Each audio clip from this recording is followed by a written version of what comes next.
Makikita natin para sa araw na to, ang first seeded na Perpetual Altas to be going up against San Sebastian Staglets na naghahabol pa rin ng kanilang tsansa, ng kanilang pagkakataon to be able to make it into the Final Four. In just a bit ay makikita natin ito because as of the moment, it is Perpetual help system data with a 6-1 record courtesy of Jan Pagulayan's 21 points, 1 rebound, and 4 assists. That was actually turning out to be the microwave option para dito kay Coach Geoff Cleopas. You know that he's very effective with whatever he wants to do.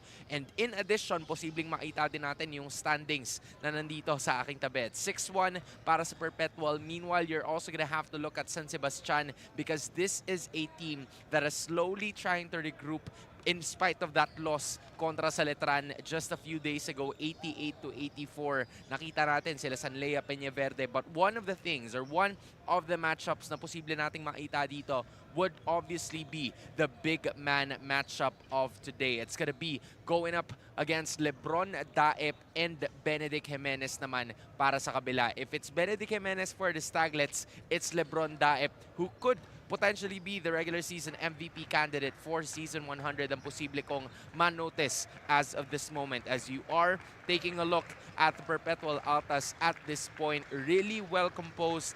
Just like what I said a while ago, 6-1 record.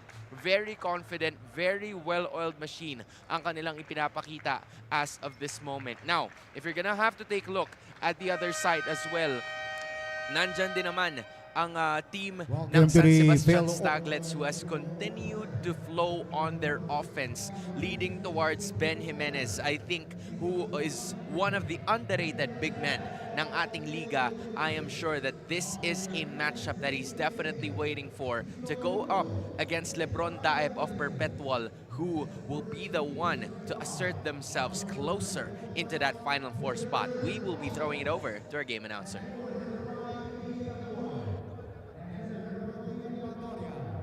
At guard number 15, Kian Zanoria. The other forward, number 26, John Roluna. And the other guard, number 29, Dan Rosales. Their head coach is Geoff Cleopas. Here now is the starting lineup of your San Sebastian Golden Staglets. At guard number 4, Sanlea Peñaverde. At center, number 13, Alinor Hajikasan. At guard number 14, Mark Santos. At forward, number 16, Benny Marasigan. And the other forward, number 88, Harry Herrera. Their head coach is Juan Martin. Officiating this ball game, our crew chief, FIBA International Referee Aaron Ray Cañete. Umpire 1, Kenny Regino. And Umpire 2, Carlo Resurreccion. Alternate official, Dominador Obina. And our commissioner, Mr. Joel Ngo.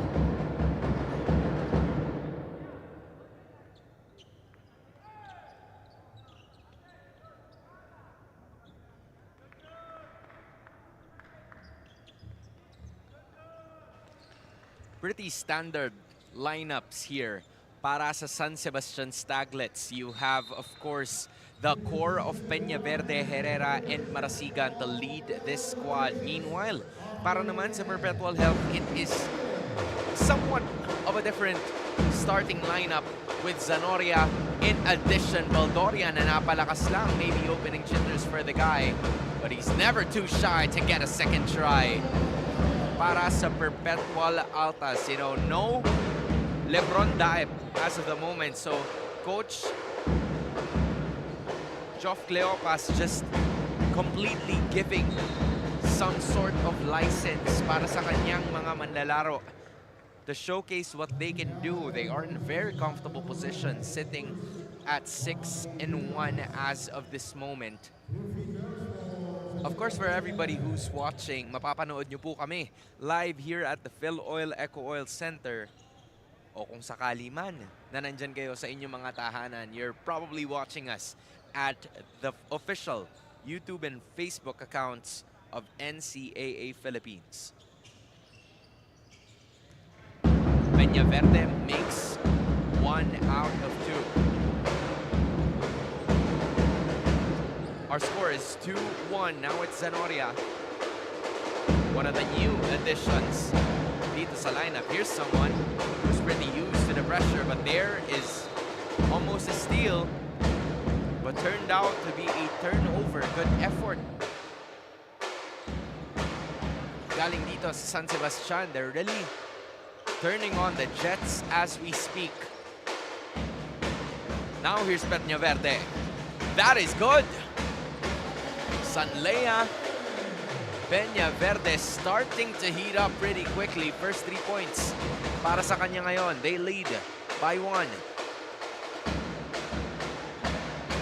You know, it was totally a heartbreaking loss with that Letran group because they were able to hold out their own, but there you have it again.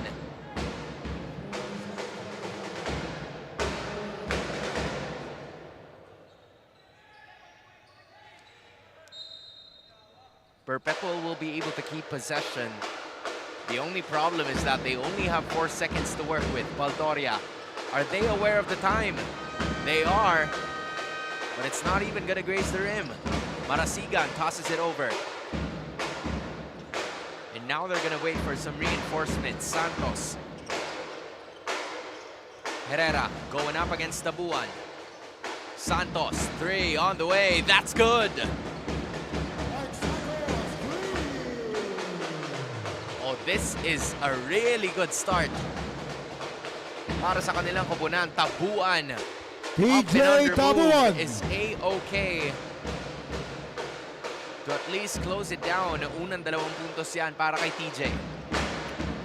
6-4 is the score. Lamang ng 2 dito ang baste. Now here's Bien Marasigan. They can't get it in, but it seems like Peñaverde has done enough para makuha ang bola. Another possession for the Golden Staglets. They have a fresh 14 to work with, if you ask me.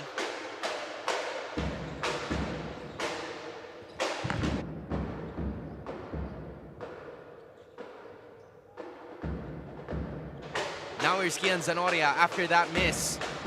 Roluna, Tabuan with a floater. He seems comfortable with that. Tabuan right away, making it rain. And even on that defensive side, he has provided some impact. Here's Baldoria. Strong take to the basket. Now it's Sanlea. Peñaverde turning on the Jets for 2. Oh, quick 5 points. Dream start for their top scorer. Herrera with a steal.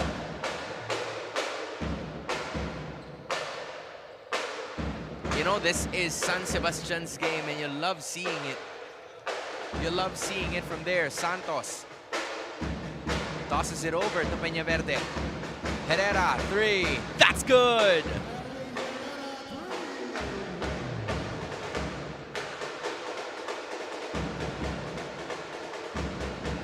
Harry Herrera lining it up for their squad, but there it goes. John Roluna providing some more spirit para sa koponang ito, getting some first 2 points of his own. But he's going to be called for a foul after that slight bump. Probably sources of intimidation, kaya lalabas muna siya ngayon. Jim Corpus is going to be checking in.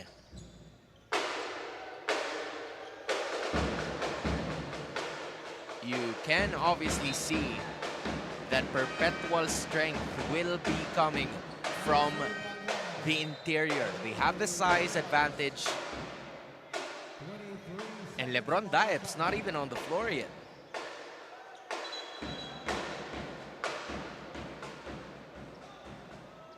So this is obviously going to be a situation. Our officials taking a look at Corpus and Peñaverde.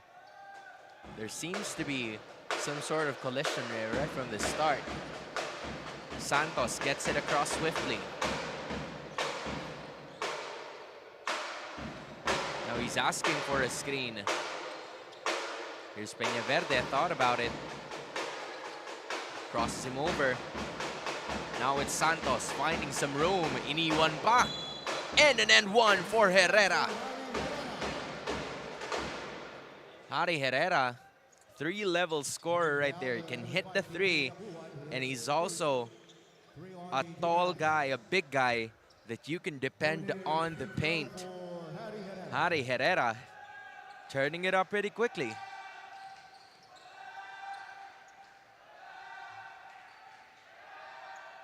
First try for Herrera at the free throw line is a miss. But they still lead by 5, 13-8. Corpus. He's looking for someone. He finds Kalyangan. No replacements yet for the first 5 here ng San Sebastian. Here's Baldoria with a 3. Baldoria also heating up pretty quickly. 5 points kaagad para kay Rian. Sanlea using the right won't work. Another possession here. Mark Santos. Herrera, straight up J. Masyadong malakas this time. A chance to tie or take the lead here. Cross-court pass. Corpus babawi. Would not work. Kalyangan. Stolen by Peñaverde. Can he find something here? No, he won't. Good stop. Marasigan, some room. Does not work. Herrera forces the issue and is fouled. We see a good balance of shooting from beyond the arc and shooting from the other side para sa kupunang ito. As you see the best player of the game from last game, John Pagulayan, entering together with LeBron D, who could potentially be an MVP candidate. Herrera makes the first one. He leads all scorers so far with 6 points. Make that 7. San Sebastian really hopeful to make some sort of impact here. Kalyangan, nakaw-play. Just providing immediate impact right away on that one. Up by 2 still. Look at Santos. Now it's Herrera. Too strong of a J. San Sebastian quickly fixing their defense, but they have no room para dun sa tres na iiwan ni Pagulayan. Now they have the lead. You know, offense for offense, Perpetual has that scoring. 100 points. 103 to be specific in their last game contra sa Brigadiers. Here's Marasigan. He's looking for some points. He couldn't get there. Marasigan looks for Sanlea. Peñaverde, mid-range. It bounces off. But there is a foul na itatawag kay Haji Kasan.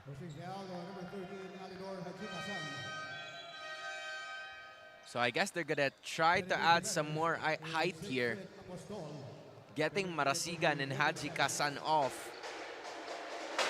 Putting in itong si Benedict Jimenez together with Joseph Apostol. Here's the matchup we were waiting for. Leaves an opening. Kalyangan. Cristino with a mid-range. That's good again.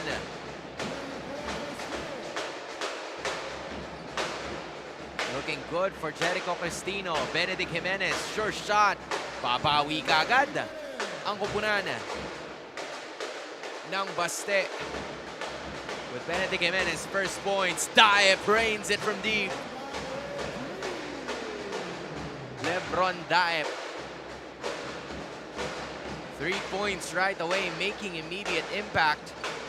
Pretty high scoring ball game. We still got a bit more than 3 seconds to go. Here's Jimenez kontra kay Daep. First step, step back move. Not gonna work that time. Now it's Corpus. He's gonna shoot it. That is money. Jim Corpus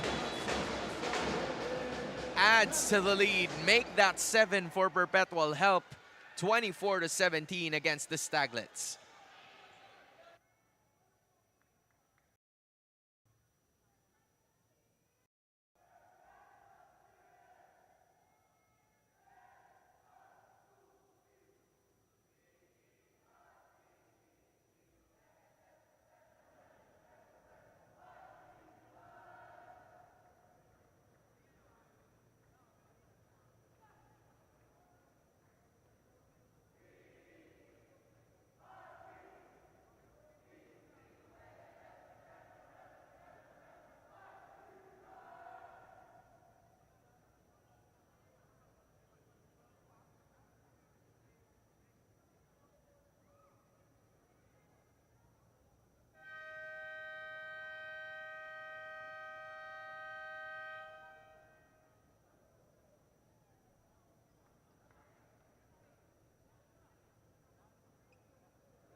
Quite an overwhelming force to begin with para sa San Sebastian, and then all of a sudden the shots started to fall para sa kupunan ng Perpetual. They lead by 7 with 2 minutes and 53 seconds in the first. To increase more of that, potentially they're looking for a press. Pagulayan almost had a hand on it. Mark Santos going up against John. Apostol chooses the left. He's gonna try to leave it para kay Herrera, but Harry wasn't ready for it. Balik ang bola sa Perpetual.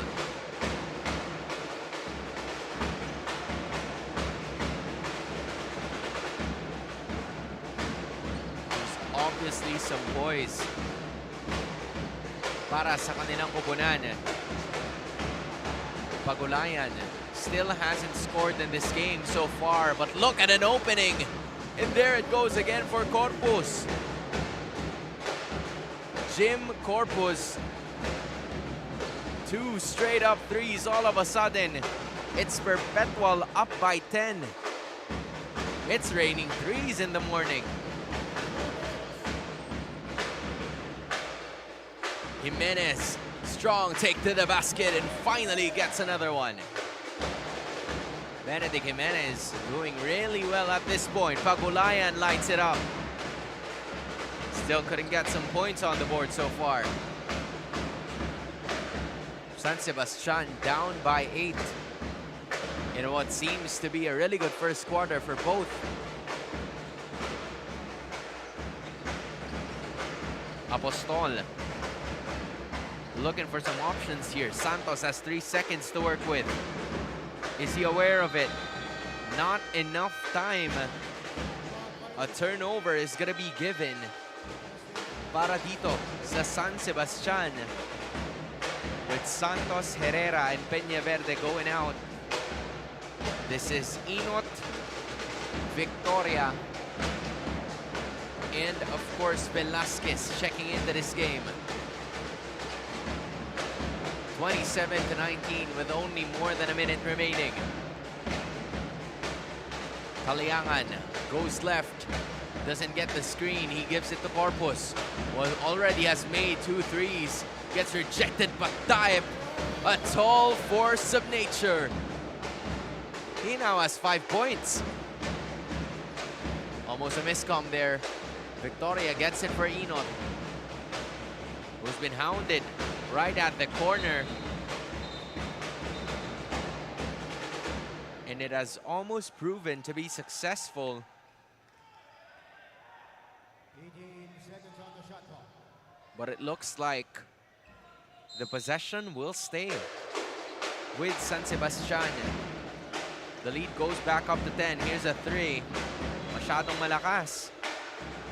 Although a push from behind was too obvious for Inot, as he will be called for a foul. You know, considering that Perpetual is already in penalty situation, San Sebastian seems to have a hard time because this lineup of Perpetual seems to be really tall to begin with. Now here it goes, zone defense, Pagulayan, straight up J. In and out it goes. Although another foul is gonna be called against the Golden Staglets, they seem to have a really tough time trying to get the ball from the rebound. 5 seconds separating the shot clock and the game clock. Here's Dive against Jimenez, forcing the issue, and he gets it again. 7 points in the first quarter para kay LeBron Dive. 5 seconds remaining. Inot. Natapik ng Perpetual. So they have exactly 3 seconds remaining in this first quarter. San Sebastian plans to line up their shooters, putting Peña Verde and Herrera right back. Who will they pass it to in the final 3 seconds? It's Victoria, 3. Peña Verde right there. In and out it goes. And that is going to be the end of the first quarter. It started off with San Sebastian going strong. And then all of a sudden, Perpetual showcased why they're the third seed. The end of the first quarter, 31 para sa Junior Altas, 19 for the Golden Staglets.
Still in action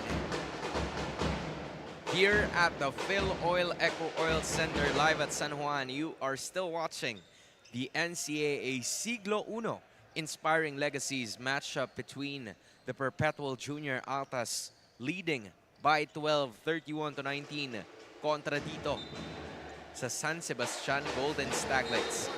My name is Hans Galeria, and that right there is a foul to start off the second quarter.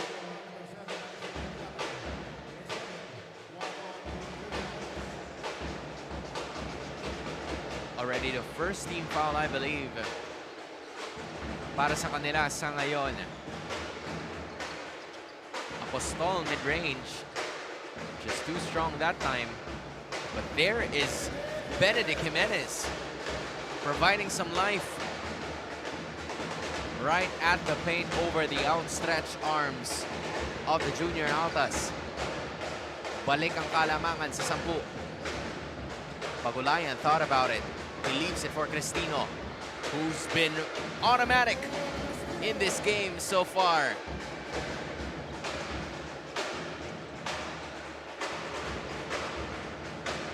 (33-21) is the score. Here it goes again, another matchup between the two. Jimenez forces the issue. Good turnaround jumper. Oh, Benedict Jimenez really showing it how it's done. Corpus again. That is three-pointer number 3 para kay Jim Corpus. Heating up pretty quickly. San Sebastian having quite a hard time trying to get into the position of where Perpetual's gonna be taking those outside shots. Victoria tries again. Gusto sanang bumawi, but apparently that's not gonna work. Nitura, bagong pasok lamang dito sa ating laban. Now here's Corpus. Lance. Will he get his shot off? Apparently not. But Pagulayan's there. He only has 3 seconds to work with. That's a rejection from Jimenez. Now the Staglets are on the loose. They're gonna set things up. Maybe not. Apostol in and out. A struggling day for Apostol as of the moment. Here's a shot from Corpus. In and out it goes. That would have been number 4. Unfortunately, there's a foul na itatawag dito kay Harry Herrera. So, Perpetual still gonna be keeping that basketball.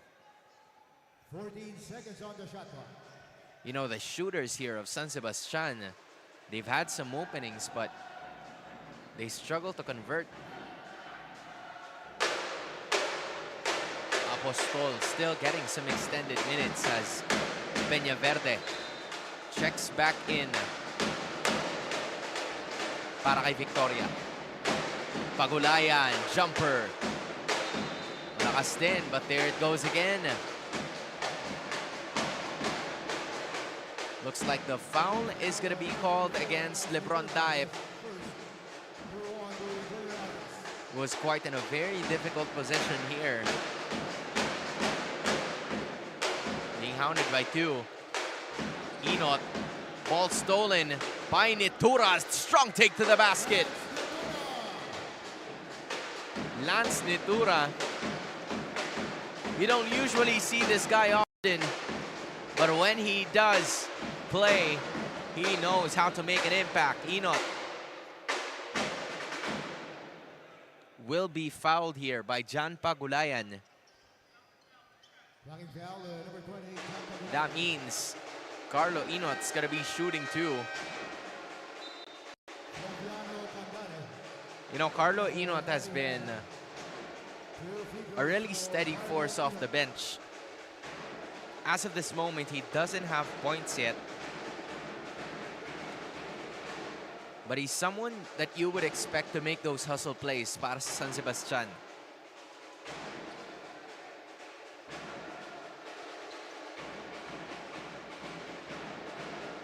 Carlo Inot missing on that first free throw.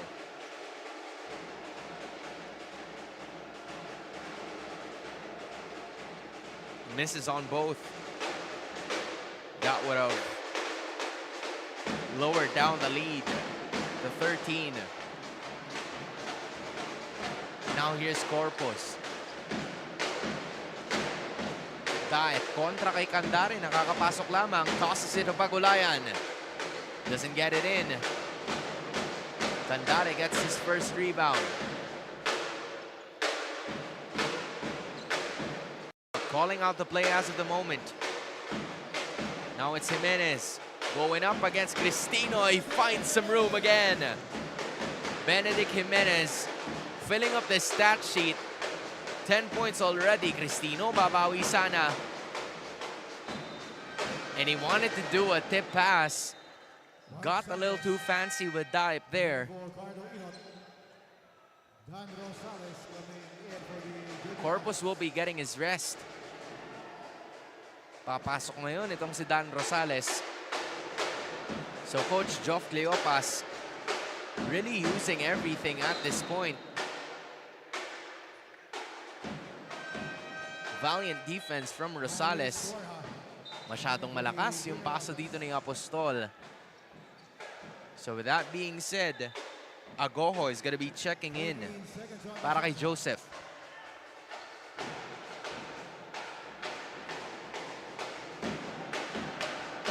A bit more than 3 minutes already passing by in this game, or in this quarter rather. Here's an opening. A shot will not work para kay Aris Borja. Another tall dude standing at 6'7", strong take. As Candare is gonna be fouled here. by Dan Rosales.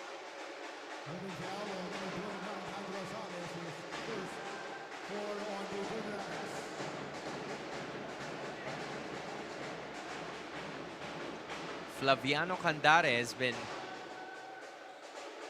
one of the tall options here. More on like a defensive specialist, providing that big body down para sa San Sebastian. Although you love to see for those free throws to be made at least. That's 4 straight free throws that the Golden Staglets haven't made yet. Would have placed it down to single digits. Pagulayan now. Another jumper and another 3. First 3 points para kay Jan Pagulayan sa larong ito. Nitura couldn't get a hold of the basketball. But one thing is for sure, nararamdaman na paunti-unti ng San Sebastian yung pressure nitong Perpetual. Santos looks to proceed. He tosses it to Jimenez, who's been hot. 12 points in the first half. Benedict Jimenez, you know he's gonna turn up in this matchup. But Pagulayan plans to do the same, just couldn't get it there. Score is 41-27. Now here's Jimenez, sizing up Cristino. Ooh, another turnaround. He is cooking. I repeat, Chef Ben. But here is Borja. Oh, this is a big man showdown here. If it's not Daep, it's Borja. If it's not Borja, it's Cristino. And on that other side, you only have Jimenez, who's been having some extended minutes here,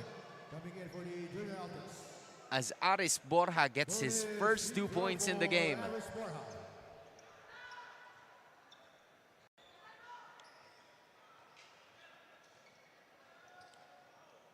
Pretty high scoring ball game, to be specific, 43-29. As Borja converts on the end one. 3 puntos para kay Aris Borja, and as expected, Perpetual goes back to a press. But Dan Rosales is going to be called for a blocking foul once again. That saves Sanlea Peñaverde. Second foul on Dan Rosales. Or actually Mark Santos, to proceed to the line and shoot for 2.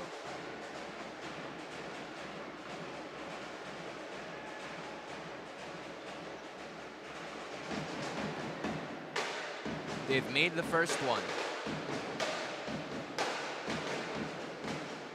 Mark Santos, he has converted the 3 in the first quarter.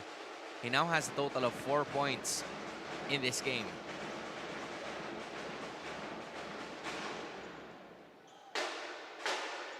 Splitting that one.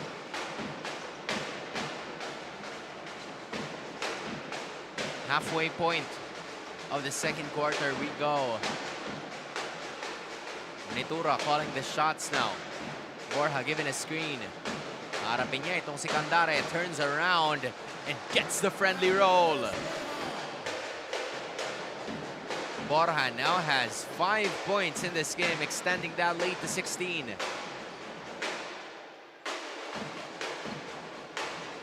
Now here's Jimenez, who finds Agojo. Not the best shot there. He would have wanted some more openings, but Perpetual's here. Tabuan back in the lineup.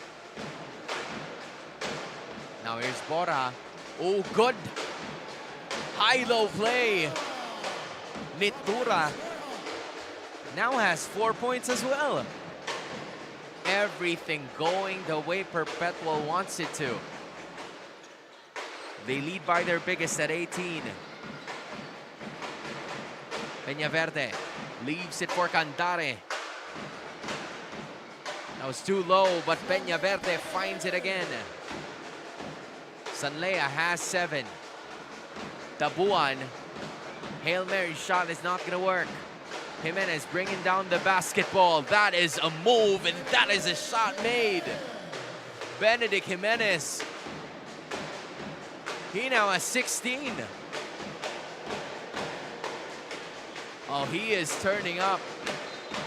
Doing everything in his power to keep the Golden Staglets within striking distance. Providing some speed here. They trail by 14 against the number 1 seed, 48-34.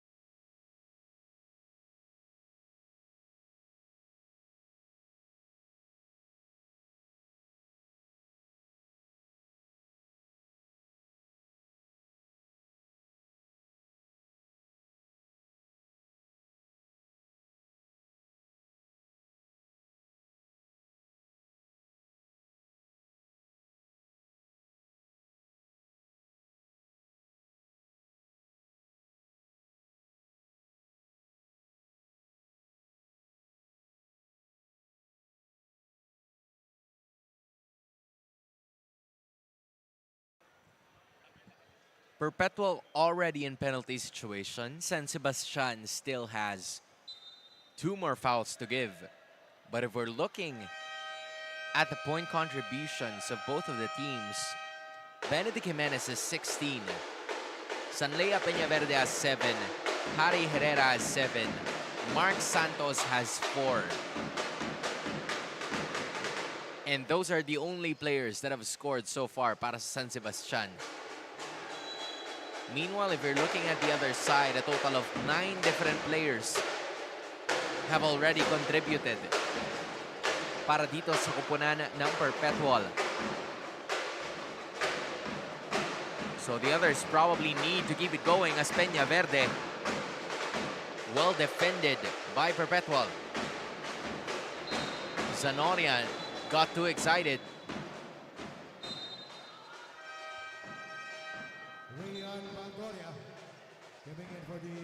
But apparently, those are some of those exciting moments that you can't really get a hold of yourself. Babalik ang bola dito sa San Sebastian. Santos kontra kay Zanoria. Peñaverde has some room, but there is a foul. Would have been a make, but Benedict Jimenez was called for an illegal screen. Causes for an offensive foul here. Joseph Apostol is going to be back in this game. Less than 3 minutes to go in that first half. Now here's Zanoria. Binalik kay Tabuan. Tosses it over to Jan. Roluna finds Baldoria. The Perps tossing it around. And they get it right back. Fresh 14. Ooh, sidestep move is good para kay Dan Rosales. Using that left side. Big strides. Peñaverde high flying. Perpetual is going to be called for a foul. Heavy risk taker here. Itong si Sanlea Peñaverde. Obviously wants the shot to be made.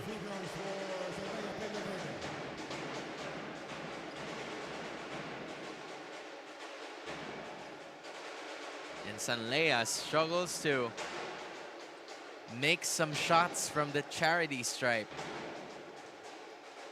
He has only made 1 free throw so far.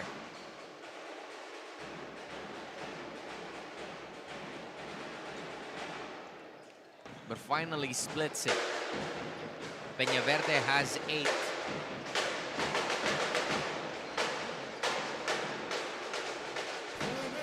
Here's Tabuan, some room. Masyadong malakas. But look at Roluna's outstretched arms. Just getting that rebound. And Santos had no choice to foul. No choice but to foul.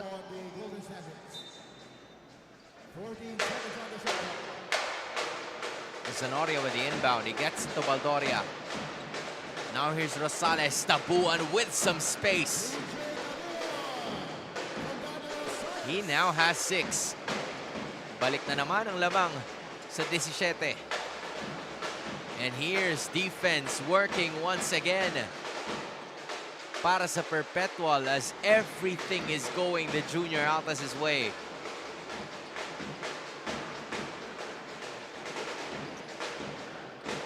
Really getting the plays that they want. And the foul is going to be called against the Golden Staglets, who seem to have struggled in trying to contain that give-and-go high-low play here. That's being done by Perpetual. This is obviously what happens when you force your way, move without the ball.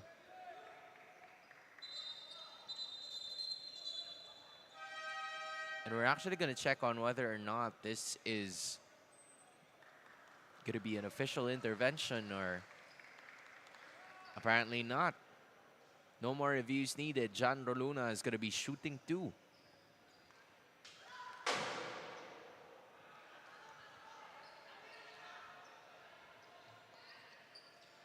As he misses on the first.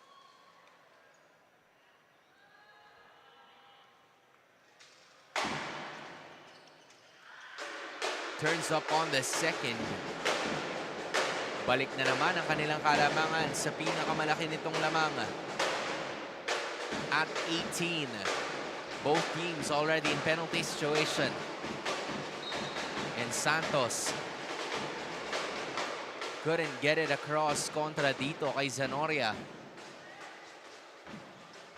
So it seemed to be somewhat of a hot start para sa Golden Staglets. Have lowered down as Rosales from way out did not work. Baldoria plans to do the same inside.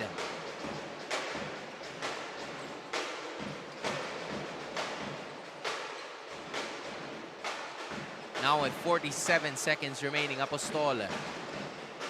Now here's Herrera, short. Tabuan is on the run.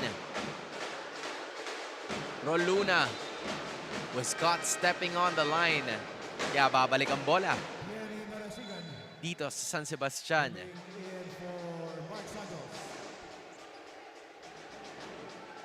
(53-35). This man-to-man full-court pressure has obviously been working para sa Perpetual.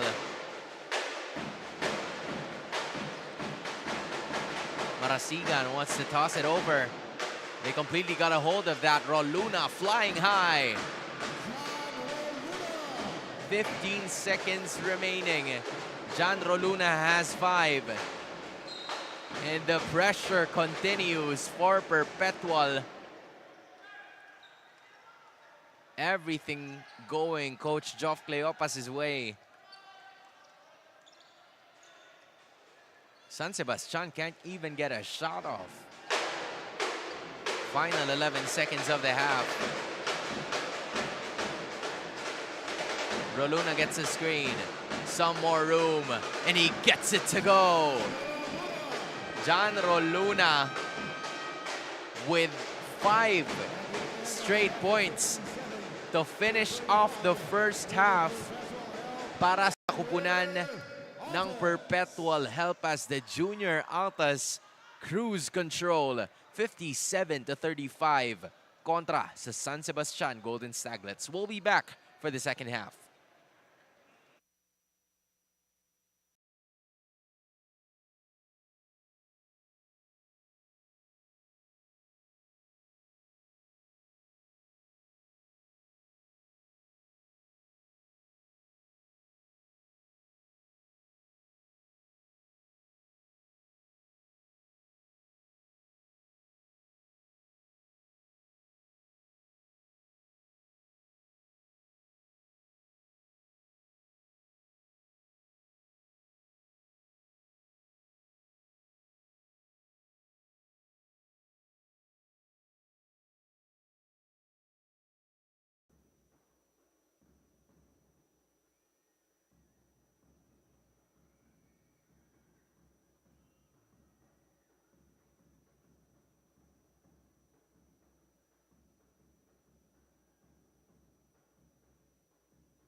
Halfway point of the very first game of the 8th match day of NCAA Season 100 Inspiring Legacies. This is a very good moment para sa Perpetual Help Junior Altas as they lead by 22 big points kontra sa San Sebastian Golden Staglets 57-35. It was a really good effort from a total of 9 different players mula dito sa kupunan ng Perpetual as they lead by 22, led of course by none other than Jim Corpus with 3 3-pointers apiece, and makikita natin yan sa stats in just a bit on how the Perpetual Junior Altas was able to take control of the situation. Field goal attempts, Perpetual had 8 more compared to the Junior Altas or compared to the Golden Staglets, given na mas maraming ang turnovers na nakuha dito ang San Sebastian. And those turnovers ay dahil sa man-to-man full court pressure na ina-apply ng Perpetual Junior Altas. And those 9 turnovers have been converted actually by the side of Perpetual. 16 assists right from the start. San Sebastian was really trying to distribute the ball, given that most of the shots from beyond the arc were falling. But as soon as those shots didn't really start to fall, they started to go straight to the basket right away. And medyo napipredict na yun ng Perpetual Junior Altas. Rebounding has been going on to the side of Perpetual as well, as they lead by 5 in there, 23-18. So San Sebastian would really have to find a way to get themselves in the groove. Probably repeat or replicate the same thing that they had in the first quarter. Kasi kung makikita nyo naman yung leading scorers natin, Benedict Jimenez really, outdoing himself as of this moment. 16 points so far in this game, but you see how well-oiled of a machine the Perpetual Junior Altas is, given the fact that LeBron D isn't even part of the leading scorers of this game. Goes to show you how much of a good contribution every single member of the Perpetual Junior Altas is. And that is basically the reason why they're leading the standings at 6 wins and only 1 loss. Corpus with 9, Roluna, Cristino, and even LeBron Diep with 7 as well. Meanwhile, you have Benedict Jimenez, Sanlea with 8, Harry Herrera with 7, Mark Santos with 4, and other than that, there's really not any other player that has contributed so far para sa San Sebastian. So with that being said, you love to see some more points being scored by the other players as well.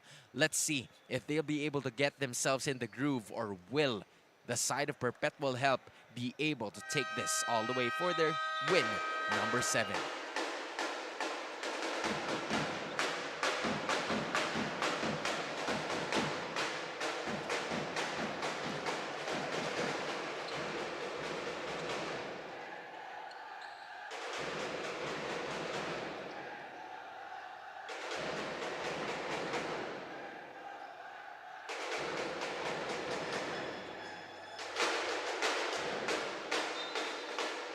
Third quarter underway between the Perpetual Junior Altas and the San Sebastian Golden Staglets.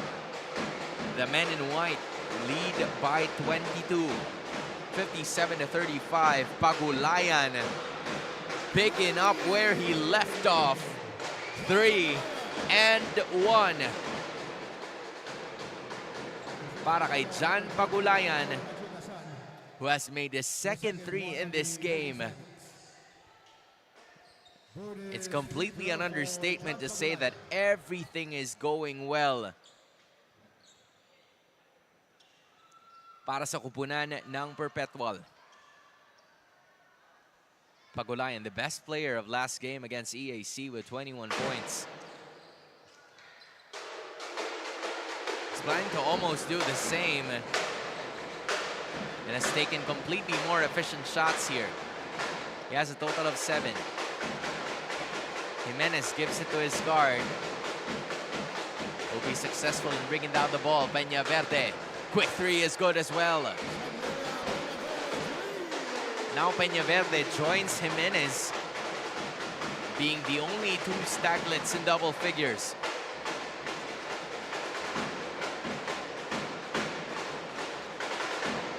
Caliangan leaves it for Cristino. short, but they almost get it right back. Just not the best option there in terms of a tip pass. So this is how it's going to go again. Perpetual with a man-to-man full court press. Jimenez, how unlikely that it's the big man is actually bringing the ball down, but apparently not. Now here's Jimenez, straight up J. That is good, even again. Jimenez doing everything he can for his team. He has a total of 19 big points. Halos kalahati ng buong scoring output ng San Sebastian.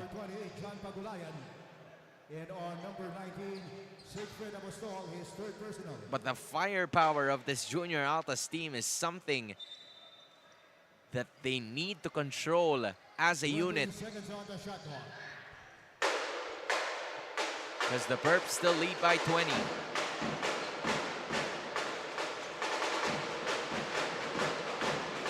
Cristino tosses it to Corpus.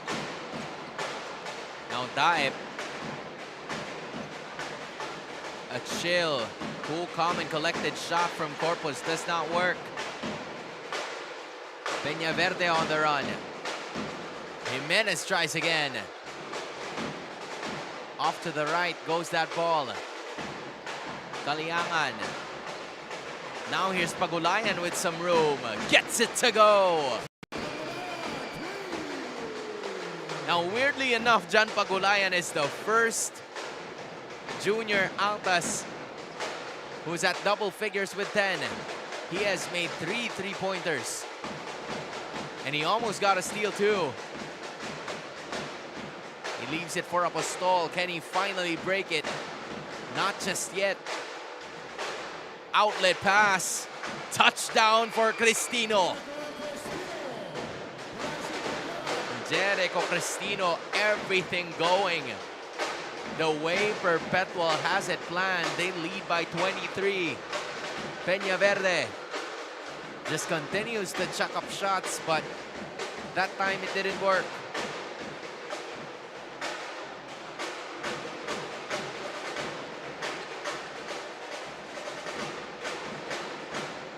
Now Kaleangan. Perpetual tossing the ball around. But that time it was rejected by Haji Kasan. But Joseph Apostol was caught standing. His foot on the line. An extra 4 seconds will be given here. 4 seconds on the shot clock. 4 seconds to shoot. Can they have enough room? Here goes LeBron Daep, and 1. Too big, too strong. LeBron Daep with 9. Bonus free throw for LeBron Daep.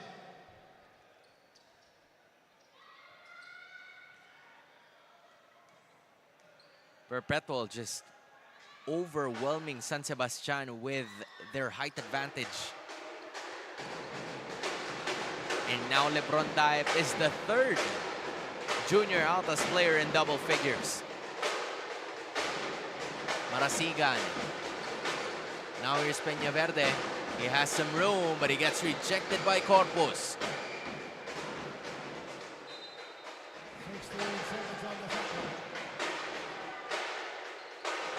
They're looking for some more openings as of the moment. Just 10 seconds to work with. Victoria. Now here's Peña Verde. Lines it up. And he's going to be going to the line to shoot for 3 after Jim Corpus was caught Pushing foul, number 9, Jim Corpus. for a foul. Larry Herrera coming in for- He didn't really anticipate that Sanlea Peña Verde was going to hit it from that angle as he was closing in on him. Peñaverde makes the first.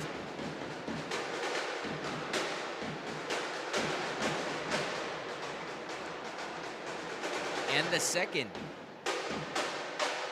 Has made at least 4 out of 7 from the free throw line as of the moment. For the entirety of the matchup, first half, they've only made 5 out of 13. Now they've made 8 out of 16. Courtesy of Sanlea Peñaverde's 3 points. Trying to bring the lead back down. Daep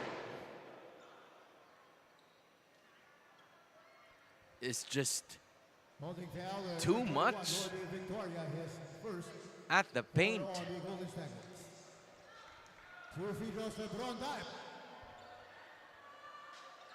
So Daep's gonna be shooting for 2.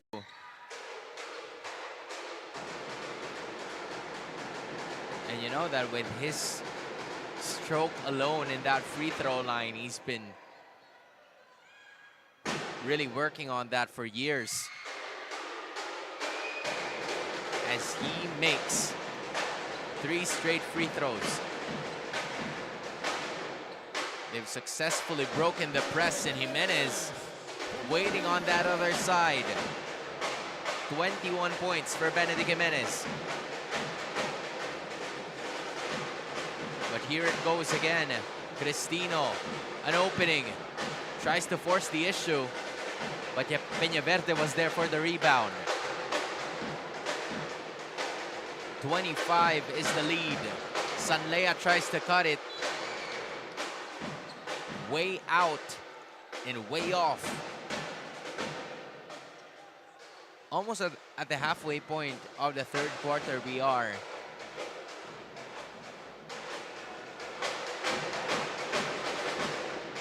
They seem to have completely taken control, this Perpetual squad. Caliangan. The screens have been hitting. Caliangan doesn't get the make. Now here's Victoria going for it.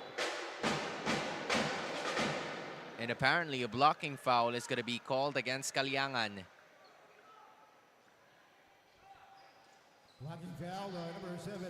It will not be under the act of shooting. Lance Netura is going to be checking back into this ballgame.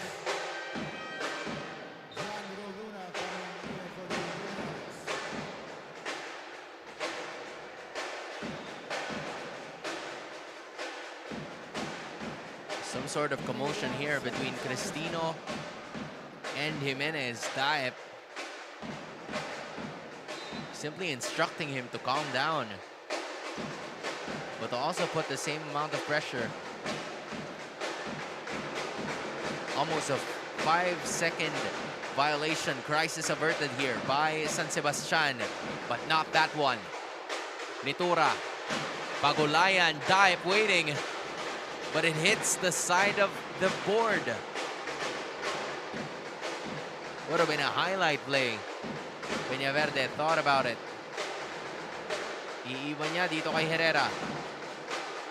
Now here's Marasigan. Mid-range is good. Bien Marasigan. Finally, the 5th player to score a point here para sa kupunan ng San Sebastian. But they still have a mountain to climb here. Netura lost the possession.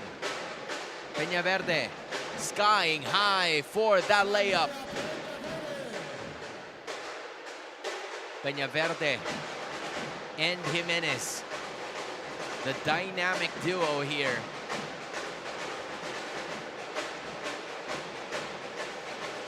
For San Sebastian as Netura holds the basketball. 5 seconds remaining. John Roluna leaves it for Daep, who shoots from beyond. It does not work. Could potentially be another point here for San Sebastian if things go well. Jimenez challenging the MVP candidate. He gets it right back. Forces the issue. Does not work, but look who is there. Victoria couldn't get the third try.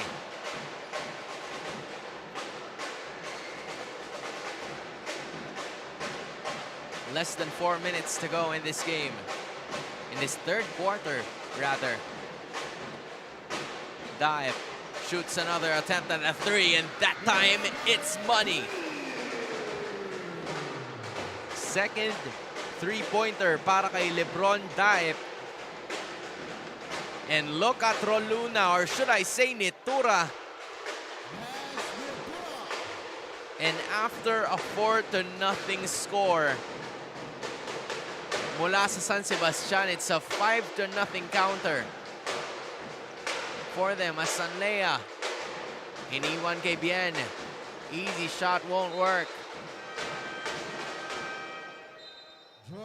It will still be San Sebastian ball. But it seems like the damage has been done. Perpetual at their biggest lead at 26, 76-50 contra San Sebastian. Final 3 minutes and 4 seconds of the third quarter.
San Sebastian with the inbound. They are also in penalty situation here.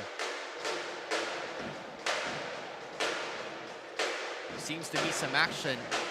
They still found a way. Look at Rosales getting the turnover. Roluna tries it from deep. Does not work. Peñaverde slowing it down.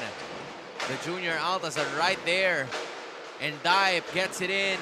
Look at Roluna. Easy two-pointer.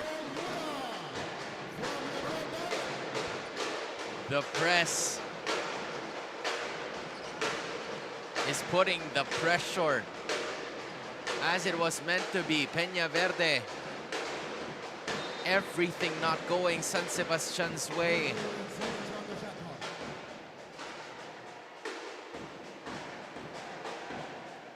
Sanlea Peñaverde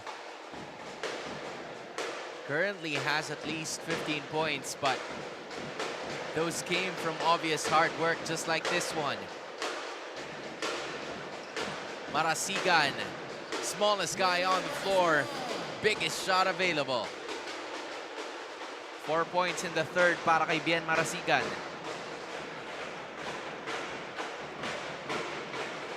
Lead still up.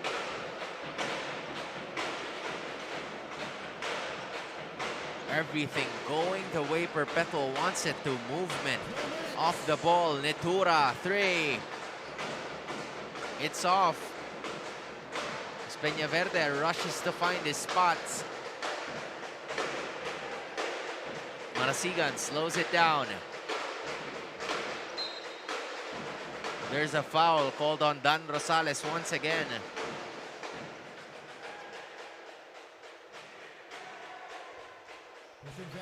That is the third foul of Dan Rosales in this game. Substitutions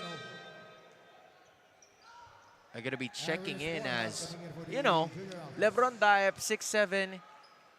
For San Sebastian, it's probably nice. But then all of a sudden, it's Aris Borja checking in, another 6'7" dude. Yikes. Marasigan, strong take to the basket, in and out it goes.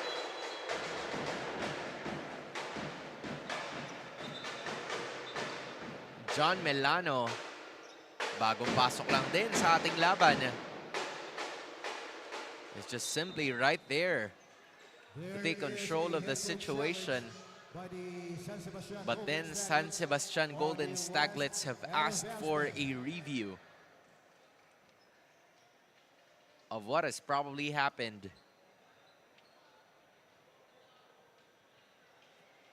Including this game, there's obviously the last two games para sa koponang ito, para posible na makita natin kung ano ba ang posibleng mangyari sa atin ngayon. The final game, potentially, of San Sebastian would be going up against Mapua University. Habang sa kabila naman, right after this game, Perpetual is going to be going up against Letran in that fated matchup, which is something that you obviously shouldn't miss.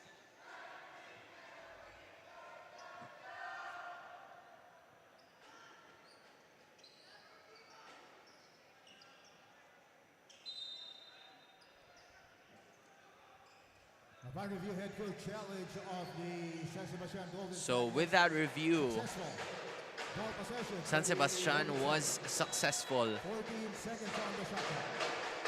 So it means that the Golden Staglets will be keeping in possession, but they seem to be having a hard time trying to inbound the ball. Here's John Melano's three. Too strong on that attempt. Itura, cross-court pass to Rosales. Was a bit too strong, but Roluna absorbs it. Now here's Tabuan. Couldn't find it. Peñaverde thought about going out. Kicks it out instead. Jimenez, strong take to the basket. He has 23 points.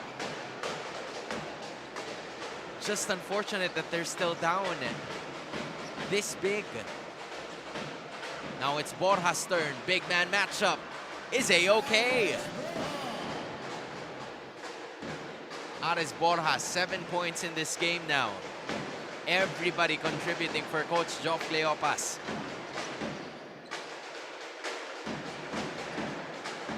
Jimenez plans to go ISO. There's the help. But Peñaverde has it anyway. Second try is nigh. Babalik ang bola dito sa koponan ng Perpetual with only 16.6 seconds to go. 4-on-5 advantage. Roluna flying high. Now Borja looks for the attempt. There's a steal. Melano, is he aware of someone behind? The roll doesn't go. At meron na lang tayong 2 segundo para sa third quarter. John Melano looks to actually subtract from what could potentially be a huge blowout here. John Melano becomes player number 6 to score here for San Sebastian. Really need all contributing factors so far. Makes them both. 2 seconds remaining. Quick pass. Melano was there to tap it out of bounds. 0.7 of a second remaining. And looks like they're going to be calling for a timeout to like fixture up on some play here. 80-56 is the score. Final 7/10 of a second in the third.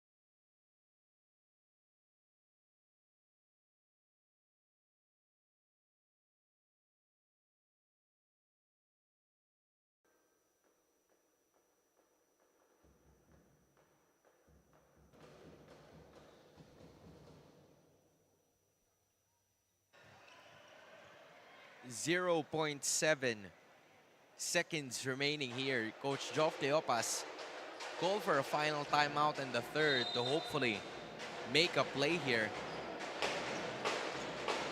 How they'll be able to execute it, and they do!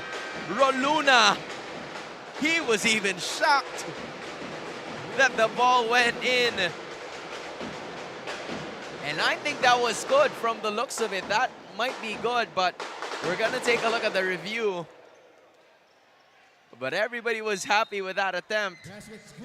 And the basket is good for John Roluna, as an attempt gets him to be the 4th junior Altas player to score.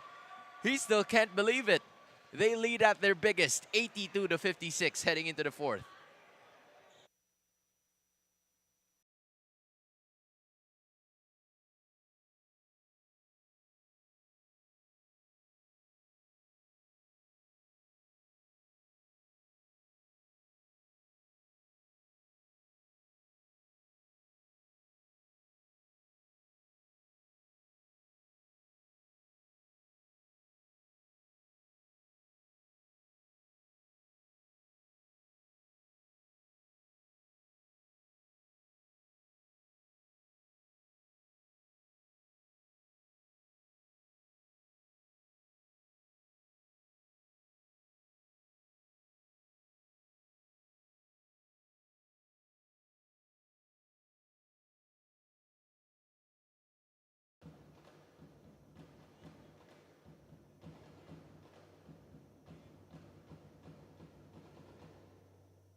Final frame of action here at the very first game of match day number 8.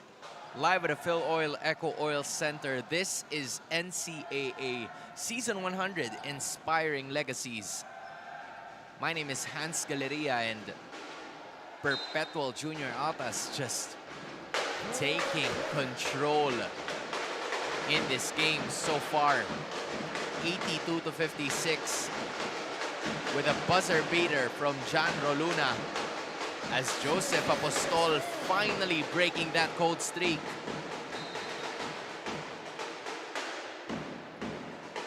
They obviously need more of that. And he was also part of the starting lineup, but he tried to get some shots on the board. Not really happening for him so far, but at least there was one. Better late than never. Roluna became the 3rd junior Altas player in double figures. Now here's Sanlea Peñaverde. Good defense from Zanoria. Jimenez, 3. Rolls off the basket.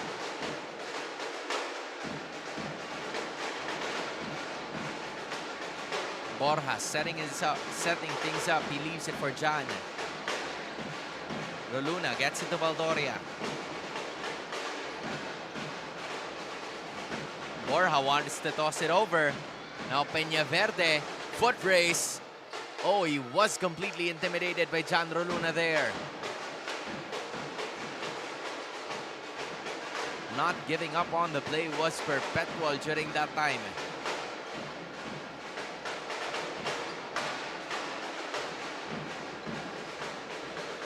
Now Borja, another high-low play does not work once more. Peña Verde, straight up three. That's good.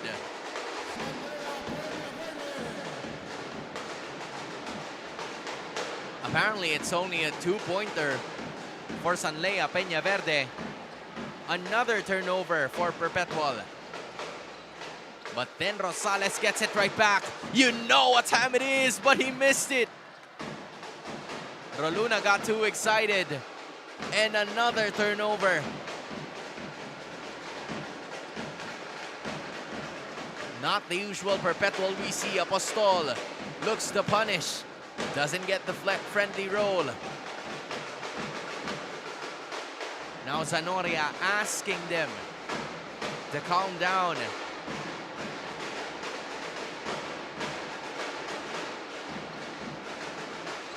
Here's Borja, thought of the three. The big guy, it does not work that time.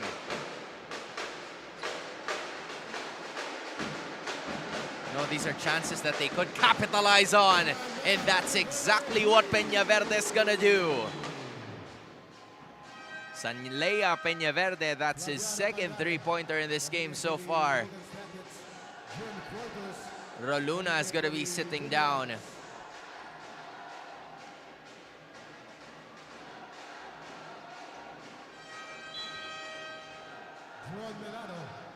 This is still a lot to chase, but from 82-56, that's a 7-0 run by San Sebastian.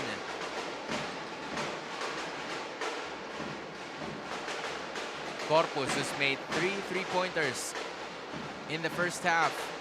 Rosales, Pinoy step. Doesn't work that time. Peña Verde on the run again. Good anticipation from Corpus. Not letting Peña Verde get some easy shots on his spot. Halos yung paborito niya kasi is that left elbow. That's where he takes most of those three-pointers. Here it goes. Quite an opening. Candare overcooks that. But there is a foul called against Perpetual. So Flaviano Candare is going to be shooting at the line for 2 free throws. Could be what they need here to make a late game run. Although Candare just missed on the first one. The 5 on the floor so far para kay Coach Joff Cleopas hasn't been working. Gano'n man binalik niya. Itong si IC Kaliangan and Jim Corpus as well to hold the line for their squad.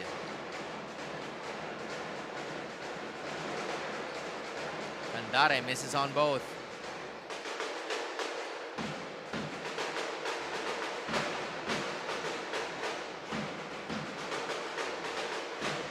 Now here's an attempt from Rosales. Too strong. But look at Baldoria fighting for it. Peña Verde had more fight in that possession. Sanlea hounded by Corpus again. He chooses to go left. There's a steal, successful. Right at the foot races Rosales. And one. Dan Rosales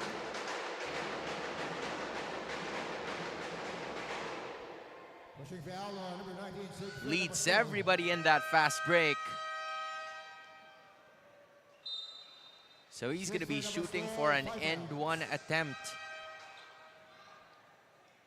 But off cam we saw itong si Jim Corpus limping heading back into the bench. So to the bench he goes together with Aris Borja.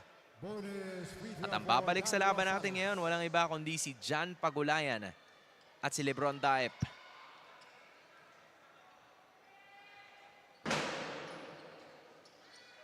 Rosales converts on the end one.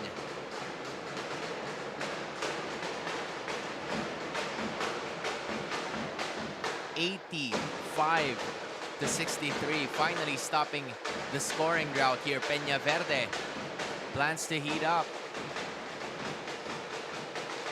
Couldn't find the bottom of the rim.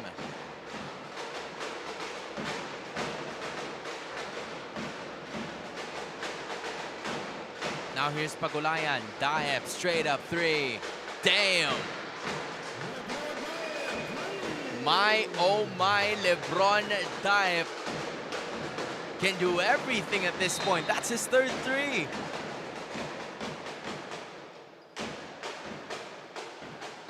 Buckets after buckets.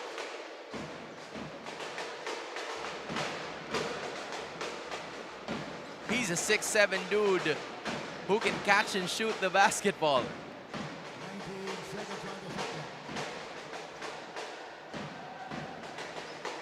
My, oh my. 18 points for LeBron Diep. Now Kaliangan finds Pagulayan wide open.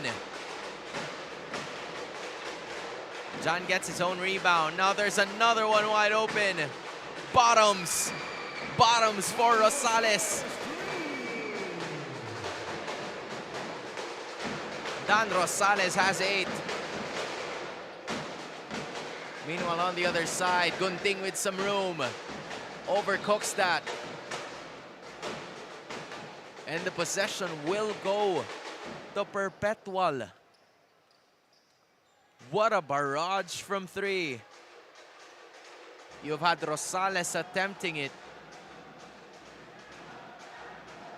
You know, a while ago, we started off at 82-63. Now a 9-0 run.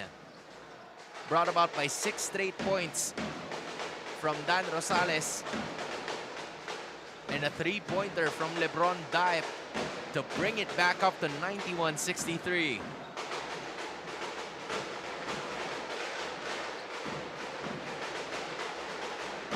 Diep gets it to Rosales.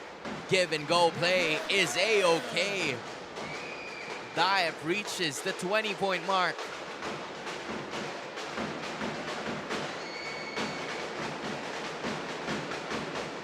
Peñaverde lines it up. Gets his own rebound. And you know, Peñaverde hasn't really missed out on the scoring output. He's there together with Benedict Jimenez. But there was a good move from Rosales. Peñaverde overextending on defense. And just like that, Dan Rosales is the 4th junior Altas player in double figures.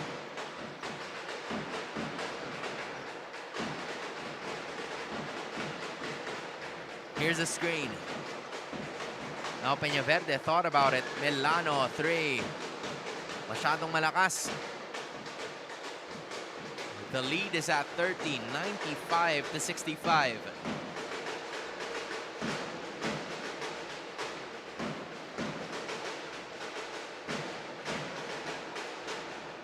Now here's Kaliangan. No look pass to Baldoria down low. Pagulayan was waiting on the other side. And he gets the friendly roll. This might be another 100-point game para sa kanila ngayon.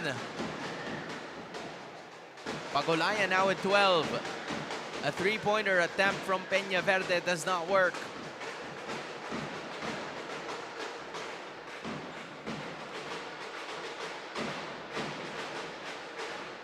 Now the rest of them tries to push through. Diep notices Kaliangan. Patient basketball by the Perps. Now here's Baldoria. He says, I'm gonna take it. LeBron plans to do the same. But Sanlea is on the run again. 4 against 1. They still get an extra possession.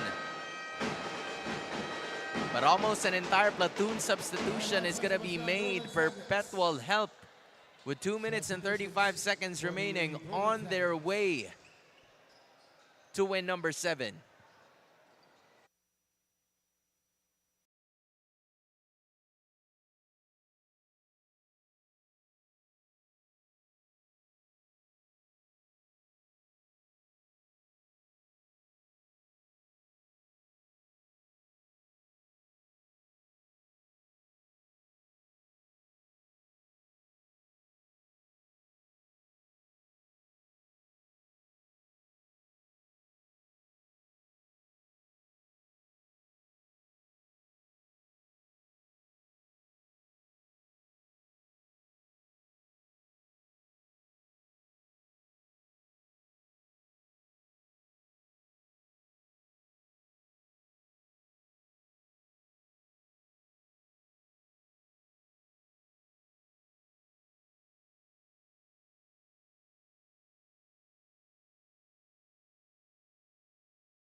The Perpetual Help Junior Altas are on their way for win number 7.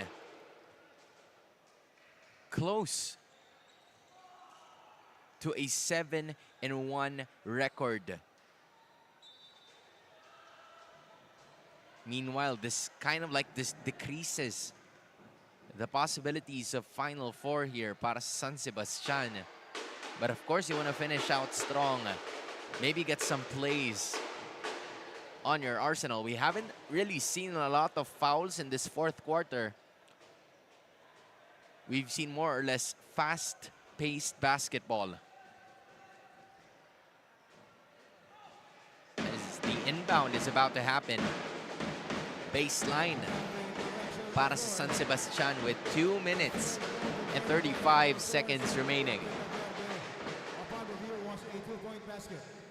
Official score 64 for the San Sebastian Golden Staglets and 97 for the Perpetual Help Junior Altas. And actually, 20 seconds on the shot. looking at some of the attempts here. Apparently, there was a 3-pointer that was caught stepping on the line. So instead of a 3, it's going to be awarded as a 2. Maybe it's for Sanlea Peña Verde. So instead of 97-65, it's going to be 97-64. That is what our officials are actually taking a look at, just to be sure. As you see them right at the bottom left of your screens, just, starting to wonder on the scorer's table on how it's going to be like. But again, just in case you guys missed it, ang ating magiging susunod na laban right after this are the Lyceum Junior Pirates to be going up against the San Beda Red Gubs. Nasusundan naman ng Arellano Braves going up against Letran Squires. All 10 teams are going to be showcased for today, and you will see them right here at the Phil Oil Eco Oil Center here in San Juan. At mapapanood nyo rin kami live on the internet. That's at the official Facebook and YouTube pages of NCAA Philippines. And apparently, the 3-pointer from Sanlea Peña Verde stands as a 3. So the point will stay at 97-65. But the possession will not stay with San Sebastian, as a turnover has been deeply costly for them.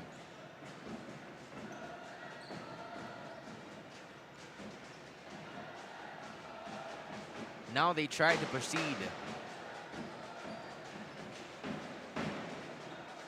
Here's an attempt from John Pagulayan. 1 out of the 4 Junior Altas players in double figures.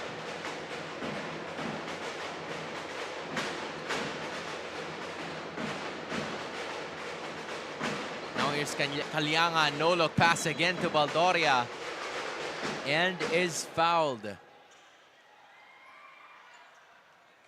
So with that being said, Rian Baldoria currently has 5 points, but he's done a lot of contributions so far in this game, especially on the defensive side of the floor.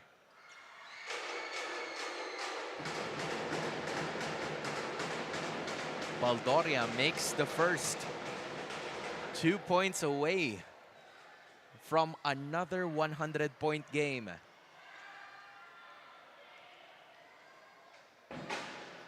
Makes them both.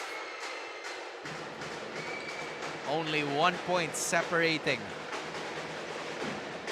Perpetual and 100. Meanwhile, for San Sebastian, you'd love to see some sort of extra action being applied, as Dan De La Cruz is getting some early reps here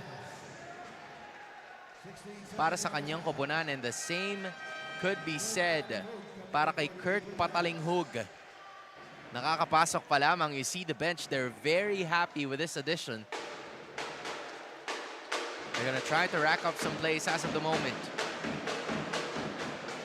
Now Jimenez plans to go ISO.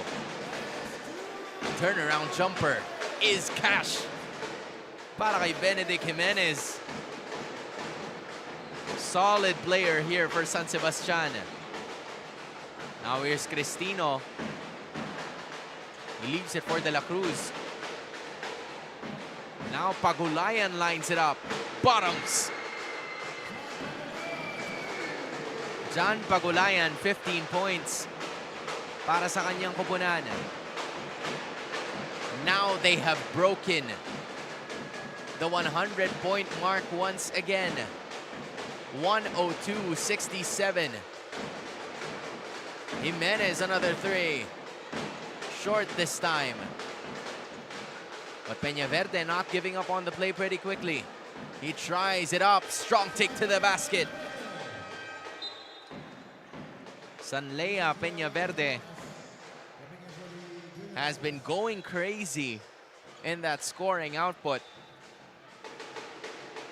The same could be said for Benedict Jimenez.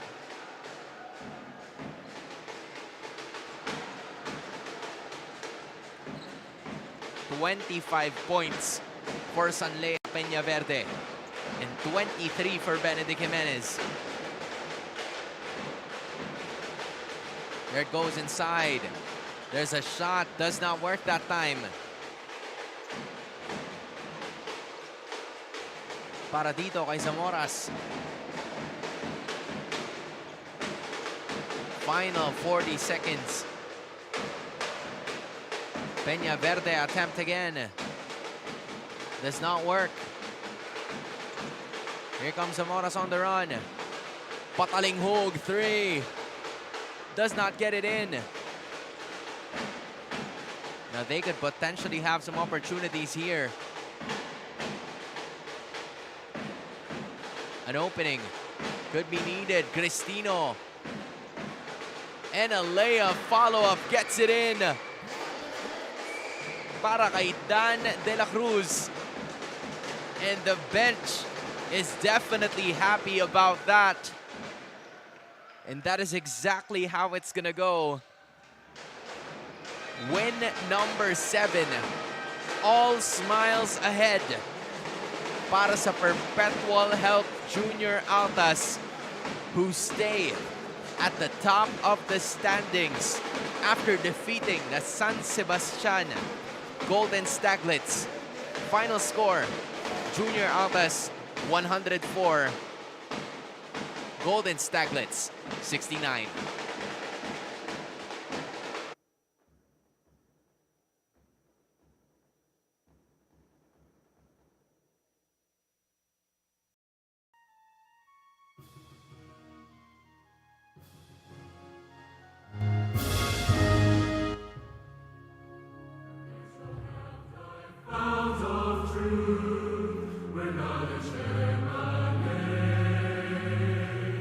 Where we have learned life.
best player of the game right after that dominating win by Perpetual Help is LeBron D.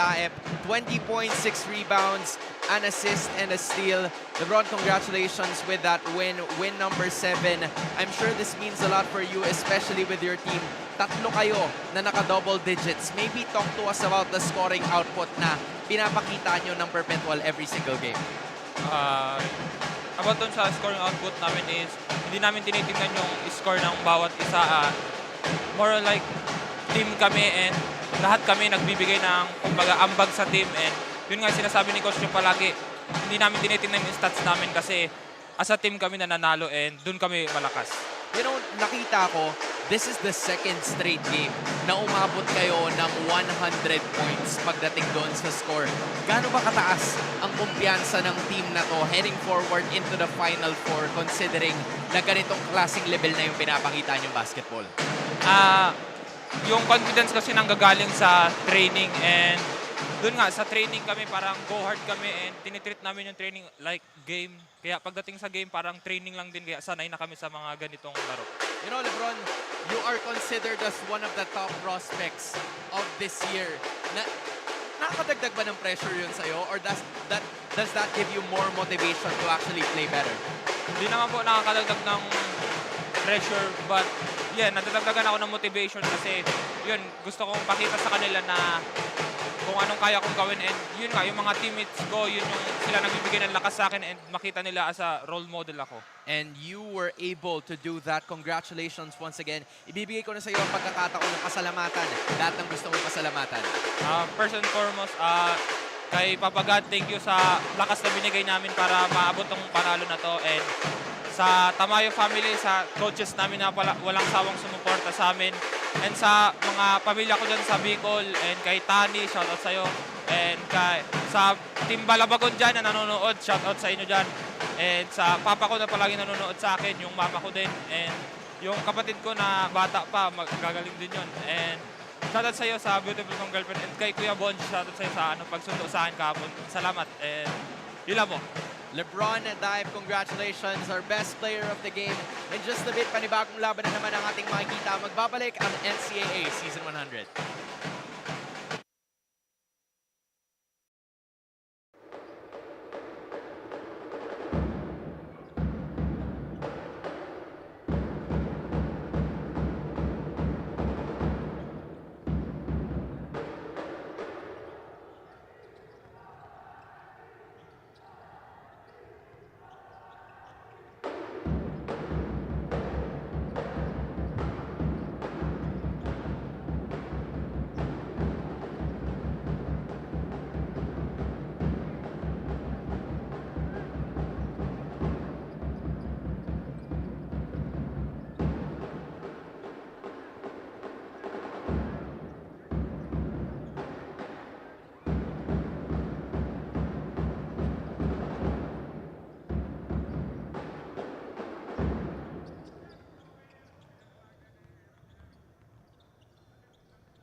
The second game of match day number 8 is underway dito lamang sa NCAA Season 100 Inspiring Legacies matchup between the Lyceum of the Philippines University Junior Pirates going up against the San Beda University Red Cubs. We are live here at the Phil Oil Eco Oil Center live in San Juan at mapapanood nyo rin kami dyan mismo sa official Facebook and YouTube pages ng NCAA Philippines. The players that you see on your screen, the San Beda Red Cubs, are looking for their 5th win to be able to have a higher chance of making it towards that Final Four spot dahil ito ang kanilang kinakailangan to be able to leave that mark and possibly make it into the Final Four. It was a completely statement win na nakuha nila kontra sa Arellano University, ending it at 105-68. You also see some glimpses of glory mula dito kay Lawrence Batumbakal, scoring 19 points, 7 rebounds, and 9 assists. Almost an entire triple-double mark. Meanwhile, ito namang LPU, they are still looking for that very first win. It was a very tight contest na nakita natin mula sa kanila when they went up against the CSB LSGH Greenies and they lost 100-92. It was quite an unfortunate incident, but you're really gonna have to take a look at Josh Pauly. He's been that guy who's starting to contribute later on in the matchup. During the early parts of the season, we haven't really seen him get comfortable in his own spots, but it was a totally different story on the second half of all of the games that we have been witnessing. So maybe he could potentially use that size to be able to take advantage of his domination in the paint in just a bit. Lyceum of the Philippines University going up against San Beda University. Tip off in just a few seconds.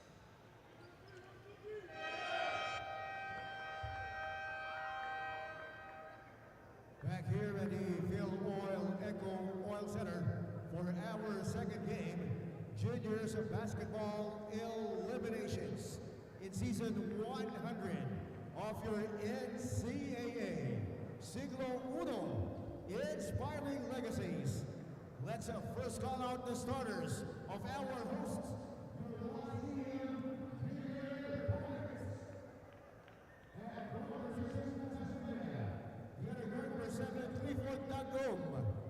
At forward, number 23, Paul Engio.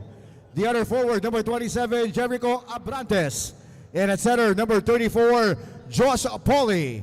Their head coach is Al Vergara. Check out now the starters of your San Beda Red Cubs. At forward, number 1, MJ Vailoses. At guard number 9, Joaquin Wagan. The other guard, number 18, Jury San Juan. At center, number 22, Randale Medroso. In the other forward, number 33, Lawrence Batumbakal. Their head coach is Miko Roldan. Officiating the small game, our crew chief, FIBA International Referee Emmanuel Faraon. Umpire 1, Rostum Mendoza. In umpire 2, Irvin Calzada. Alternate official, Cyruf Ungad. And our commissioner, Another Mr. Joel. Starting lineup para sa kupunan ni Coach Miko Roldan and the San Beda Red Cubs with San Juan, Wagan, Vailoses, Batumbakal, and Medroso. Meanwhile, you see Abrantes, Dagum, Lucas Peña, Jos Pauly, and Paul Engio getting into the starting lineup for the LPU Junior Pirates.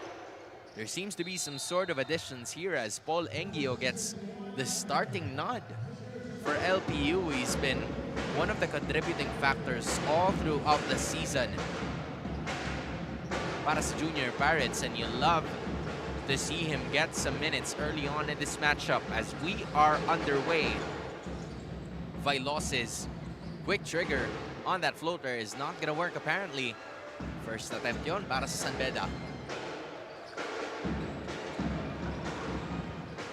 So we're not seeing si Panerio and even some of the other players here as Abrantes also missing on that first attempt. Batumbakal, best player of the game on their last run, is also gonna miss on his attempt. Now Dagum locates the dribble, finds Pauly, but San Juan was right there. 3-on-1 fast break.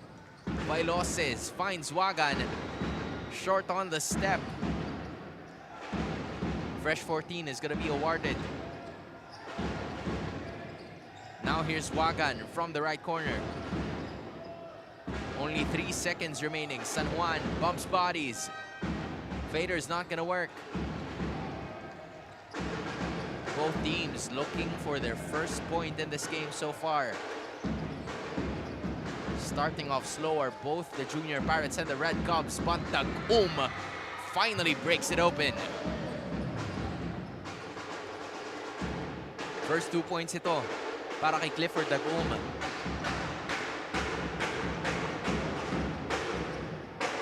Vailoses was there, wide open, waiting on the paint.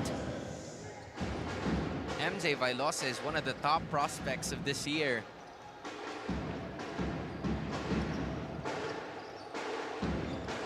Now Paulie tries to contest against Medroso, shrugs him off, and is fouled. He's now gonna go to the line to shoot for 2.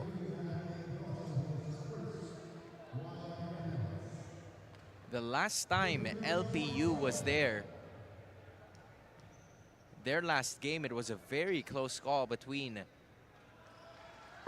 the College of St. Benil Greenies. And Jos Paulie has been a huge problem for the big man, especially with how he is. He split at those free throws.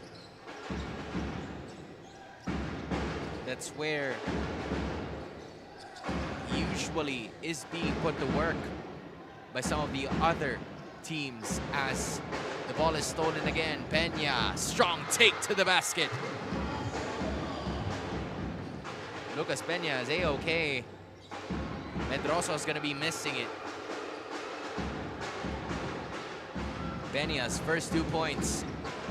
Now strong take by Dagum this time. But it was a good tap from Vailoses. So LPU was stopped in their tracks. San Beda is gonna take it back.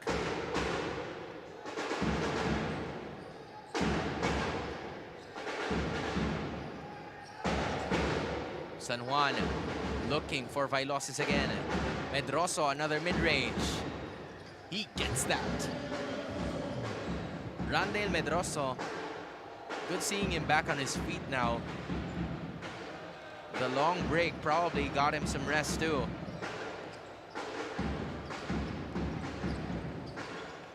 Score is at 5-4. The Junior Pirates are currently on the lead. San Juan with the steal. Keeps possession, the big guy bringing it down. Patumbakal to Wagan, thought about it. Now here's Vailoses, some room. Doesn't get it in. Good tap from San Juan. Patumbakal. Another strong take, and then he goes to the line.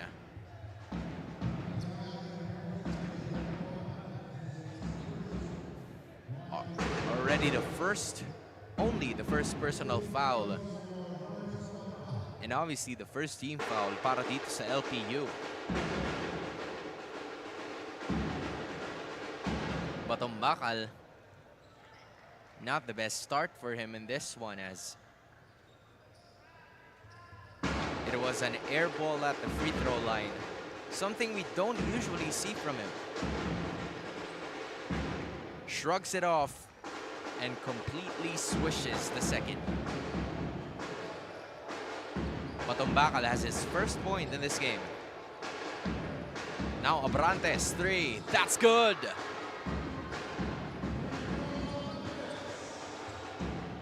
Or that was actually just a long 2.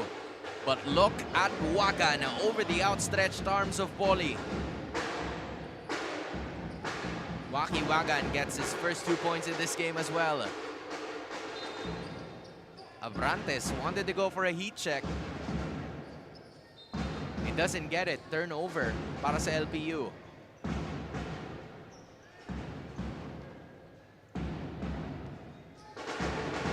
And now they plan to continue. All 7 is the score.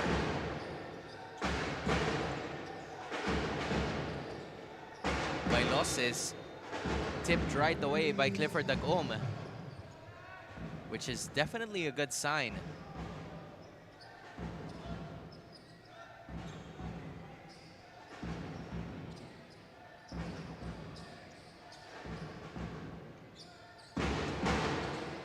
Inbound, only 14 seconds remaining in the shot clock. Batombakal, the Red Cubs rotating the ball. Vailoses with a quick spark in his step. Another fresh 14. San Juan tosses it to Lawrence. Medroso, this time from the other side. Does not work. Another attempt. Another rebound. And another almost. And Abrantes gets it to the other side finally. Lead stays with neither team. Now they try to go. Engio leaves it for Poli. Peña, 3. Does not get it, but Engio, may Buelo heading forward, and it's good. Paul Engio. First 2 points in this game. They lead once again by 2, 9-7. And Poli wanted to go at it again, but it was a good effort from the big guy.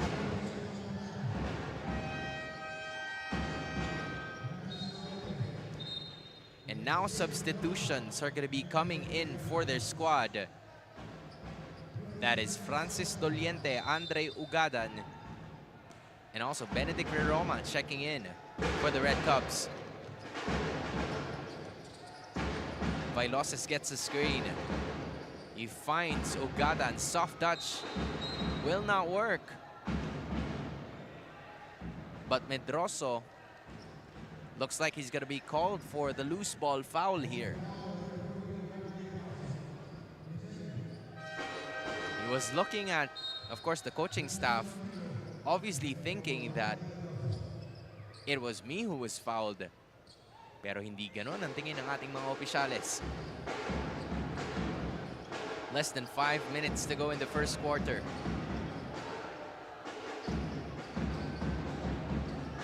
Jos Poli goes up against Mondigo, double team. Good defensive possession. Still some more, 5 seconds remaining. Poli, ball stolen by the Red Cubs. Ugadan all the way to the basket. Andre Ugadan had a good stride to his step. And with that being said, more openings have been given. So Poli, unfortunately, kind of forced the issue during that time. He's going to be subbed out. Steven Creyos is going to check back in. Kasama nitong si Zyren Panerio. Now it's Ugadan. Tween, Mondigo with a shot. Rolls off the basket. Chance to take the lead once more para sa LPU, but a foul is going to be awarded to San Beda. Already 3 team fouls, only 1 more foul to give para dito sa kupunan ng Red Cubs as they're going to be going with a baseline inbound.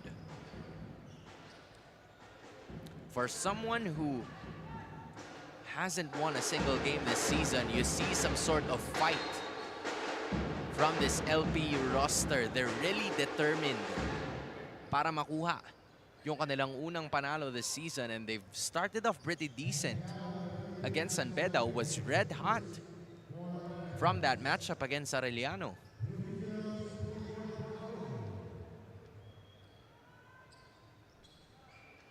Dagom with his first throw attempt is good.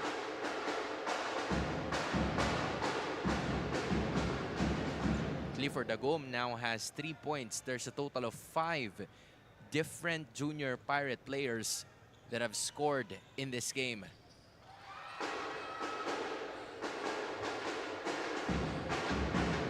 calmly 6 the second. Doliente notices that he has all the room to himself. Doesn't get it. Crayos is going to absorb the basketball, but San Beda is going to be able to set up their offense. Here's Crayos going up against MJ. That was a good defense from MJ Vailoses, pulling the chair on Crayos. Kaya itong si Steven Crayos ay matatawagan ng traveling violation. 3 minutes remaining in the first quarter. 11-9 is the score. Ugadan, another take. But there was a foul.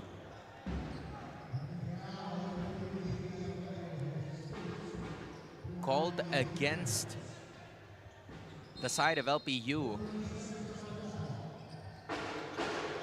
Baseline inbound. Brings it to Doliente.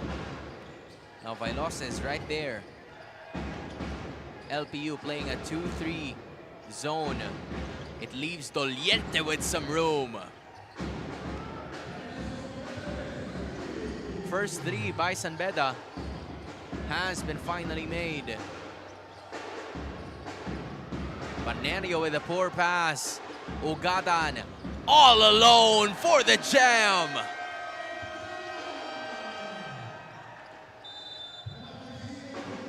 Free the runway. Andre Ugadan took flight. And San Beda leads by 3 with an emphatic slam. 14-11 in favor of the Red Cubs.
And with that slam, all of a sudden it's San Beda at the driver's seat. 14-11. They resort to a press this time. This is where LPU usually struggles. Panerio finding some space and he gets it over. The Red Cup defenders para sa kanyang unang 2 puntos.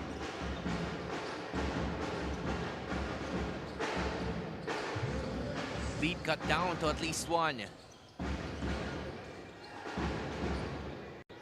Quick passing here by San Beda. Ugadan challenges Julio. Tries to go at it. Not the best shot available there. 1 minute and 40 remaining. Julio thought of passing it, but then all of a sudden, players scrambling for the ball.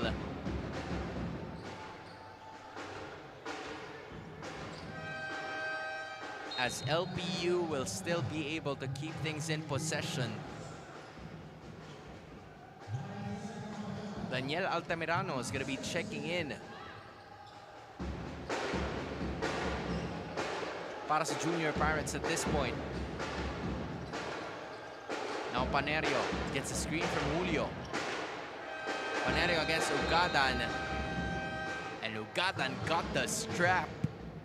24-second shot clock violation.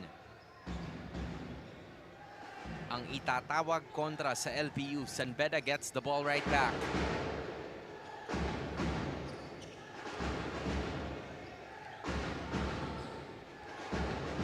Reroma from top of the key leaves it for Andre again. Batumbakal, 3. Nagmamadali na naman ang LPU. Panerio doesn't allow the setup to happen. He sets up himself for the 2.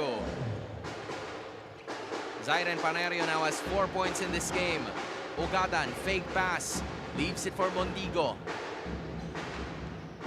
Now it's Ugadan, he gets it right back, and another end 1. Andre Ugadan fighting through the contact. He now leads the Red Cubs with 6 big points.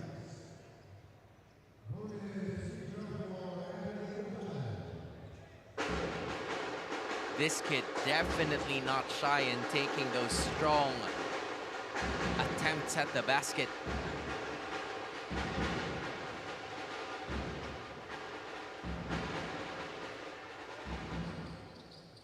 And he converts on the end 1. He leads all scorers with 7 points. Balik sa 1-2-2 full court press. Now Melchor finally got his hands on the ball for the first time. Julio, straight up J. Does not work. But look who's there to absorb it. It's Melchor. First 2 points for Dave Melchor in that one.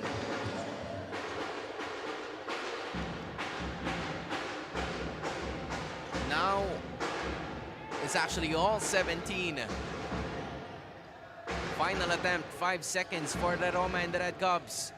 Ugadan thought about it, but he was hit by a brick wall, aka Steven Creos.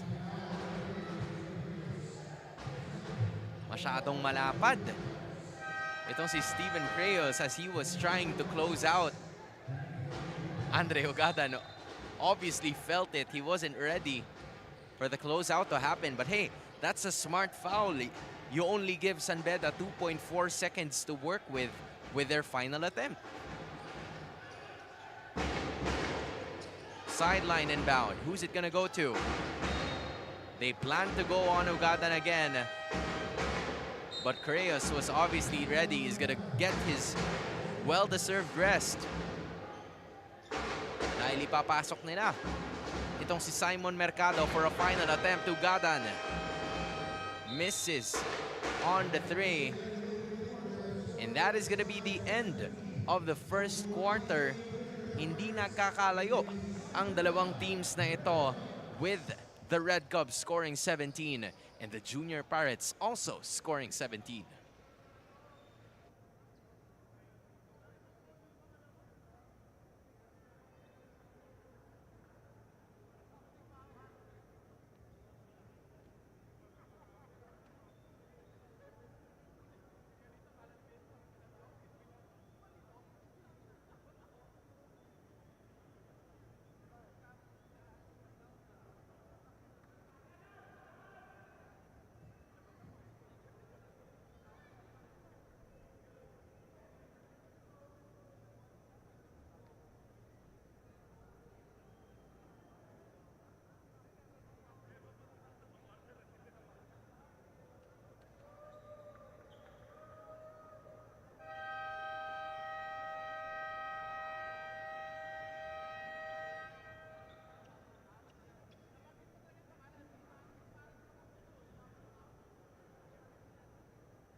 You're still watching NCAA Siglo Uno Inspiring Legacies.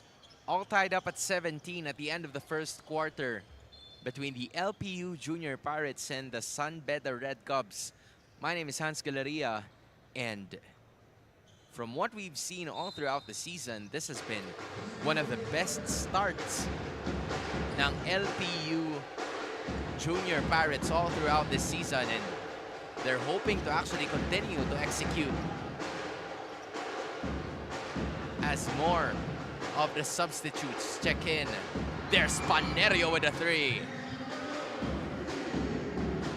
Zairen Panerio leading all LPU scorers with 7 points.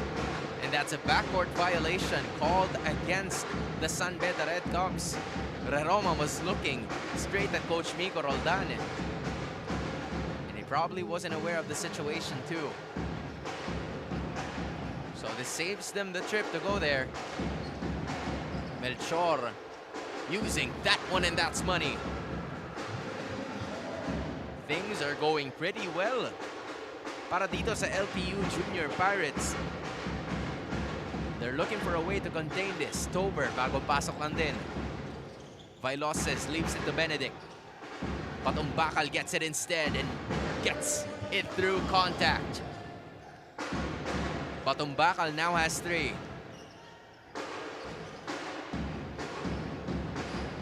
Mercado leaves it for Melchor. Step back, Jay. He's feeling it today. Dave Melchor with 6 points. Palitan sila nitong si Panerio with 7. 24-19, Viloses. Gusto sanang bumawi, but that mid-range jumper isn't gonna work.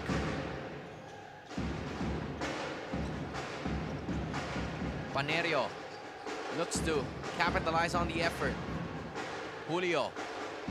Melchor is at 4 straight points. He's gonna try to go for it. 5 seconds remaining. A 3 is not gonna work for Himel. Ugadan, this is his strong side. Viloses gathers the ball. 15 seconds on the shot clock ang iniiwan natin ngayon as Tober leaves it for Roma. Plans to kick it out. Patumbakal. Red Cubs, Viloses, 3. Nobody was there but Benedict Tober.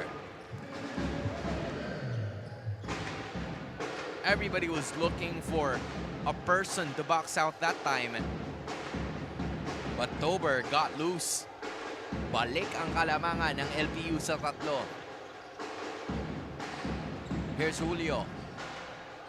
He had an attempt to toss it to Mercado, but Julio's gonna take it all the way and is fouled.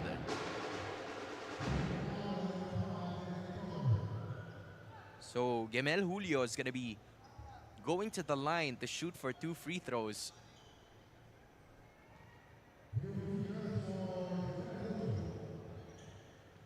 With this full lineup, LPU is taking control of the situation so far.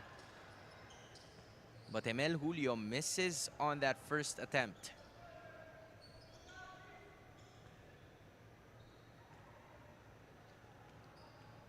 Second potential try para kay Emel Julio is gonna be good as he splits that one. Emel Julio's first point in this game is right there.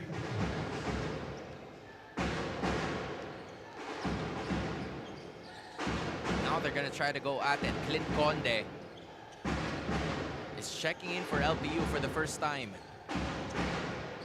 Now here's Ugadan. Nakabuelo ng konti. And then all of a sudden, there it goes again.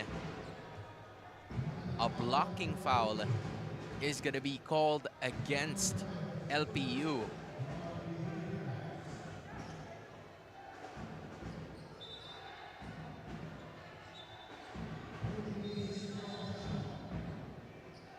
Some hands are being waved right at the paint. Pretty unusual situation there. Baseline inbound, Tober gets it. The Red Cubs wishing it around. There's a 3. Tober gets another rebound, then a strong take to the basket. Benedict Tober now at 4. Baba ang lamang sa dalawa. LPU looking to extend it. Panerio had some room, but he couldn't get it. Patumbakal's gonna toss it down. Oh, Ugadan's gonna test it. Masyadong malakas, but Lawrence is there with another rebound. Panibagong possession na naman ulit para sa San Beda. Viloses going over everybody except for Conde, but he is fouled. Parang bumibilis ang pacing ng laro natin as of the moment. courtesy of San Beda, using more of their strength in taking the ball to the basket. Meanwhile, LPU, nakikita natin, they're slowly setting up the tempo of this game. Right after they break the press, they set up the play, and they mostly convert shots from there.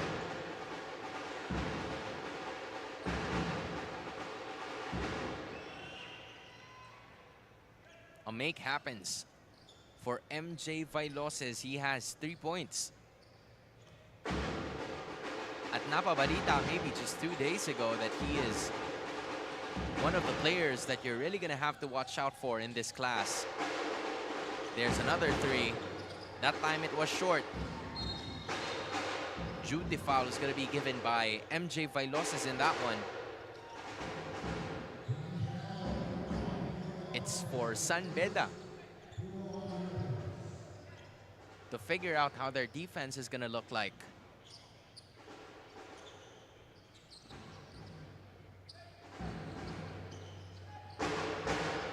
6 minutes and 20 seconds remaining in the first half. Panerio chooses to go left. Heavily defended, doesn't matter anyway. Zayden Panerio now with 9 points. This is a dream start for him. Jure San Juan bumps through. Red Cubs kicking it from beyond the arc. Vailoses takes it all the way. MJ Vailoses starting to turn up in this one. Still 1 point separating these two teams.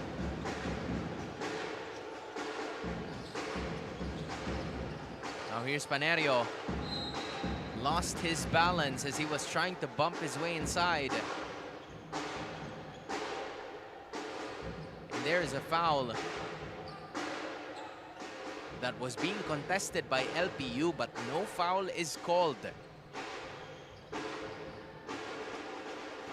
A chance for San Beda to take the lead in this one. Doliente kicks it out. Vailoses, some room. And now it's Tag-Um who has the advantage, but another foul is gonna be awarded to San Beda. This time it goes against Wagan. They're never shy in at least making those baskets happen or committing those fouls because they're obviously a bit too far from the penalty situation. Turnover para sa LPU. Doliente taking it all the way is not good. But San Beda gets another possession. Now San Juan gives it for another attempt. It doesn't work that time.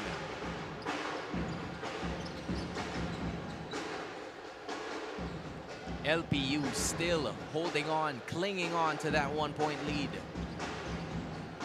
10 seconds remaining on that shot clock. But Doliente has it. Wagan waiting on the other side. The defense of the San Beda squad starting to be felt by this team right here. Now there's a three-pointer. That is money. Galing kay Tag-Um.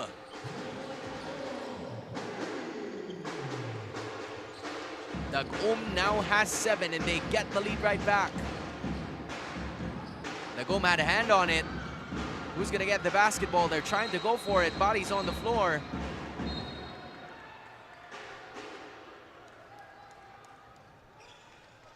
As San Juan and Tag-Um was just right there. And the possession arrow is pointing to San Beda, so it stays with the Red Cubs. But my, oh my, there was a commotion on top of the key.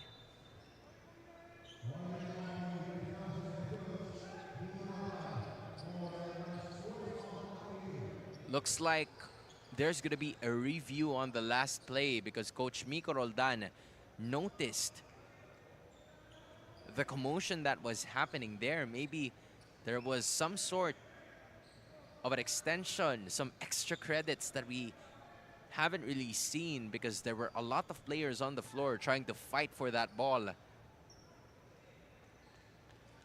And their officials are obviously talking about it, just planning to make sure. And as expected, a review is going to be given. This gives some time para sa dalawang koponan na mag-usap and to try and think things through. Because again, San Beda is still looking for some hope in making that Final Four spot. They're currently seated at a 4-3 record. Meanwhile, LPU on the other hand, they might have lost their chance already to make it there, but they do not want to end this season winless, which is why you see a lot of fight from the Junior Pirates at this point in time. Muli, kung sakali na kayo ay malapit lamang dito sa Phil Oil Eco Oil Center at San Juan, you can definitely come over and check out all of the games we have witnessed so far. There it goes again.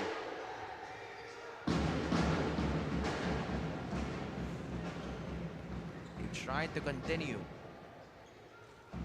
as of this moment to see what the final call is going to be like, but it seems like there will not be a review on what's going to happen.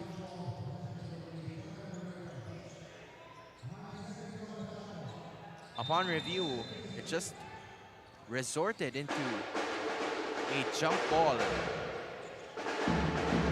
And now they plan on continuing. San Juan mid-range. Doesn't get the friendly roll. Elayo is going to be getting that rebound. Lucas Peña also checks back into this game. Now Dag-Um gets a screen. Wala dito kay Poli. Strong take to the basket is no good. San Juan with a rebound. Leaves it for Wagan. And then all of a sudden he takes a 3 for himself and he gets it in. Joris, San Juan's first 3 points came in handy. And now they have the lead, 31-30. That's a jump ball attempt. The ball will stay with this LPU squad. But there's already 9 seconds na nabawas.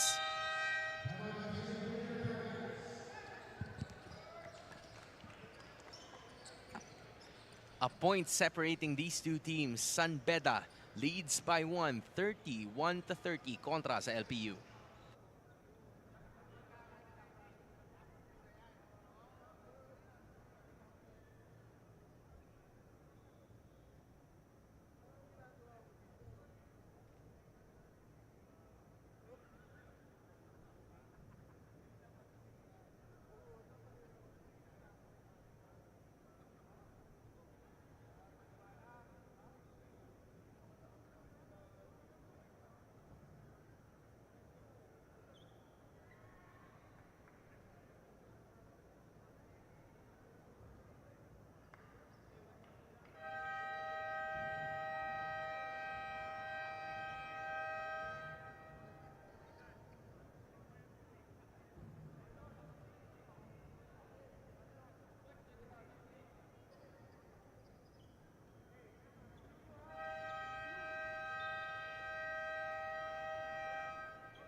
A very tight ball game with only a point separating these two teams as we speak.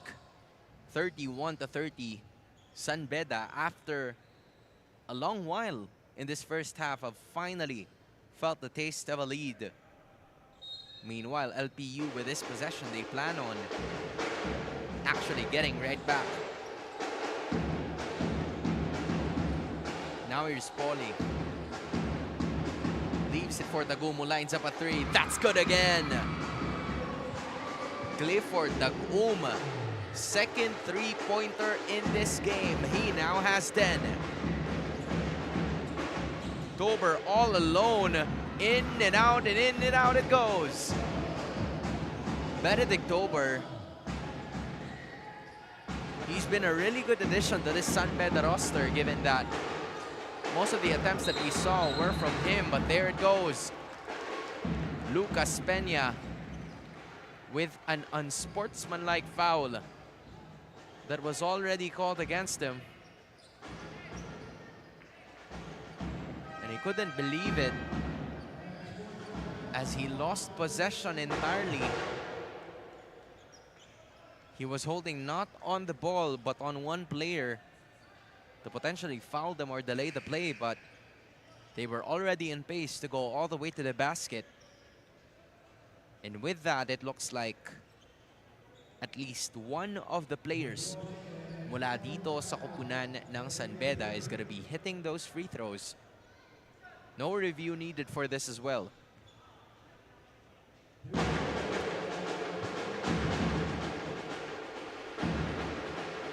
Wagan's first attempt is a miss. Still, it's 33 all.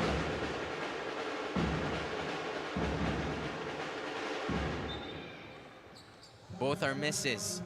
Would have been really crucial in this tight of a ball game. That's going to be heavy important later on.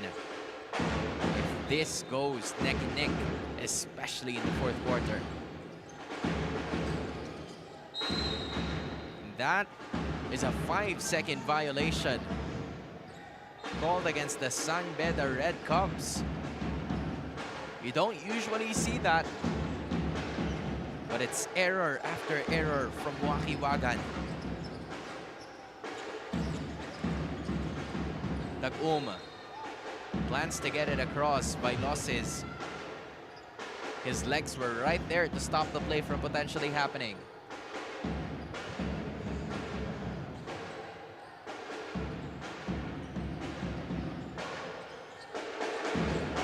A bit more than 2 minutes remaining. Now here's the goal, another three. Doesn't get it, but look who's there to fight for that rebound. That time it was Clint Conde. And it seems like Conde is going to be going to the line to shoot for two. It's a battle of free throws in the final 3 minutes of the first half. Given that, you know, neither of them have been in the penalty situation kanina lamang, that's an unusual take. If you're Conde, you're obviously gonna take that.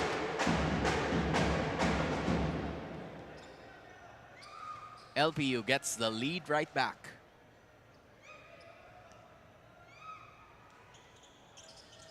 Conde misses on the second attempt. Separated by a point once more. San Juan, Bumuelo, he gets rejected by Poli. And now Panerio was ready for that. Now Tag-um is on the run. LPU faithfuls are looking for something here. Tag-um finds a way. Poli, strength endured. Now here's Pelayo. He tries to go his own. Panerio, some room. Kaboom! Zyren Panerio gets it in for three-point number 4 mula sa LPU. And now the lead goes up to 4. The Junior Pirates 37, the Red Cubs 33.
This has been the toughest version of the LPU Junior Pirates so far in this competition.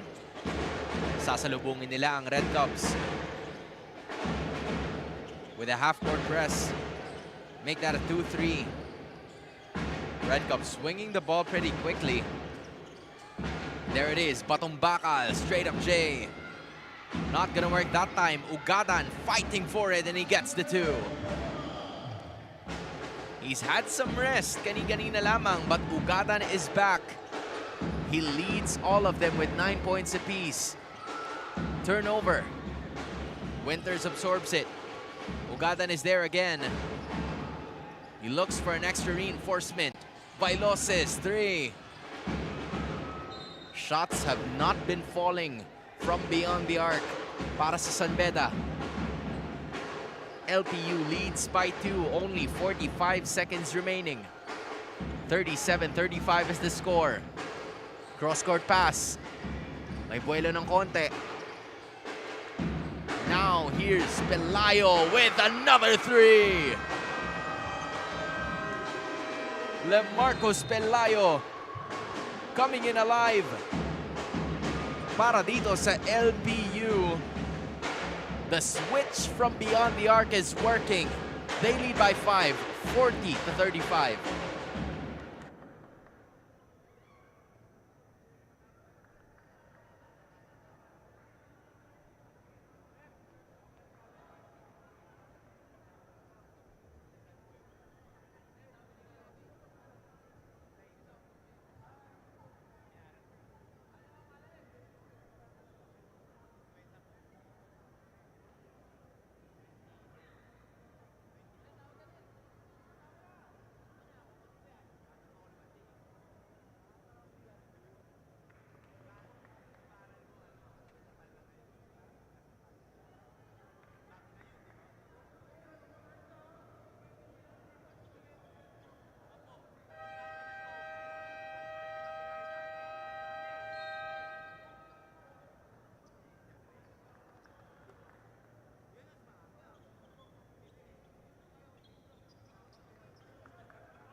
For the San Beda Red Cubs, they've attempted most of their shots from the three-pointer.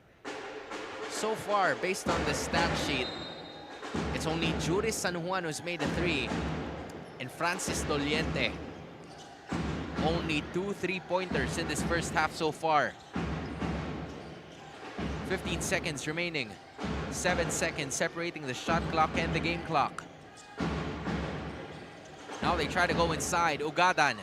In and out goes that ball. Final attempt in the first half. Panerio very much aware of it. 5 seconds remaining. Pelayo wants to go one-on-one. Three-pointer. Does not work that time. And that is gonna be the end of the first half. A strong showing mula dito sa kupunan ng Lyceum of the Philippines University as they try to inch closer patungo sa kanilang unang panalo sa siglo 1. They lead by 5, 40-35 kontra sa San Beda Red Cubs. Second half when we return.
Halfway point of the second game of match day number 8. It is the LPU Junior Pirates leading by 5, 40-35 against the San Beda Red Cubs here at the NCAA Season 100 Juniors Basketball Inspiring Legacies.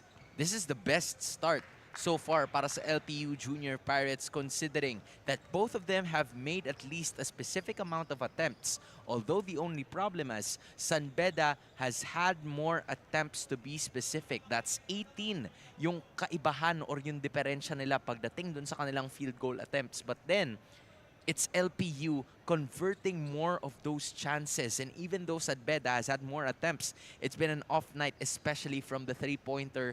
Rebounding is very tight for both of these teams. But LPU obviously needs to take better care of the basketball. It is 13 attempts to 4 of San Beda Red Cubs. Naging malaki yung tulong ng pressure na ginagawa ng San Beda from start to finish of the first half for them to have more chances. Actually, more or a lot of those attempts have been wide open, but they couldn't really convert given the fact that most or at least almost half of the attempts na nanggagaling dito sa San Beda ay galing sa 3-point line.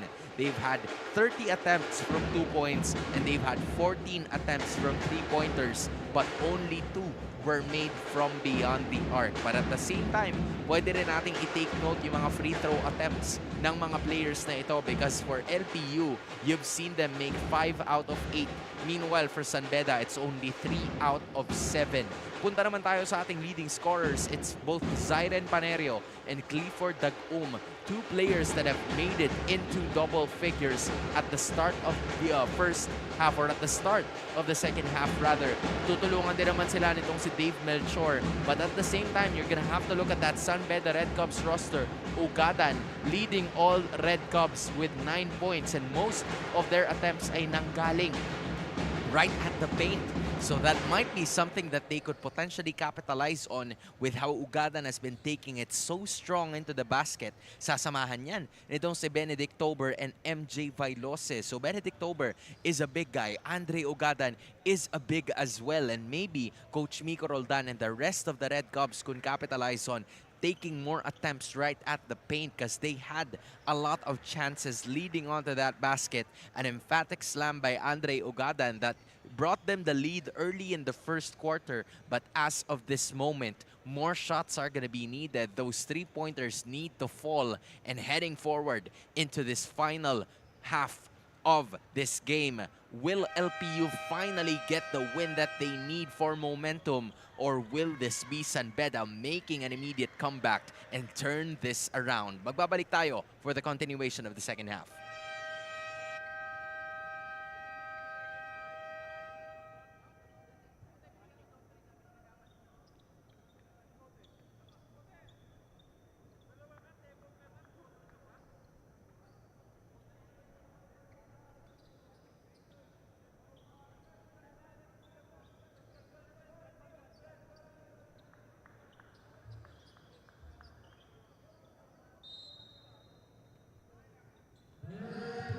Start of the third quarter here at the Phil Oil Eco Oil Center, NCAA Season 100 Inspiring Legacies. We're gonna try to take a look at how much of an improvement San Beda is gonna be having here. And from what we're seeing, Reroma, scoop pass, not gonna work. There's Medroso, step back J. Would have been really helpful, but that did not get in time. A 24-second shot clock violation. A turnover is gonna be called against the San Beda Red Cubs. Babalik ang bola dito ngayon sa LPU. You see, there were multiple attempts. There were a lot of attempts right at the start, maybe 3 to be specific. But there it goes again. Ugadan, can he do it again? Not this time, but that was surely a 2. Andre Ugadan starting us off with 2-pointers. Now he's the lone Red Cub in double figures with 11. Panerio sizes up the defense. He gets a screen from Poli. And that is going to be Another turnover for LPU. This is only a single possession separating these two teams. Just like what we've mentioned, the Junior Pirates have to take better care of the basketball. Playing at least a 3-2 defense here are the Red Cubs, or should I say the Junior Pirates. As LPU's on the run once again. Panerio tries to go for it. And another almost turnover. As bodies are on the floor. But the possession arrow stays with LPU, so the Junior Pirates are gonna have to work with 14 seconds in the shot clock. You see some more intensity galing sa depensa dito ng San Beda.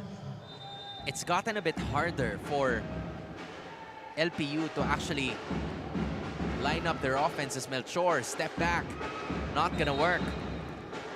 Pauly's not gonna be handling that basketball. So just like what we've seen, it's gonna be continuation again. Working on a 3-2 zone defense. And there's a continuation of play between Dagom and Ugadan. Looks like Dagom is gonna be called for a foul. He immediately goes to Ugadan, and Ugadan's all good with it, basically. Was not under the act of shooting.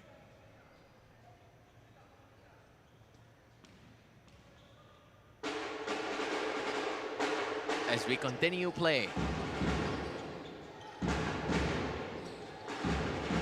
Roma leaves it for Medroso, who couldn't get the basket. Pauly gets another rebound.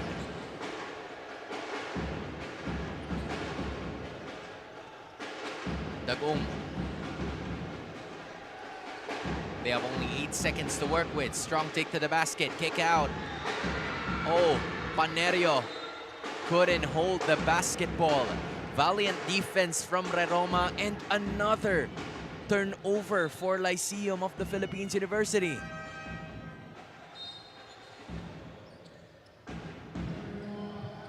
Those turnovers are obviously starting to pain this team. It's been 2 minutes and 30 seconds on. We've scored all but 2 points. Another inside pass, this time Ugadan.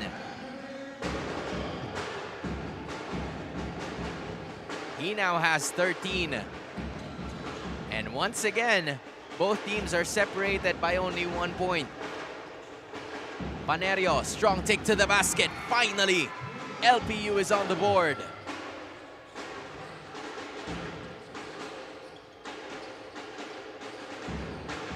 Patumbakal plans to do the same. Iiwan. And then Doliente's gonna try. In and out. It's been a moment of struggle here for the San Beda Red Cubs from Rainbow Country. As there's another attempt, no foul is gonna be called. Nagmamadali na naman ang San Beda. Roma looks left. Doliente thought about it. He decides to take it inside. And one. Francis Doliente acknowledges that the three-pointers aren't working. So you know what? Let's take it strong to the basket. And he was rewarded with 2 points and an extra free throw.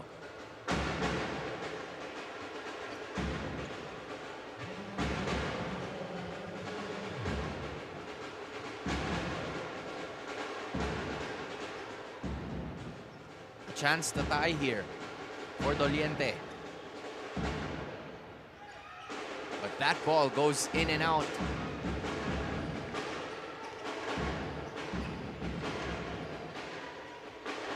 Now the Dagom leaves it for Panerio. He gets a screen. Now here's Julio fighting his way through. Can he find somebody? 5 seconds remaining. Zairen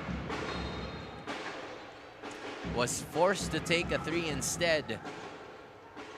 Again, beautiful defense played here by San Beda. They've scored 6 this quarter. And LPU has scored 2. Patumbakal going up against Panerio. Ugadan, turn around, teardrop jumper, and San Beda's at the driver's seat. Ugadan has scored 6 in this second half alone. Dagum. That is a foul called against Reroma. After there was a swat close up on Julio's face. San Beda, this is starting to be their momentum now. We see more defense being played by the Red Cubs. But there are also more fouls happening. I mean, they still have 2 more fouls to give, but at the same time, it's starting to creep into that free throw line where LPU has made at least 5 out of 8 attempts. Julio leaves it for Dagum. There's an attempt and a foul. 3 fouls in 1 possession. Not the most ideal scenario there for Coach Miko Roldan and the San Beda Red Cubs.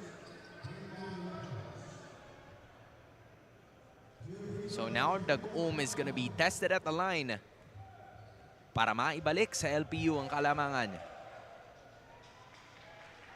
But he's not gonna be able to do just that.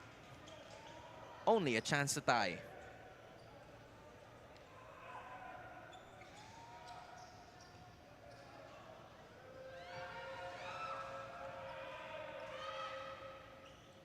Dagum's second try gets us all tied up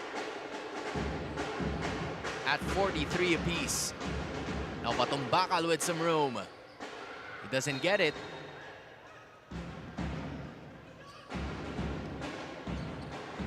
And Ugadan was asking for Coach Miko Roldan to go with a review because he felt like he didn't touch it. There was some sort of scenario because both of them were tapping it all the way to the outside. Kaya naman ang ating mga opisyales, they're gonna look at the play. The score is at all 43 between the Junior Pirates and also the Red Cubs, just taking control of business. It's been a tightly contested ball game. Kaya naman hindi natin maitatanggi that this is gonna be close. But it depends on who gets momentum. LPU looking for their very first win to end their season. On the other hand, you have the San Beda Red Cubs hopeful to get another win in the basket to strengthen their chances of being part of the Final Four. And with that review, San Beda is successful. They maintain possession right here.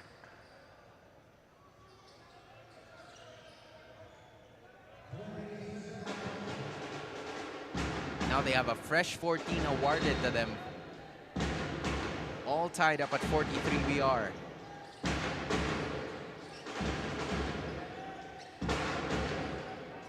Roma leaves it for Ugadan. Cross-court pass. Doliente challenges the defense, but he gets another rebound, another attempt. Roma now Patumbakal for 3. Doesn't get it in, but Ugadan never giving up on the play. Another attempt. This could be shot number 4. Roma, Medroso waiting on the other. Randall Medroso, right place at the right time. San Beda has the lead now. Oh, wait up. Looks like it's a double foul. Called against Julio and Ugadan. They were entangled upon the development of that play. Kaya naman si Gemelo Julio at si Andre Ugadan ang matatawagan. First foul for Gemelo Julio, second para kay Andre Ugadan. LPU's going with that side line inbound with Panerio. Going for it right away. Abrantes is going to be testing that defense. But that defense is too strong. Turnover para sa LPU. Reroma, strong take. He's rejected by Poli. Not allowing easy access on the paint.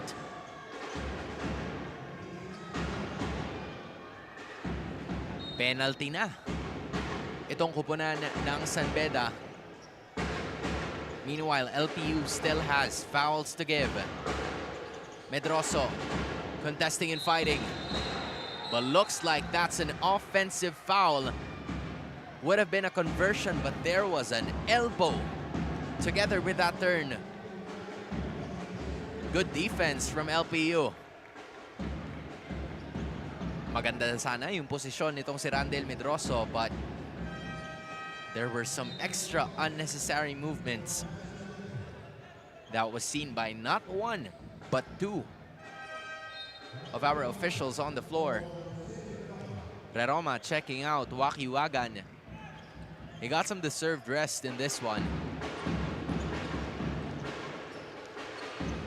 Man-to-man defense being applied here. Julio picking up the basketball, leaves it for Pelayo. Kontra dito kay Vailoses. High-low play. Julio doesn't get it. But a foul is going to be called here. Kontra kay Jos Poli.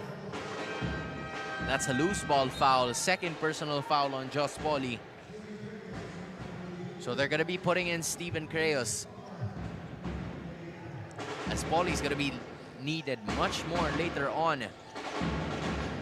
Wagan speeds up the tempo para kay Benedict Tober.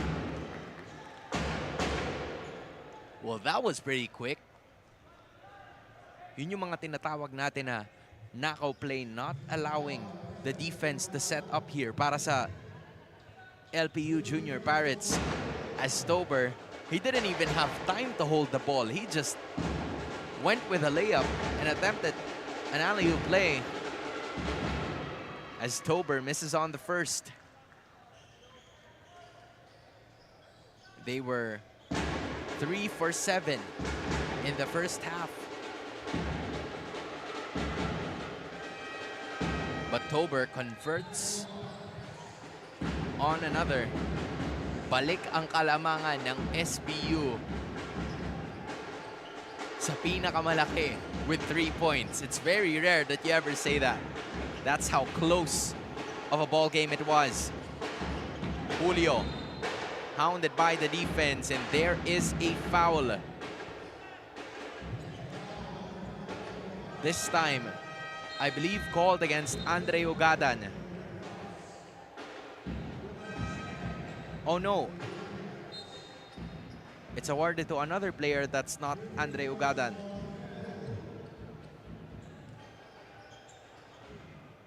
So because San Beda is already at the penalty situation, LPU will have a chance to shoot at the line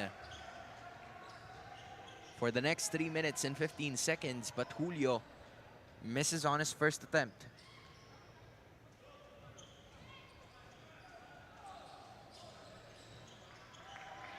Friendly roll on the second.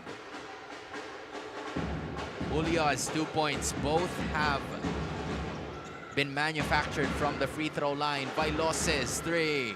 That's good. MJ Vailoses, that's his first 3 made in this game. Angat sa pinakamalaking kalamangan ng San Beda with 5 points. Now Pelayo goes for it. Julio mid-range. Too short. Creus absorbs it. Bailout shot is not gonna work.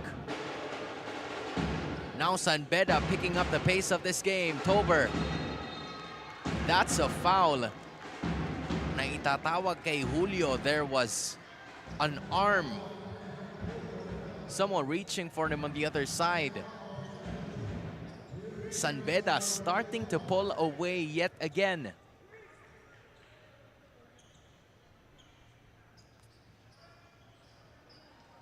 So now Dober is gonna make another visit at the line to shoot for two. Dober misses on the first. It's been that kind of morning for Benedict Dober and the entirety of the San Beda Red Cubs. Dober's second attempt is a miss, but Matumbakal gets it right back. Dober wants to keep the possession, and he's now gonna have another chance to go to the line. Because it's not only San Beda at penalty, it's even LPU.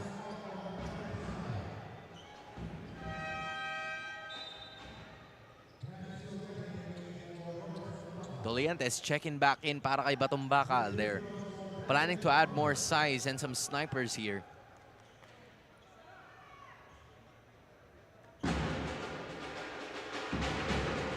Benedict Dober is going at the line.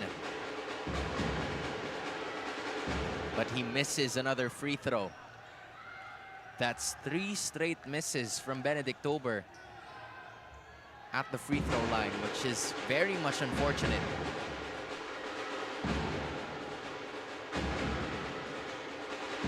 And another one. Lead stays at 5.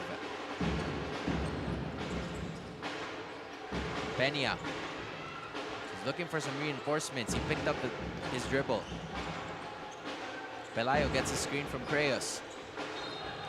And that right there is a backcourt violation. He was caught stepping at the half-court line. And slowly but surely, LPU is feeling the pressure. Those unforced turnovers have been costly for them, as they have only scored 4 points in this quarter. San Beda already has 14.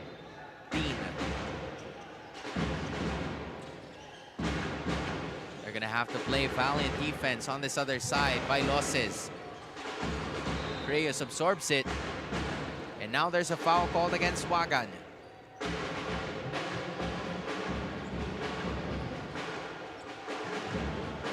So obviously this is starting to become a long quarter because it's a battle of free throws ng dalawang kupunan.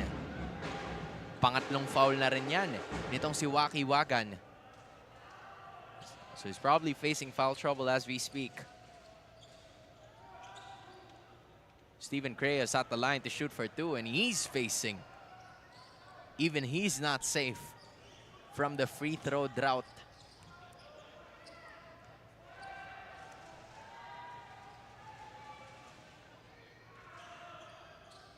Second attempt is also a miss.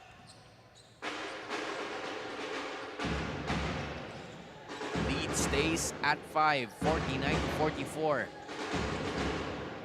Now here's Doliente. Couldn't get it in.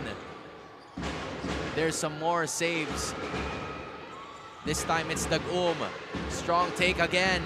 In and out. And in it goes.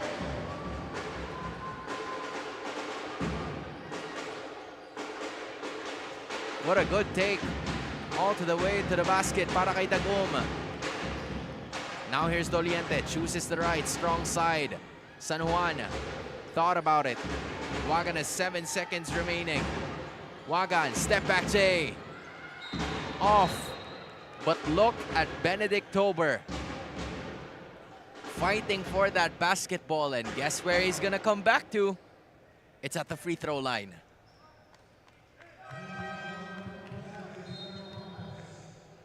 Although this is obviously a good sign for Benedict Dober, he's missed his last 4 attempts. So obviously, his teammates are asking him to take his time. Tober finally breaks the cold streak. Now has 8 points in this game so far.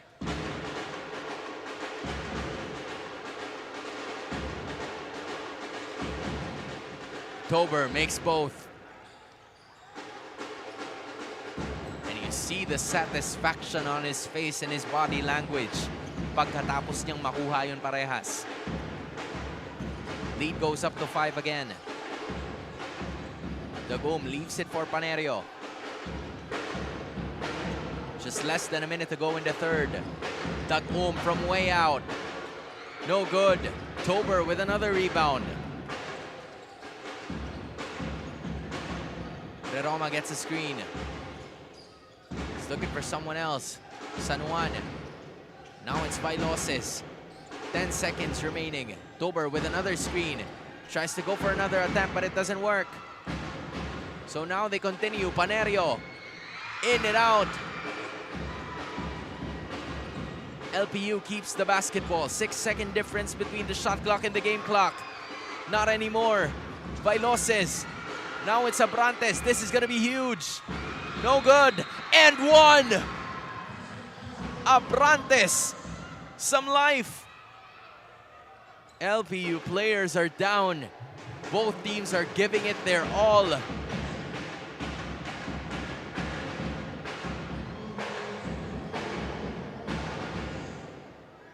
Now Abrantes has a chance to close this one out by 2 points. Jericho Abrantes has only scored 2 points in the first half.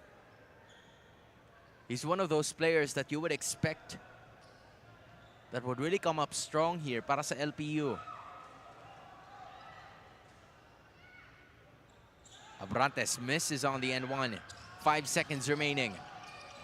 Bailoses wants to go for it. Continue the attack. Doesn't get it in time.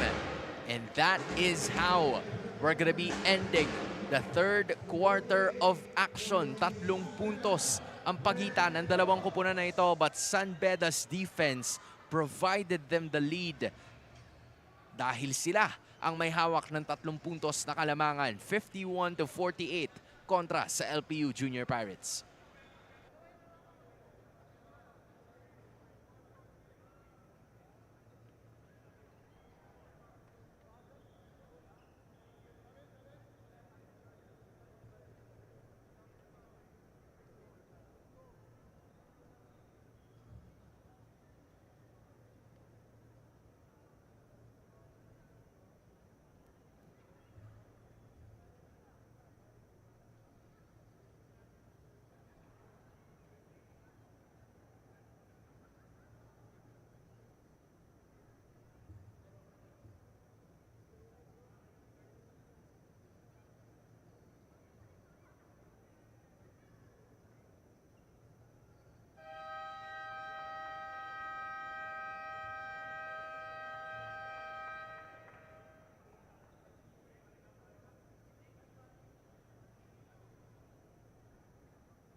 Some final reminders from both of the coaching staff regarding this very close of a ball game here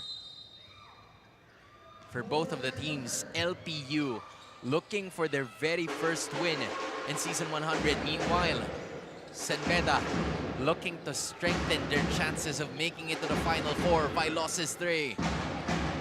Starting it off pero hindi papasok.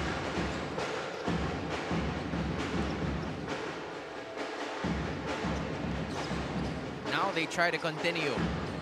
Engio was wide open, but they didn't notice. Oh, the Gum retrieves it.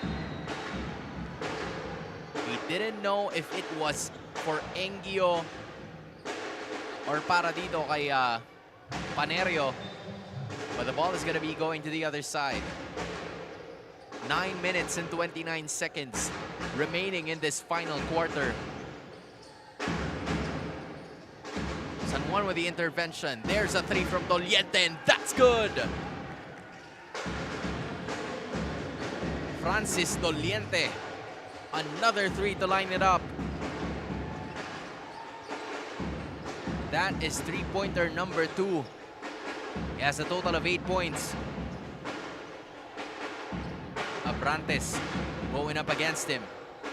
He finds some space, but it went off his lap. Kaya babalik ang bola dito sa San Beda.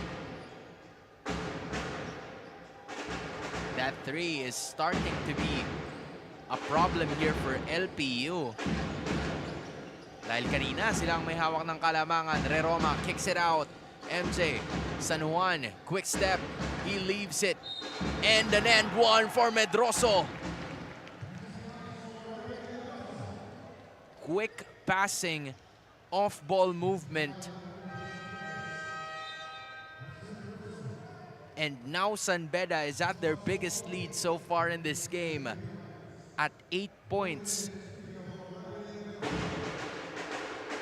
That's where the advantage of actually giving those extra passes come into play.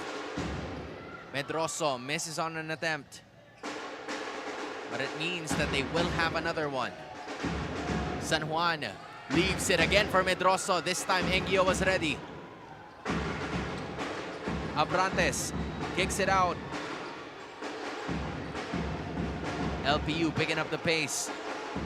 Oh, but there it goes, another steal. Doliente, quick run to the basket. And with that being said, first double-digit lead of this game is held by the San Beda Red Cubs. 58-48, LPU is phased. They call a timeout.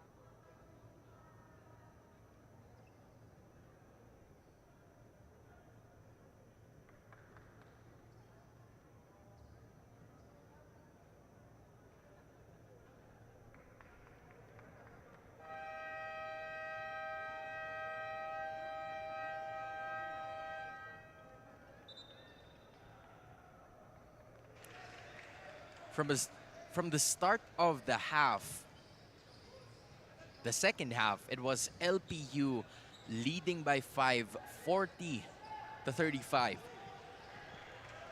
And then all of a sudden now, it's 58-48. It's a 23-8 run that was showcased by this team right here. Nagum forcing the issue. Forced shot is not gonna work. Now San Juan picking up the tempo. Reroma thought about it. He leaves it for San Juan again. You love to see the idea. If it's not working outside, dalhin natin sa loob. They lead by 12. Starting to pull away are the Red Cubs. Abrantes kicks it out again. Now here's Panerio with a three. Shots are starting to not fall para sa Junior Pirates. Meanwhile, Doliente is fouled. I believe it's gonna go on Jos Boli. But my, oh my.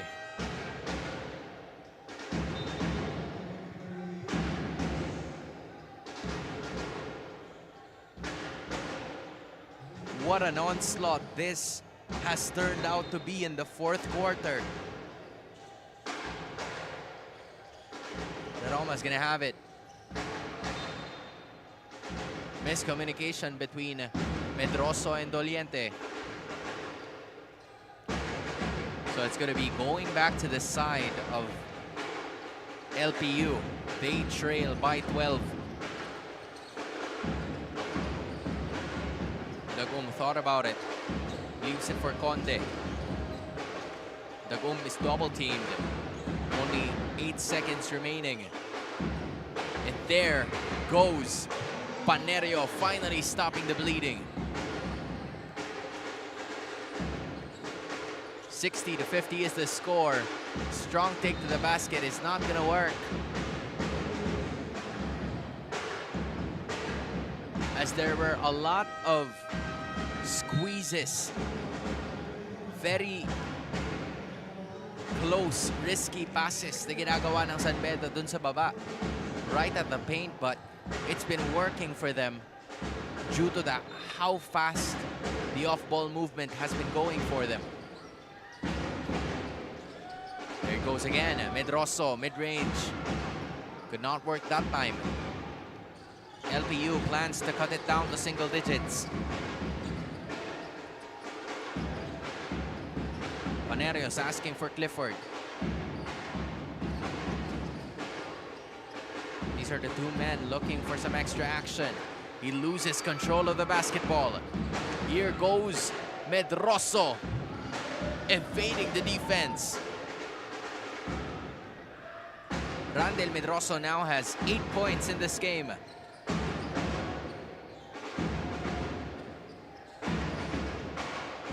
LPU trails by 12.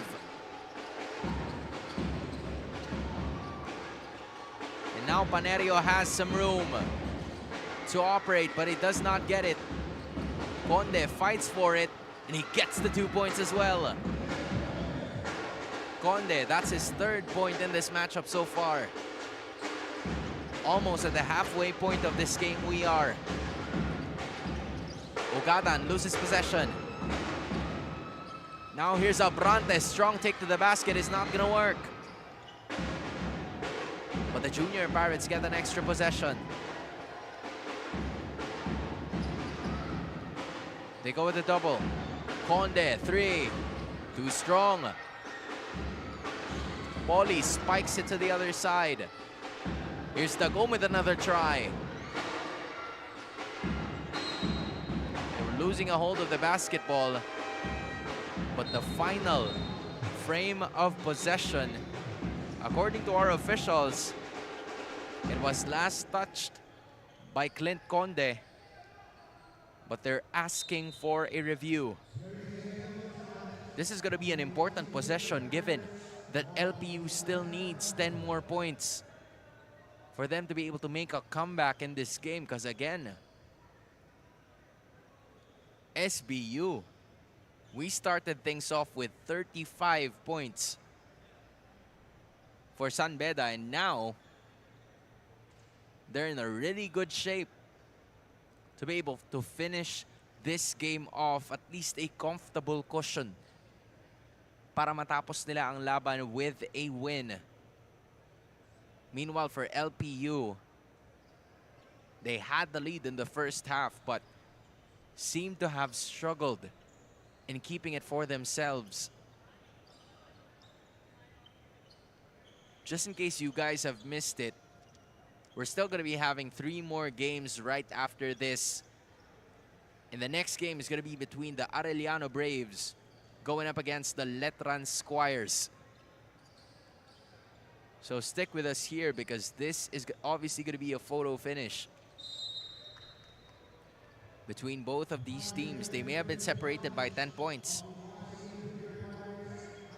But San Beda's obviously not going to be complacent. And LPU's not going to give up as well.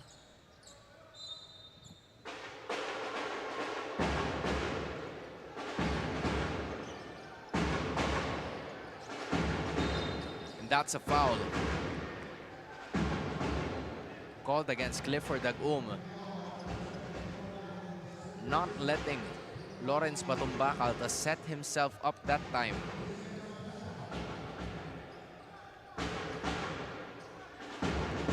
Less than 5 minutes to go. in this game. And now here's Medroso. Gets rejected by Paulie. Good stop from the Junior Pirates.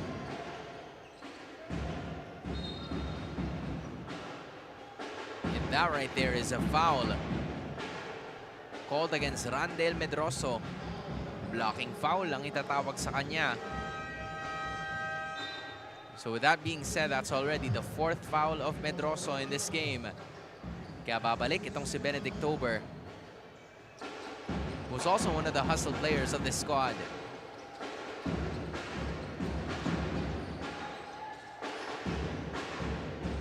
The Gom only has 5 seconds to work with. He's gonna do ISO kontra kay Ugadan. And that's a foul na itatawag kontra kay Andre Ugadan.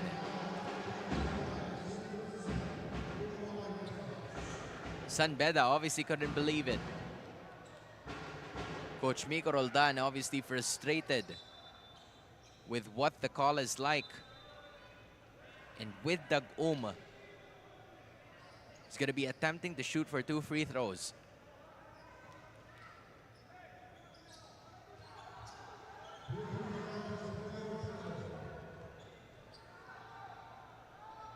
So Dag-Um misses on the first throw. They're going to be doing the stoppage of play. And obviously there are a lot of frustrations that is being given by the San Beda coaching staff.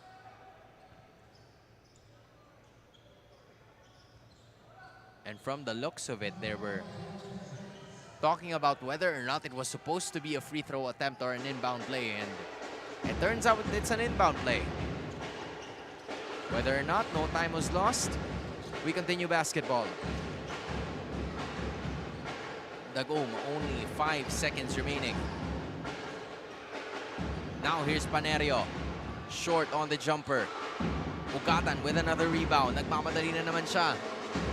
Taking it to center, Batumbakal. Now that's a foul. Called against LPU. It's been practically harder for the Junior Pirates to get some attempts up dahil sa depensang pinapakita ng San Beda, especially in the second half. Now here's Doliente. Tober gets it to Francis. Batumbakal. Doliente, some room. Kaboom! Doliente. And now San Beda is finally online with their 3-point attempts. 65-52 is the score.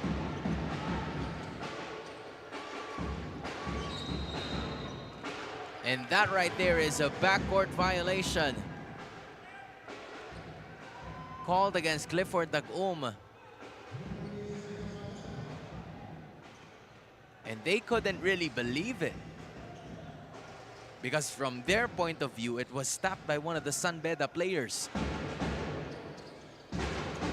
All of the momentum is with the Red Cup so far. 3 minutes and 10 seconds remaining. Ugadan turns around, up and under is money.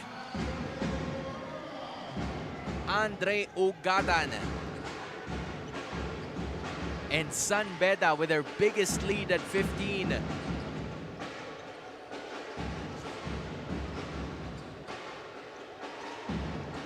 Conde finds Abrantes wide open. He doesn't get it again.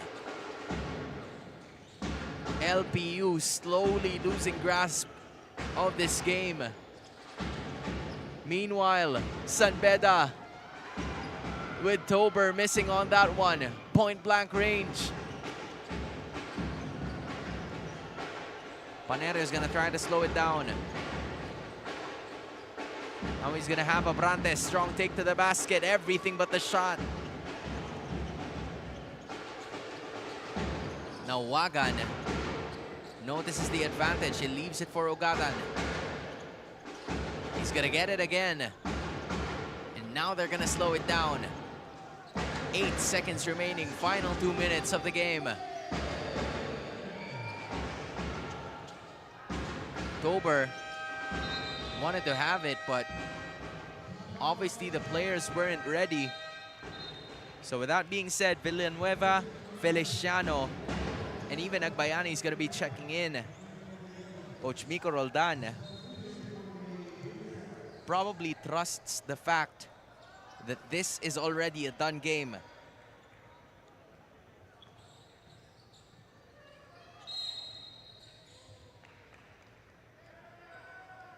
And a technical foul is going to be given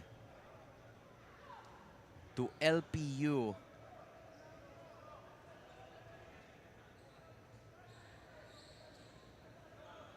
I guess for excessive calls, the frustrations are obviously felt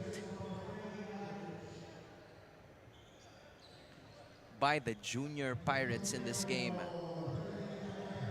The first half went so well for them, but this was a totally different story. So now it's going to be Benedict Agbayani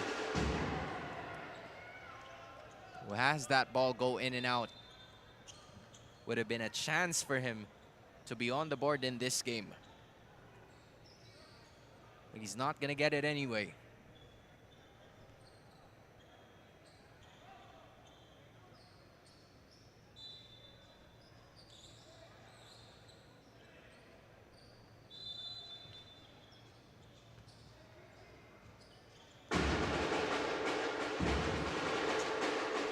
LPU, 1:40 to try and catch up to this. Dagom forcing the issue. Everything. But the shot is simply not falling anymore. Now Ogada notices the time. He's going to be slowing it down. Feliciano. Here goes a shot. Does not work, but Ugadan gives another possession to San Beda. Oh, that's gotta be painful if you're LPU. Ugadan has been the consistent factor in this game so far. He has scored a total of 9 points in that first half. Make that 8 in the second for a total of 17 points as he gets his well-deserved rest. And another foul is called against LPU. The possession hasn't even started yet, so you know what that means. It could probably mean free throws awarded para kay Lawrence Batumbakal, who is now at the line to shoot for 2. That final play, that final possession was being reviewed so far in this game. Was quite an unfortunate issue now, unfortunate incident para dito sa LPU because they had the lead. But San Beda, there's a reason why they had some wins in their arsenal. And they obviously know how to bounce back. Instead, it's going to be Enrico Feliciano who's going to get his first point in this game.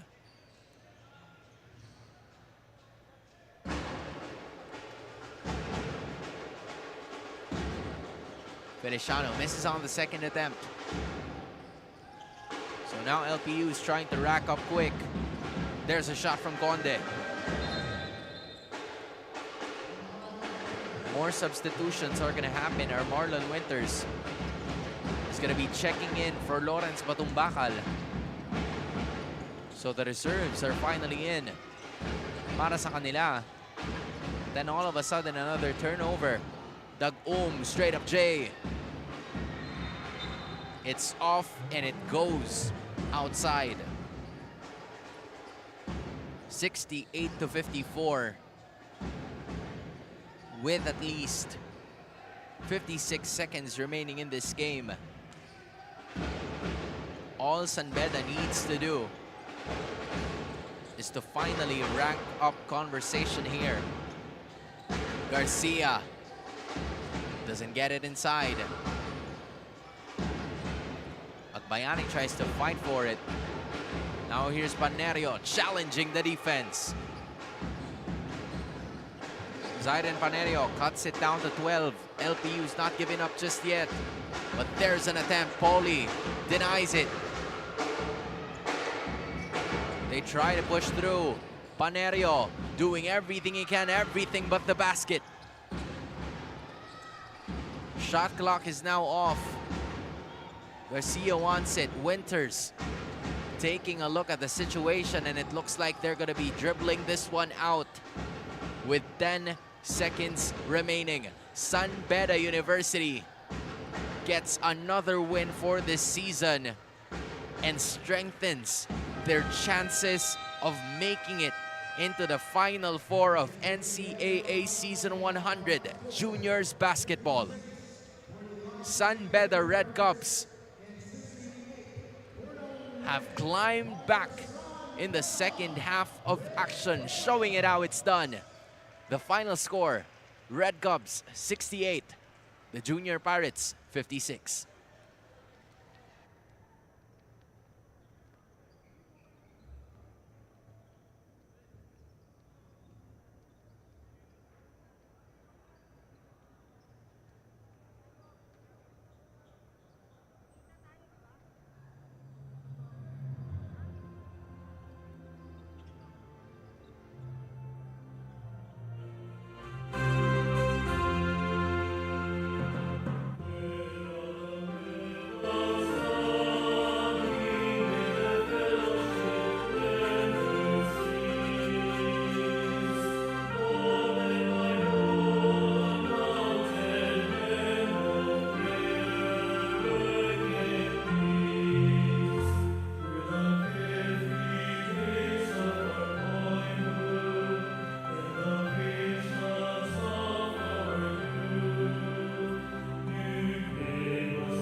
was San Beda getting the victory kontra sa kanilang kalaban na Lyceum of the Philippines University. The best player of the game is here with me today, Francis Doliente. 13 points, 4 rebounds, 4 assists, and 5 steals. Francis, talk to us about the first half or kung ano yung pinag-usapan nyo during that half sa dugout. Kasi tila nag-iba yung laro nyo pagdating ng second half.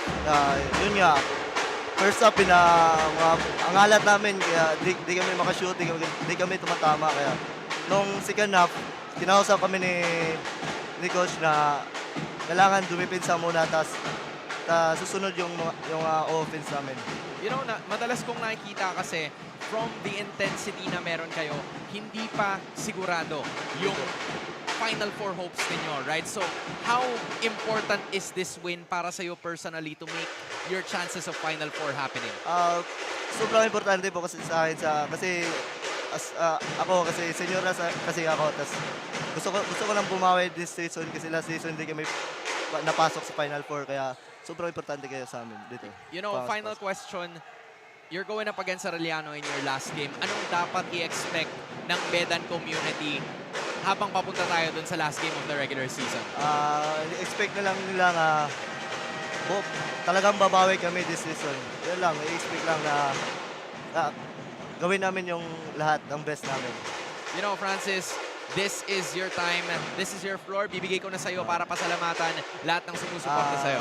First of all, maraming salamat kay Lord na binigay kami ng panalo ngayon. And sa coaches na ginaguide kami, tas mga teammates ko, tas mga San Beda community, tas mga alumni namin na sumusuporta sa San Beda. And mga pamilya ko po, sumusuporta din. There we finally have it. Best player of the game, Francis Doliente. Magbabalik pa tayo for the continuation of NCAA Philippines Season 100.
NCAA Season 100 Inspiring Legacies live here at the Phil Oil Eco Oil Center at San Juan. Matchup underway between the Arellano Braves and the Letran Squires to lead us here at the third game of match day number 8. Kasalukuyan nating nakikita ang dalawang teams na ito looking for very valuable wins en route to becoming part of that Final Four dito sa ating matchup ngayon. With Arellano Braves on your screens as of the moment with a 3-4 record. They're gonna have to at least figure out a way to get 2 wins para mas tumaas ang kanilang chance to be part of that Final Four bout. But at the same time, hindi rin naman magpapahuli ang kanilang nagiging kalaban on the other side, because you have here the Letran Squires, the obvious defending champions of what has been a tremendous performance mula sa kanilang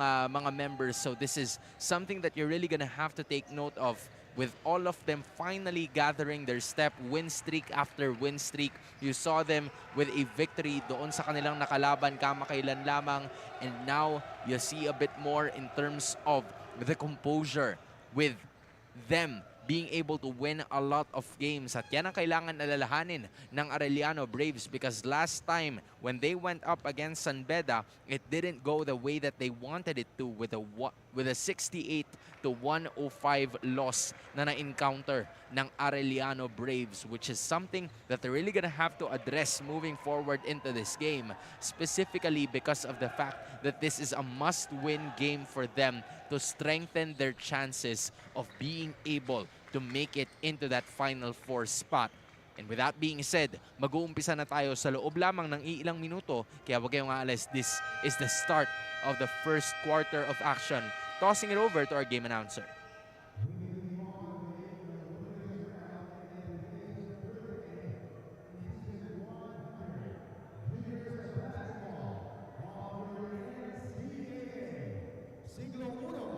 Inspiring Legacies. Let's first meet the starting 5 of your Arellano Braves. At guard number 14, Rachel Padilla. At forward number 18, Elijah Yussi. The other guard number 22, Chris Lee. At center number 27, Axel Mendoza. And the other forward number 78, Edgar Baluyon. Their head coach is June Cuevas. Here now is the starting lineup of your Letran Squires. At guard number 1, Daniel Viana. The other guard number 4, Alvin Villanueva. At forward number 6, Daniel Padilla. The other forward number 10, Daniel Galarama. And at center number 14, Justin Hugo. Their head coach is the thriller, Willie Miller. Officiating is Bolivar, crew chief, FIBA International referee, Ralph Loren Moreno. Umpire 1, FIBA International referee, Jonathan Garcia. And umpire 2, Alfonso Pinagano III. Gathering official, Rodet Laprea. And our commissioner, Mr. Joel Hall.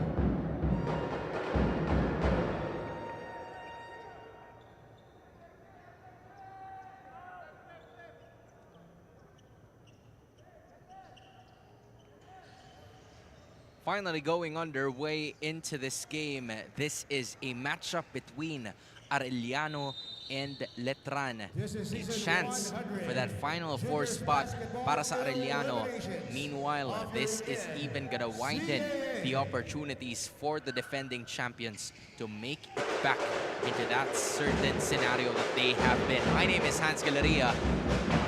You are witnessing the third game of this respective match day number 8 that we have right now. An attempt is gonna be made by both of the teams, pero uumpisahan yan ng dalawang mintes. Nagmamadali si Villanueva, ay finds some room, pero sinalubong naman siya nitong si UC. But both of the teams are actually getting a little too excited in this game so far.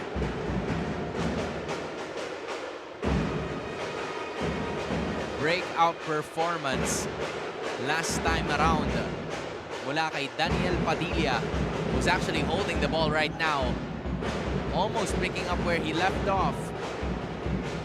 knows he's gonna be getting it.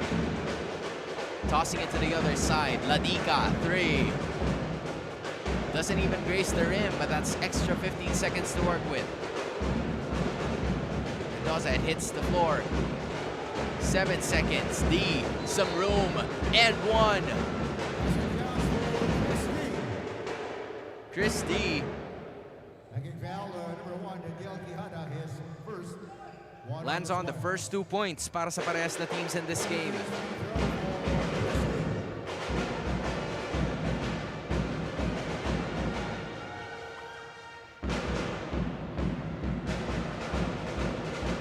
First attempt at the free throw line.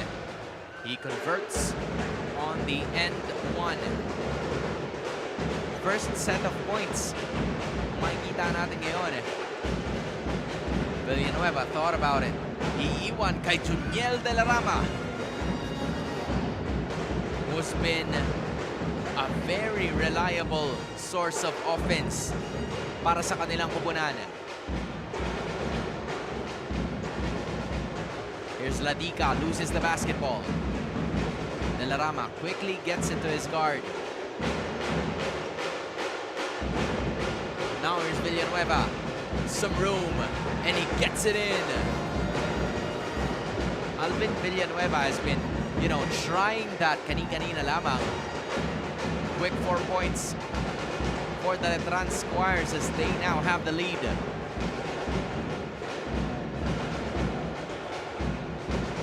Here's Chris D sizing up his defender.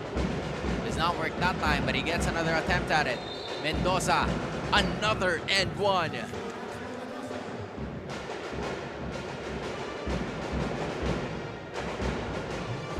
Coach Jun Cuevas obviously pulling out instructions as of the moment, as it was quite an error galing dito kay Chris D, but it was a good sign that he was able to give it to Axel Mendoza, who also converts on the end 1 attempt. Balik ang kalamangan dito sa Arellano. De La Rama, another high-flying attempt. Strong take to the basket. Is not gonna work that time. Si Axel Mendoza matatawagan ng foul sa pagkakataon na yon, as Juniel De La Rama shoots for 2. You see a bit more of the situation here as Mendoza,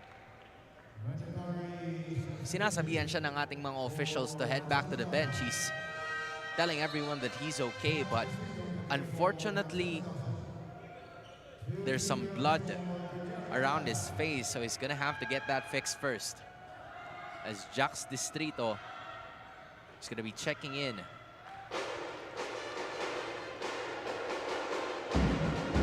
De La Rama gets his 3rd point so far in this game.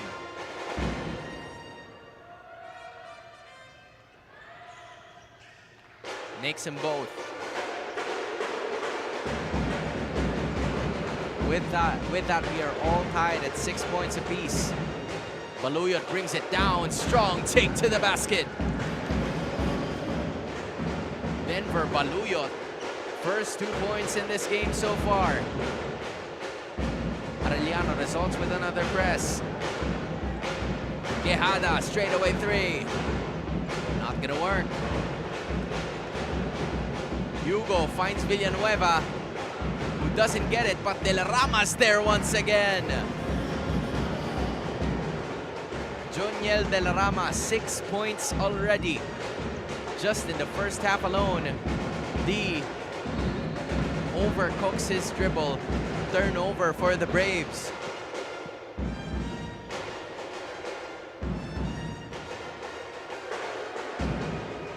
It's been a very tight contest here at all 8.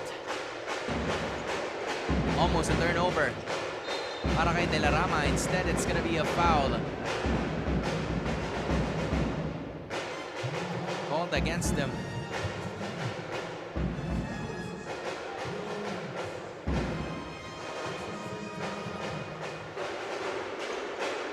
Quejada with an inbound.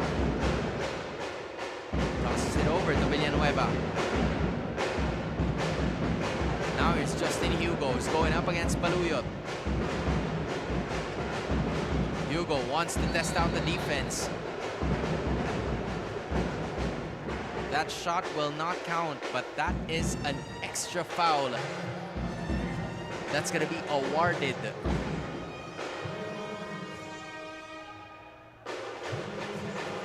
Fresh 14 on the shot clock.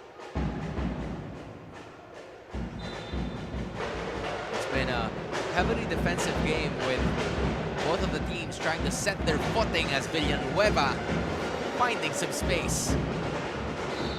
Meanwhile, on the other side, it's John Ray Ladica not allowing them to set up their defense,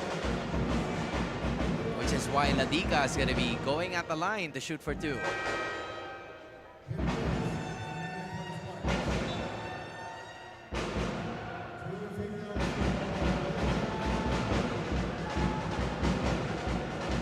Ladica is going to be tested at the line as he converts on the first. Yan ang unang putos nitong si John Ray Ladica. Again, Arellano's missing the services of Sean Franco, who is currently injured and has arrived here with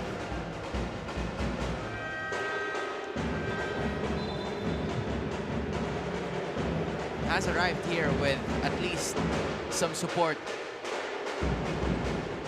But he will not be able to play and he is not suited up for today.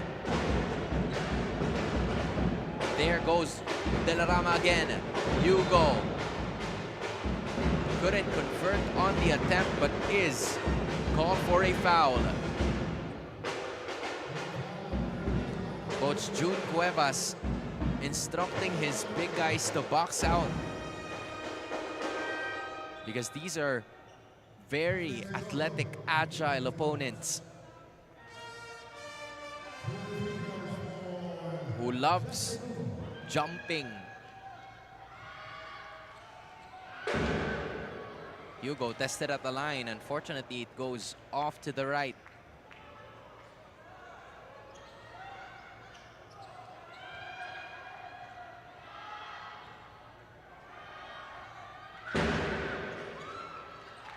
Hugo splits it. Justin Hugo, one of the vets of this team, has brought them the lead right back. Distrito loses it. Justin Hugo takes it all the way to the basket. 3 straight points for Hugo. Baluyot plans to do the same. He does not convert, but he's gonna go back, or he's gonna go to the line to shoot for 2. Denver Baluyot gotten a starting nod mula dito kay Coach June Cuevas. Substitutions are going to be happening para sa Letran with Arwin Alforque and Ray Danan together with Cyrex Celorio and Daryl Valdeavilla. This is almost a platoon substitution here, as Denver Baluyot misses on the first attempt.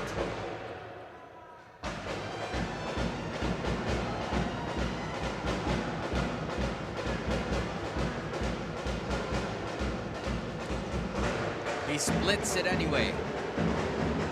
That's Denver Baluyot's 3rd point in this game. 13-11 is the score.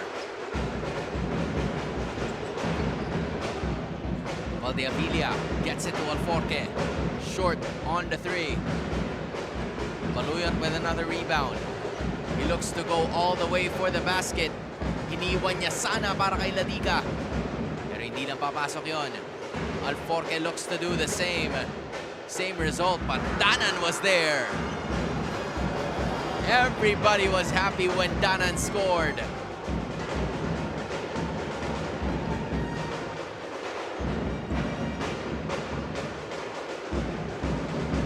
He gets his first 2 points in this game. I'm curious to know what that's about. UC 3. Doesn't get it that time. Chris D with another offensive rebound. That next attempt did not happen.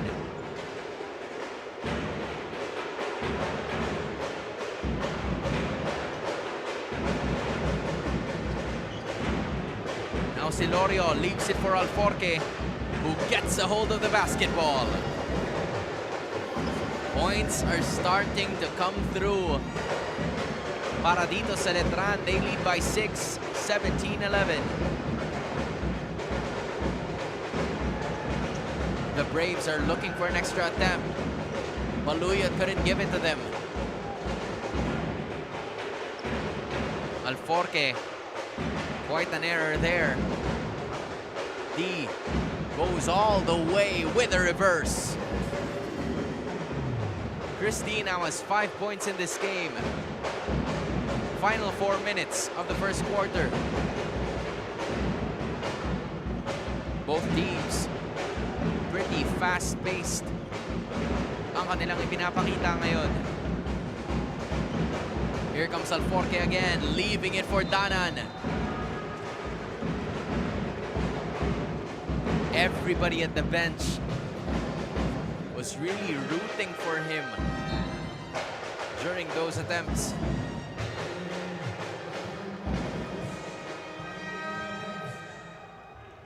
Axel Mendoza is going to be checking in together with Sean Madridejos.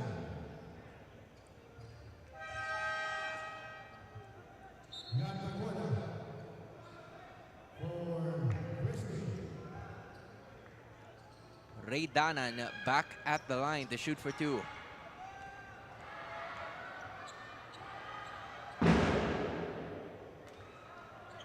Misses on the first.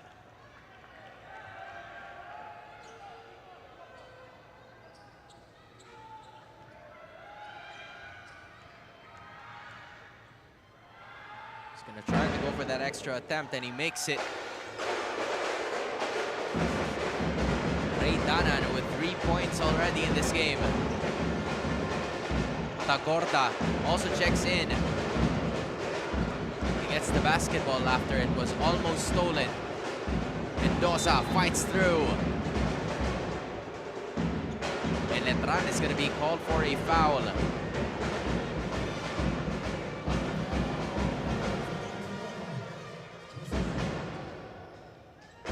With that being said, Axel Mendoza, it's good to know that, you know, a part of his face is feeling okay now. But he has some extra accessories on that one.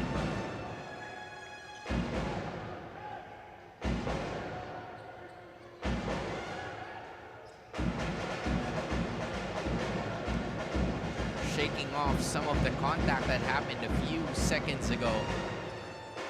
But he misses both. Final 3 minutes and 20 seconds of action here. Valdeavilla has it. Mid-range shot does not work. But another offensive rebound. Para dito sa Letran. Cruz will try. That's good. Dim Cruz for 3. And now he's telling everybody to focus on defense. Manansala will try. That is good as well. Palitan ng puntos ang dalawang kupunan na ito, but it's still Letran with the lead. Alforque tosses it to Cyrex. Para sa 3. Off to the left it goes. Tagorta with the rebound. Nagmamadali na naman ang Braves. And that is Tagorta with his first 2 points.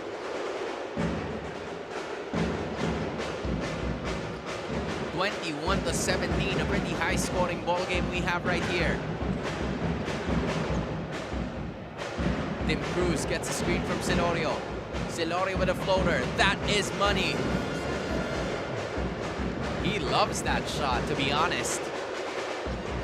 So the lead goes back up.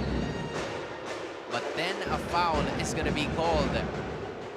Kontra dito sa Letran, kaya naman babalik itong si Axel Mendoza sa free throw line to shoot for 2.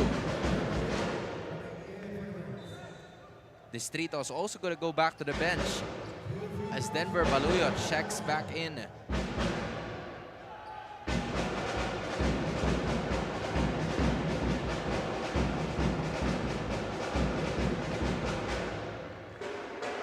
Mendoza makes the first.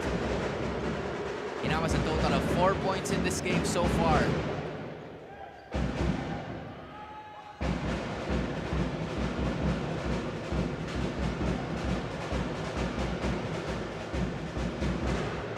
Second attempt is also good.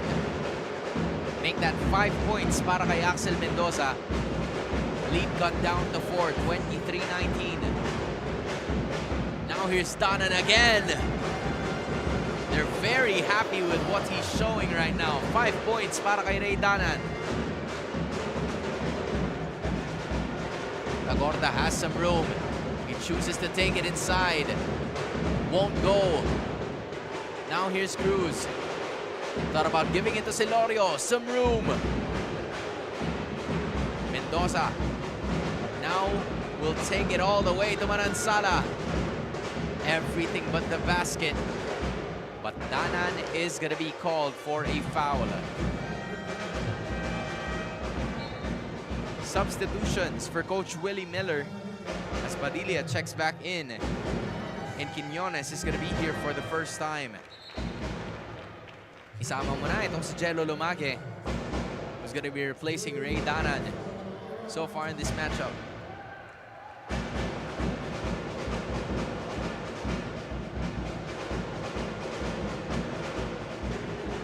Manansala makes the first. Aaron Manansala so far has 3 points in this game. Make that 4.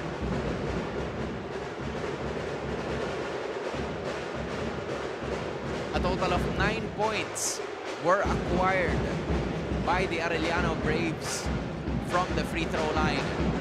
And look at the defense being showcased by Madridejos. But he couldn't get a hold of it. Padilla doesn't get it. Madridejos is now on the run. Now here's Baluyot. Crossing them over, turning around, spin move. Couldn't finish, but he was fouled.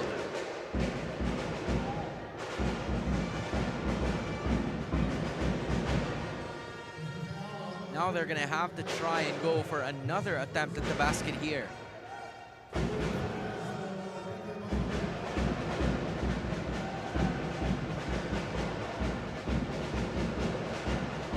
As Denver Baluyot shoots for 2. Just couldn't convert on the first one. Exactly a minute remaining in this first quarter. Shots have been falling for both of the teams so far.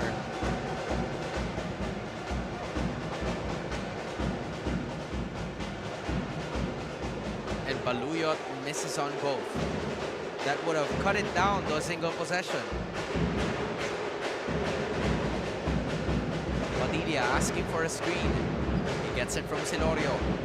10 seconds remaining. Lumage challenges Mendoza's defense.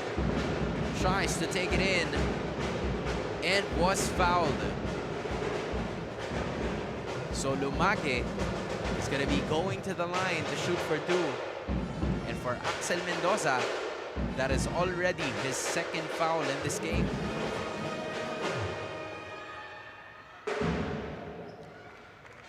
Lumage makes the first one. Unang puntos yan para kay Jello Lumage sa labang ito.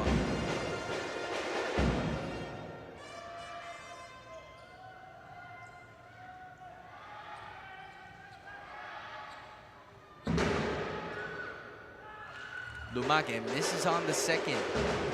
26-21 is the score. Cross-court pass, patungo kay Manansala. A mid-range shot is good. Oh, look at how high he goes whenever he takes that shot. But Lumage was right there. He outclasses his opponent in the paint. There's a double. Here goes Mendoza. Now with that being said, they only have 3 seconds remaining. Are they aware of the time? Valdeavilla for 3. No good. And that is going to be the end of what has been A pretty entertaining first quarter of action with Letran holding on to a 3-point lead. 28 for the Squires, 25 for the Braves.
Back in action we go here at the Phil Oil Eco Oil Center at San Juan for your NCAA Season 100 Juniors Basketball Inspiring Legacies. My name is Hans Galeria, and this is still Arellano Braves contra sa Letran Squires. There he goes again. Manansala is feeling himself. You know, those are shots that are that have been very difficult to pull off. But not if you're Manansala.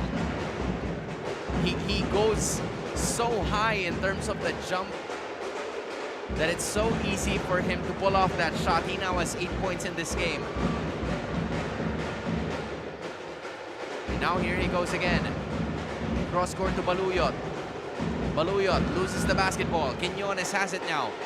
4-on-3. The Squires have the numbers. Lumake bulldozes his way inside.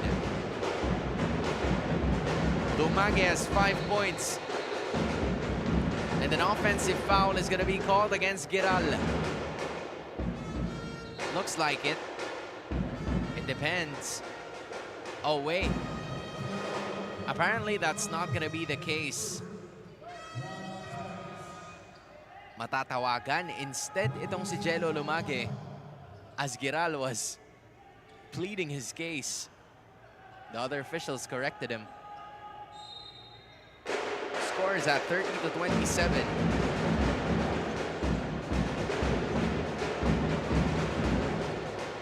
Now here's Manansala, cross-court pass. Padilla was aware of it. Now here's Vergara for the 3. Doesn't get it. Manansala, high arcing. Silorio, touchdown to Padilla. And he gets the 2 points. That's Daniel Padilla's first 2 points in this game so far. Vergara waits. Shows it for Tagorda. Outstretched arm definitely didn't work there. The Squires lead by 5. Padilla sizing up the defense too. Turnaround jumper. It caught nothing but net, but in a bad way. Possession goes back to Arellano as they try to decrease it to a single possession of the ball game. Manansala steps back out together with Tagordas. Chris D. Oh, that was a bad pass. Or I guess just Valdeavilla was very much aware of it. And here goes Baluyot. Overcooks that. Silorio, another touchdown pass to Valdeavilla. Silorio has been doing a lot of that so far in the second quarter. Now here's Vergara, another attempt. Does not work that time. Christie has some room. Sean Vergara was right there. But a foul is called. And someone is down. I think that's Quiñones. As there was Oh no, that wasn't Quiñones. That's Valdeavilla, I believe. Oh no, it's not even Valdeavilla. You know what? I'm not gonna say names anymore.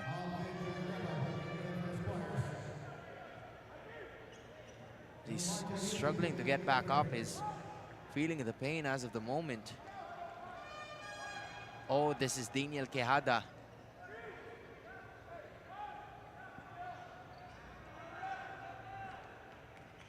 The starting guard of this Letran Squires squad. He's struggling to get back up. It's a good sign that he can move his right leg and walk. But it's gonna take some time for him to be able to get back in this game. And look at that, another overcooked attempt. Giral loses the basketball. Lumague's defense proving to be worthy in this one so far.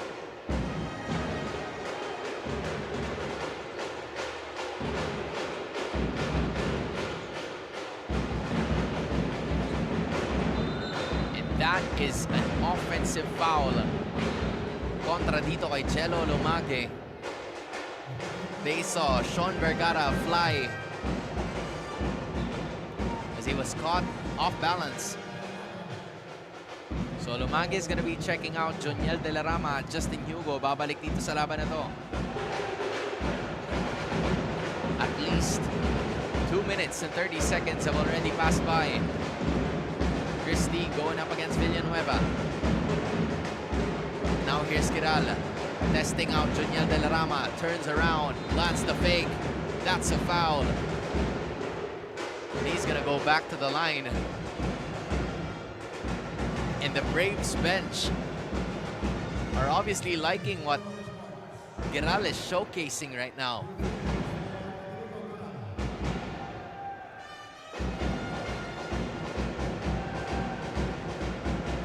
John Giral would be tested at the line as he makes his first attempt.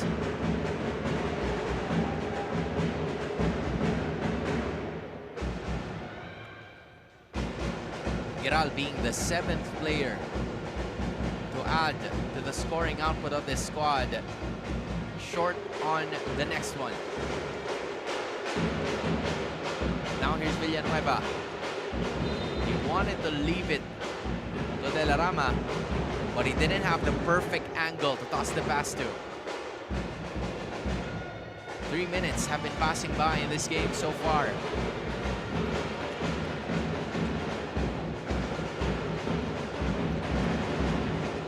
UC faces the double team and the ball was stolen.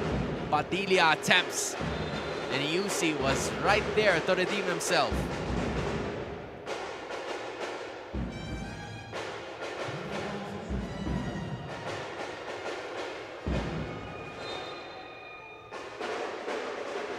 To 28 is the score.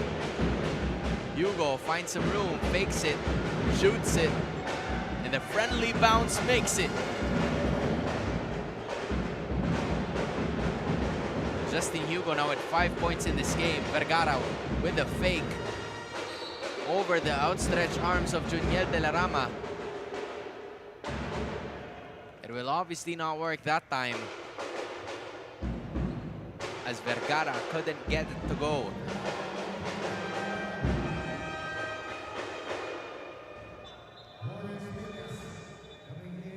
The Letran Squires are already in penalty situation, but it seems like for the side of the Arellano Braves, they haven't committed a single foul just yet.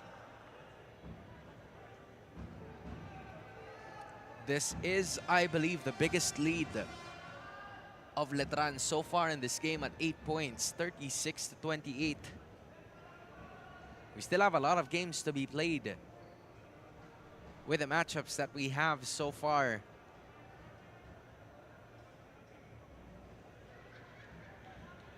As we are live once again here at the Phil Oil Eco Oil Center at San Juan. And you can also watch us at the official YouTube and Facebook accounts of the NCAA Philippines.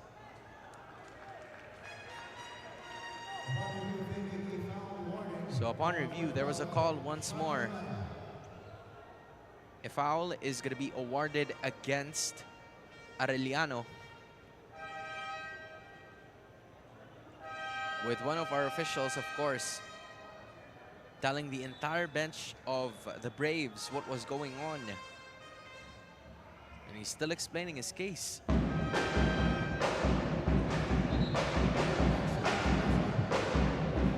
As the ball game tends to continue, that's the first team foul that was committed by this Arellano team. Meanwhile, 6 minutes in, Letran is already at penalty. Ladika. That might have been unintentional, but I'll consider it as an alley-oop play. Now Tim Cruz, another turnover for the Squires. But a turnover was returned right back. Nitong Arellano would have been another 2 points. 36-30. There's been a lot of stops made so far by both of them. Here's De La Rama, contested, and was fouled. De La Rama is going to be shooting for 2. Elijah Yusi is actually pleading his case so far in the matchup. That's already 2 personal fouls called against Elijah Yusi. And Joniel De La Rama is going to be going back to the line to shoot for 2.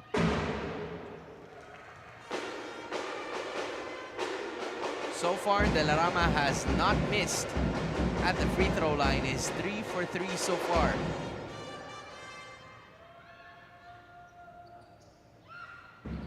I probably jinxed it.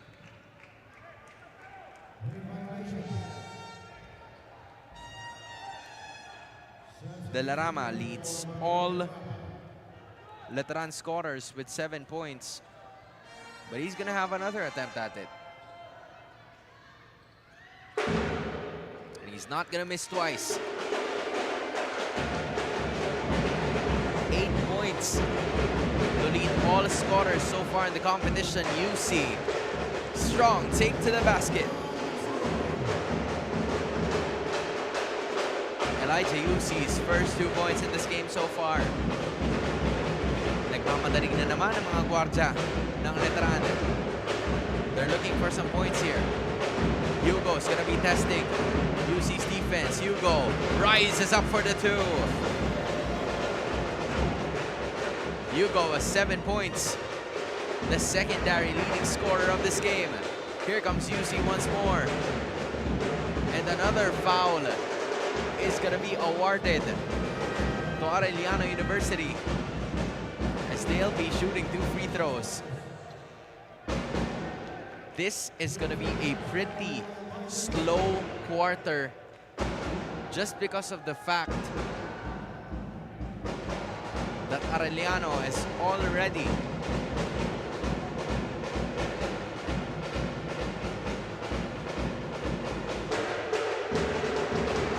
taking some benefits from the free throws na ibinibigay sa kanila ng Letran.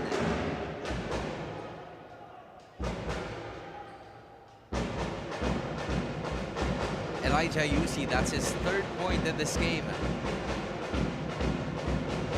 Make that 4 as the Braves are on the quest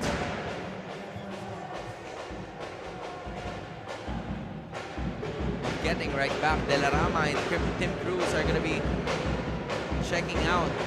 Hugo fights through the defense. It's not going to work that time. Christie gets it to Pilias. Pilias had some doubts and thoughts on what he's going to do with the basketball. Turnover mula sa Arellano.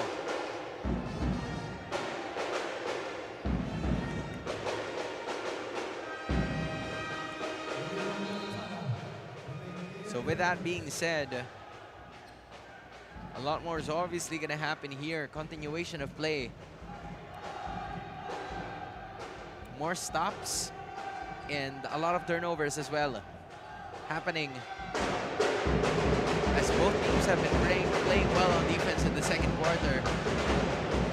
Kumbaga, puro inbound din kasi ang madalas nating makita. Here's Cargo turning on the Jets. He was smothered. Alforque, open mid-range. That's short, he gets it right back. Uzi fighting for it. Cargo gets it for the Squires. Padilla soaring high. Everybody's jumping for that basketball. Now here's Padilla, straight up three. No good. Spike, Ladiga. He's planning to take it all the way to the basket for two. Jean-Ray Ladiga now has 6. Alforque is gonna leave it, but he gets it right back. What is happening in this game? Everybody playing pretty fast-paced basketball. They had to put a stop to it to reset. Cargo. Just 12 seconds remaining in the shot clock. Alforque asking them to slow down. He's looking for an extra option. That was Chris D. And nobody home for Chris D. Point number 6 and 7 para sa kanya ngayon. Alforque leaves it for Hugo. Good fake. And the shot was a make. 9 points para kay Justin Hugo to lead all scorers of Letran sa labang ito. Quick pacing of the ball game. There it goes again. Chris D and 1.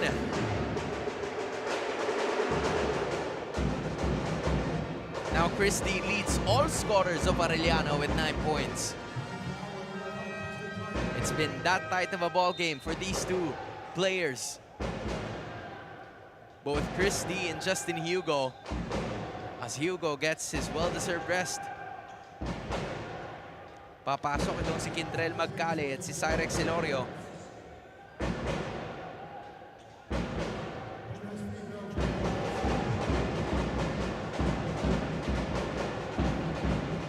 Chris D will be put to the test as of the moment.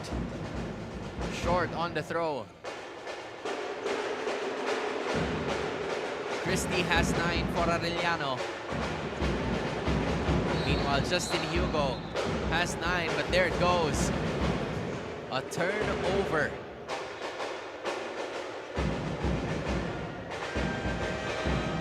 Para sa kupunan ng Letran, as both coaches will need some talking to for their players.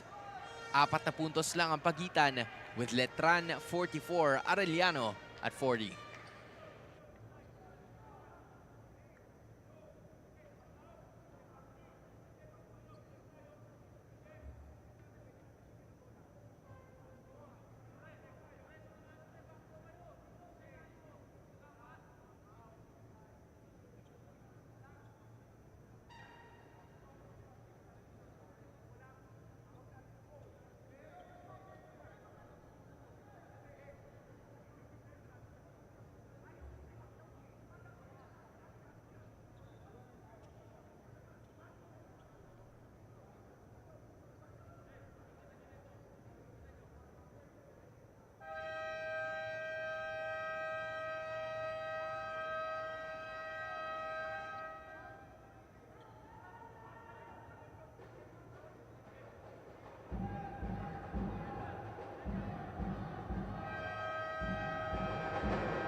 Four points separated, or separating these two teams, as both of them have practically the same play style in mind. Run and gun. Letran probably having more attempts, but Arellano having more fast break points. There's still at least 3 minutes and 14 seconds remaining in this first half of action before we proceed to the second half.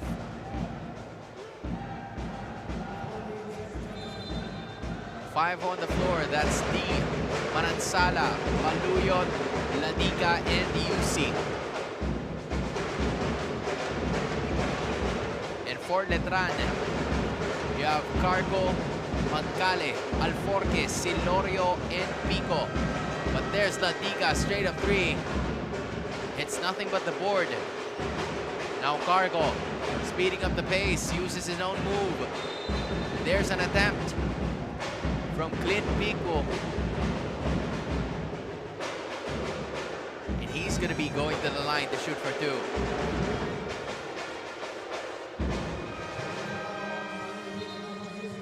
Elijah Uzi goes back to the bench. Jax Distrito is gonna be checking back in.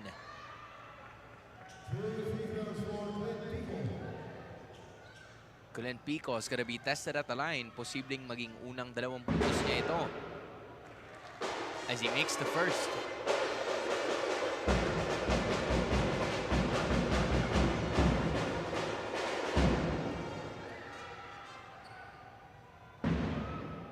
Second attempt also works for Clint Pico. That's the first 2 points ni Clint Pico sa lamang ito. Baluyot keeping it out. Now it's Distrito using a flurry of moves.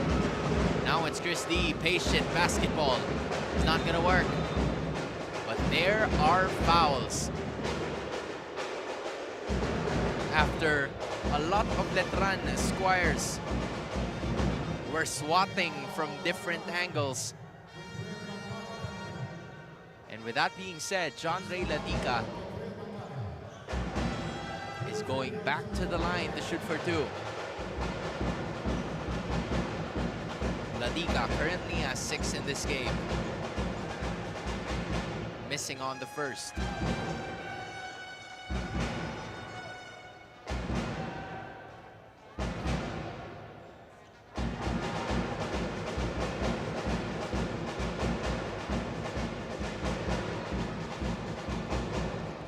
Second attempt goes in and out. Lead stays at 6, 46-40. Baluyot left behind. Silorio was there, but a traveling violation is going to be called against Cyrex Silorio. Ladica goes back to the bench. Here's Luis Austria joining their ranks, being part of that 5 on the floor, as Letran still maintaining a 6-point lead over Arellano, 46-40.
Final 2 minutes and 13 seconds of the first half for our third game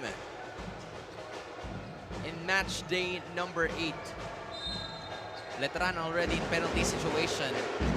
Meanwhile, Arellano is still gonna have to want to have a few more attempts in this game. Almost a steal happening there, but a foul is gonna be called again. That means 2 free throws para sa Arellano. I cannot wait to see the stat sheet on how many free throws were awarded to Arellano because of the penalty situation. It started with at least 6 minutes and 13 seconds remaining. but converting them is another concern. They're gonna have to find a way to get something here.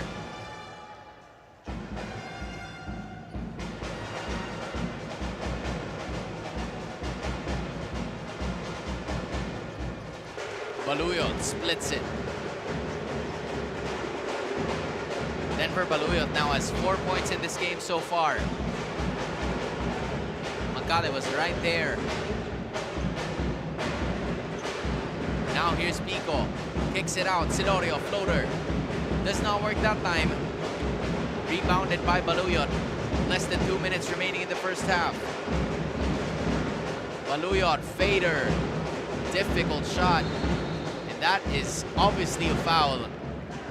That's going to be called against Aaron Manansala. He had the ball. And then the rebound was happening. Silorio is going to go back to the bench. Lumage is going to be finishing this one off.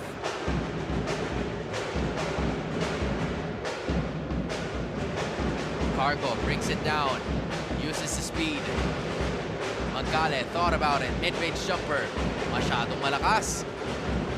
And rising up is Arwin Alforque. 6 points para kay Arwin in this game. They lead by 7. Here's a jumper from Manansala. Does not work that time. Naiwan lang, and here comes Baluyot. Ready for touchdown.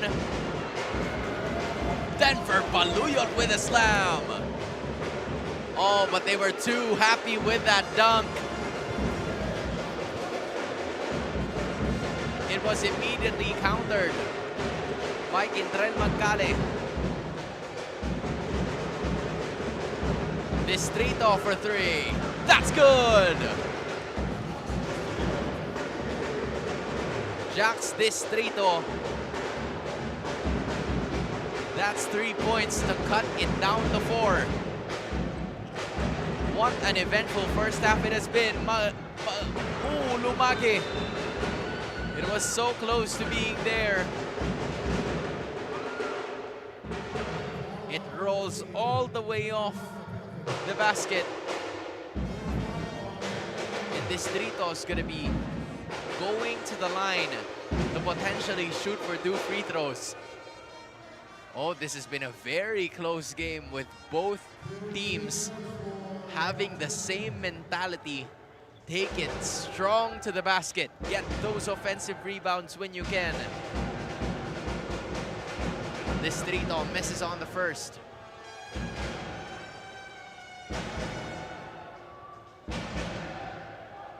Could potentially be the second attempt here for Jax.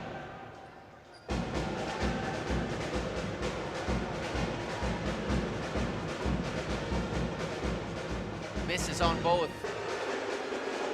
Shot clock is now off. But there's another turnover. Distrito looking to redeem himself. He doesn't. But there's another attempt. Maybe a third one, not so much. Instead, a foul is called. Oh, wow. And after everything that has happened,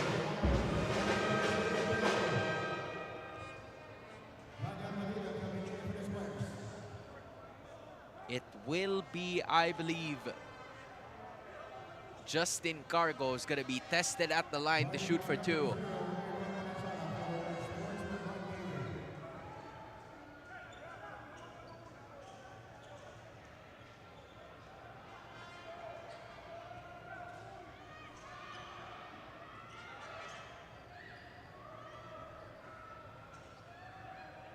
Cargo's first free throw attempt is a miss.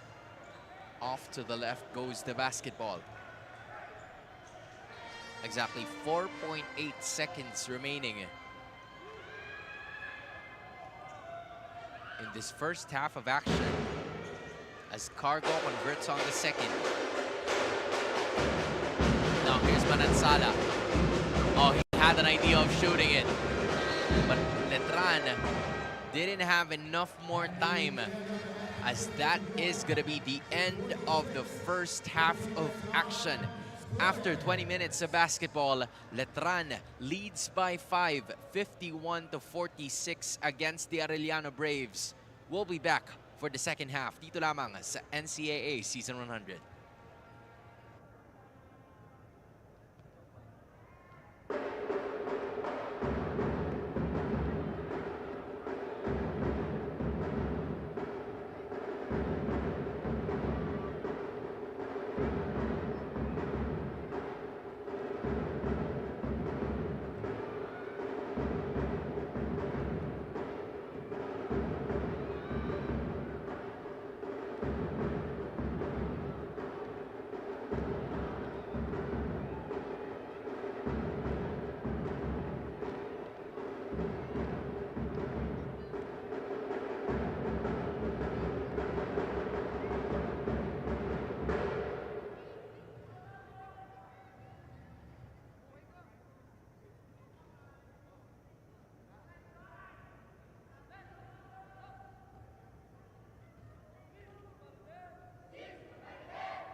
Back in action, we go here at the Phil Oil Eco Oil Center to start off the halftime before the start of the second half here at the NCAA Season 100 Juniors Basketball Inspiring Legacies. You see the lead here for Letran, leading against Arellano 51-46. Field goals have been pretty tight. It's only 7 attempts separating these two teams. Pero magkakatalo kasi dun sa offensive rebounds na nakukuha nitong Letran when you compare them towards Arellano, thus leading them the assists as well. The Squires have been doing a tremendous job, like contributing and allocating the ball into the best shot possible. But at the same time, both of these teams have to take care of the ball better. Diyan nakakabawi ang Arellano Braves due to a lot of those attempts, and especially from the fast break points. It's 16-8 in favor of Arellano. So there are obvious tendencies na tuwing nangukuha ng Arellano ang bola, it can automatically convert into 2 or 3 points kapag ganyan na nagiging kaso. Meanwhile, for Arellano, they have a higher tendency of making the basket whenever they get it from an offensive rebound. Let's simply take a look at the free throw attempts as well. Aside from the leading scorers that you have D, Manansala, and Mendoza with 9, 8, and 7. Hugo, De La Rama, and Alforque naman para sa Letran with 9, 8, and 6. But the free throws ay hindi rin nagkakalayo para sa dalawang teams na ito. Arellano has made 13 out of 25 attempts converted, at least 52% of those ones. And doon naman sa kabila, you actually have 10 out of 14 attempts mula sa Letran Square. So they were able to convert at least 72% of those attempts na dapat sana ay nako-convert nitong Arellano. But those missed opportunities are really gonna be huge, because if they were able to convert on at least a lot of them, then it would probably be a different story. But that is already done for the first half. They are currently trailing by 5. So is this gonna be Arellano bouncing back from some of the errors that they made a while ago, or will it be Letran holding on to this lead as we head into the third quarter of action?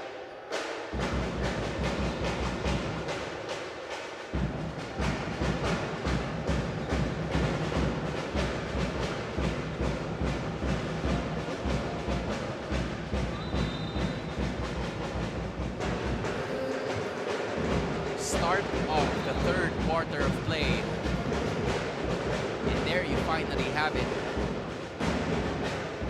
We will be starting off the third quarter with a backcourt violation brought about by the Letran Squires.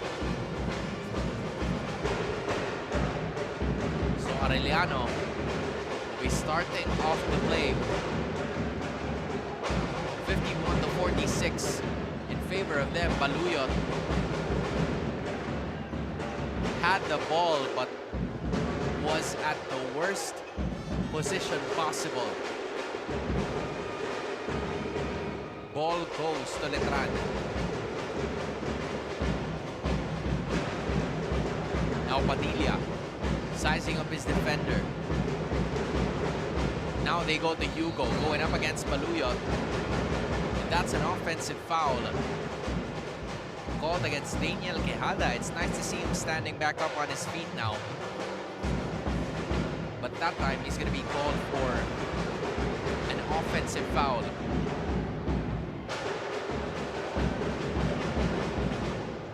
Now here's Mendoza choosing to go left. Baseline, short on that attempt. De La Rama gets the rebound.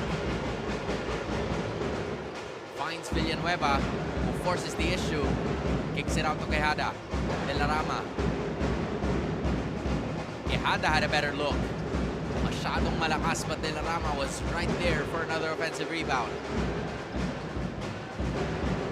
Padilla using a flurry of moves again, this time against Ladica. And that is a defensive stop from John Ray Ladica.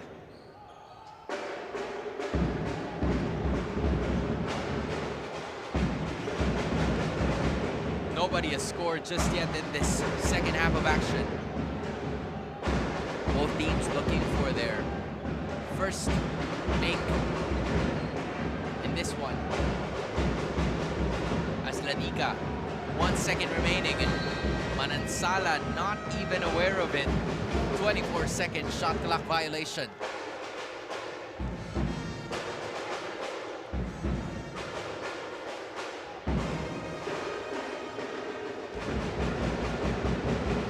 It has been at least 1 minute and 30 passing by in the third. And neither team has scored a bucket. Letran looking to change that. De La Rama with 10. Now Padilla finds some room. Ball stolen by Manansala. Quick pass to Axel Mendoza, who still couldn't bring a basket home. 2 minutes have already passed by. Who's gonna break their cold streak? 10 seconds remaining para kay Quijada. Now they try to go with Padilla. Short. Mendoza grabs the rebound. Christie's gonna slow it down and speed up the tempo. He leaves it for Manansala, who breaks the ice. But wait a minute. That was an offensive foul. So no ice was broken. Both teams still have yet to score in this game so far. So with that being said, substitutions are gonna be made. You now have Valdeavilla checking in. Villanueva, mid-range shot is his game.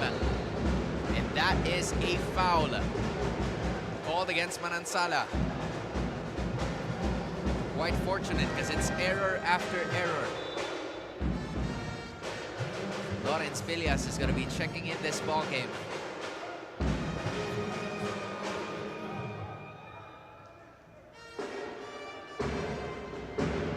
So now Villanueva can finally open up the scoring output for both of the teams.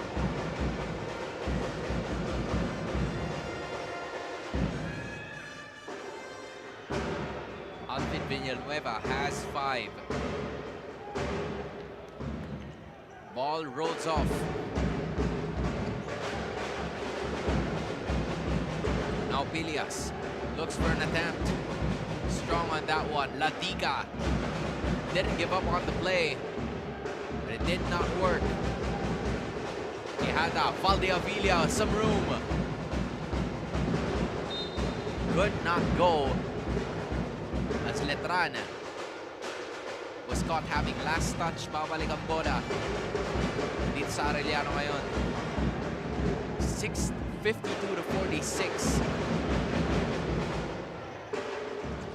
Now they try to go at it. It went off. Itong si Quijada. D thought about it. Strong take to the basket. And a traveling violation is given.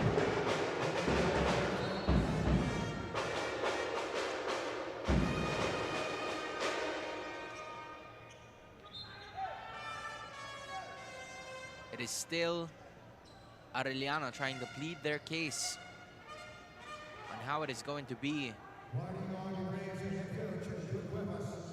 So now head coach June Cuevas is going to be given a warning due to the call on that. Valdeavilla, strong take to the basket, just like how you do it on drills. Valdeavilla now has 4 points.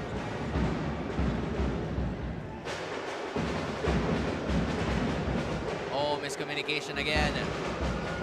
They still found some way anyway to keep this ball in play. Mendoza smothered by the defense. Now here is Hugo. That is a traveling violation. Dahil hindi niya nakapitan yung bola ng maayos. And with that being said, so far in the first 4 minutes of the game, we have only scored 2 points for both of the teams. Letran leads by 8, 54-46.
was looking at the two benches while they were clearly predicting instructions, and Coach Jun Cuevas expresses his frustration with the recent plays that have been happening. Basang-basa na kayo. They're gonna have to find a way to remove that, as finally they have broken the ice right there. Denver Baluyot. He now has 8. The unpredictability of this Arellano team is what Coach Jun Cuevas is asking from his players. De La Rama tries, gets his own rebound. Strong take to the basket.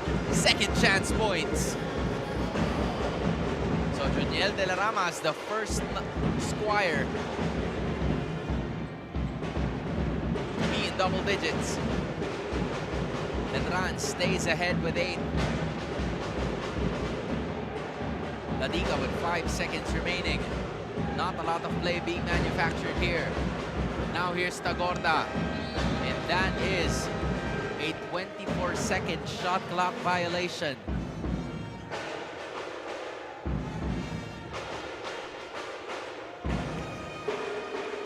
(56-48) is still the scoring output now.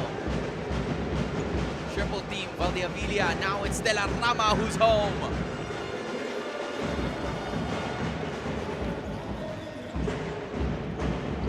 Now they continue. The lead has ballooned to 12. Distrito was swatted from behind, but a foul is going to be called. Actually, the lead is just up to 10 points. 58-48.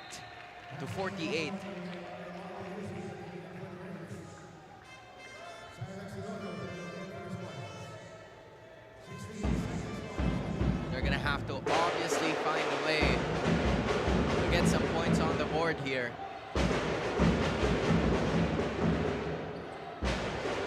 Tagorda falling out to play.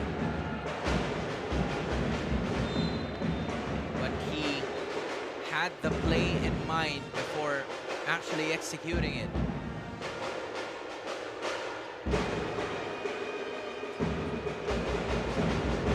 Turnover para sa Arellano.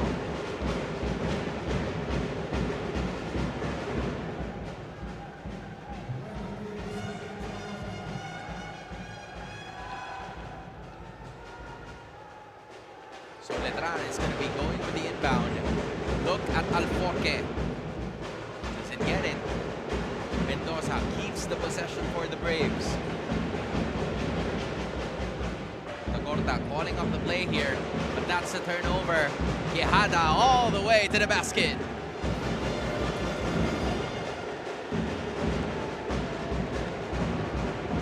Arellano struggling to get the ball on the other side.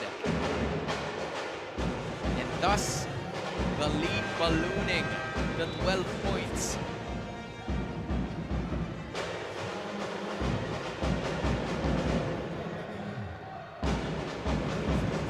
(60-48) is the score.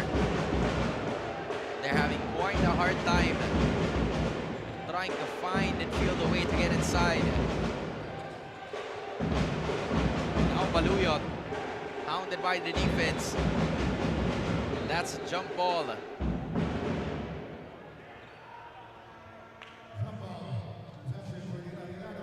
Possession arrow will be staying with the Arellano Braves, and the Letran Squires are, of course, given a warning as of the moment.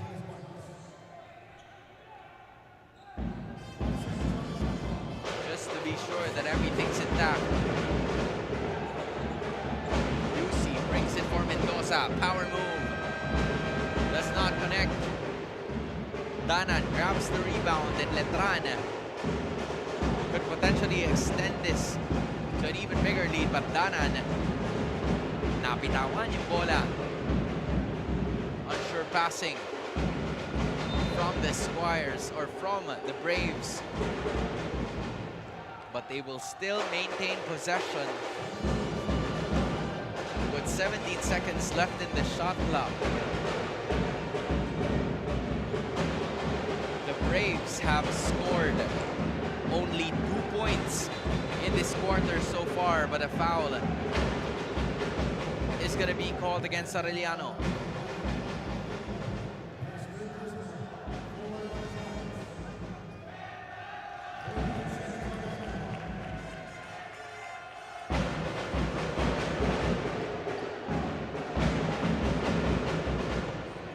Just 10 seconds remaining on the shot clock. Tagorda. Baluyot. Not a lot happening on the play so far from Arellano, as another turnover is going to be given by the Braves in this matchup. Distrito checks in for Baluyot. D checks in for Tagorda. And the lead stays at 12.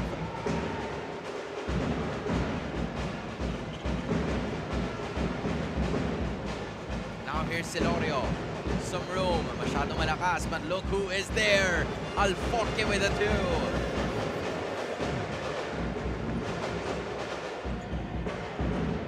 Vergara 3. That's good. Sean Vergara. That's his first 2 points in this game so far. There's another try. Now it's Silorio. Babawi kaya? Not gonna be the case. 11 points separating these two teams. You see everything but the shot right there.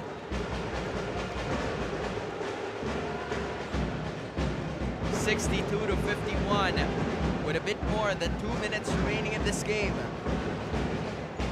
Or should I say the third quarter? While the Avilia gathers some step. That's a make, but the offensive foul was called first, so it will not count.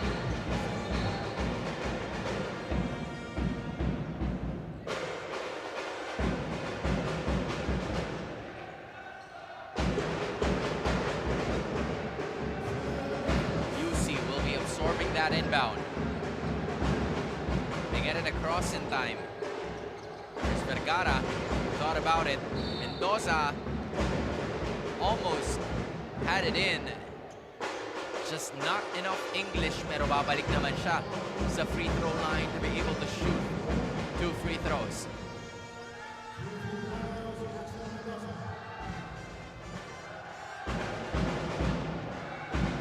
Mendoza's first attempt is a make.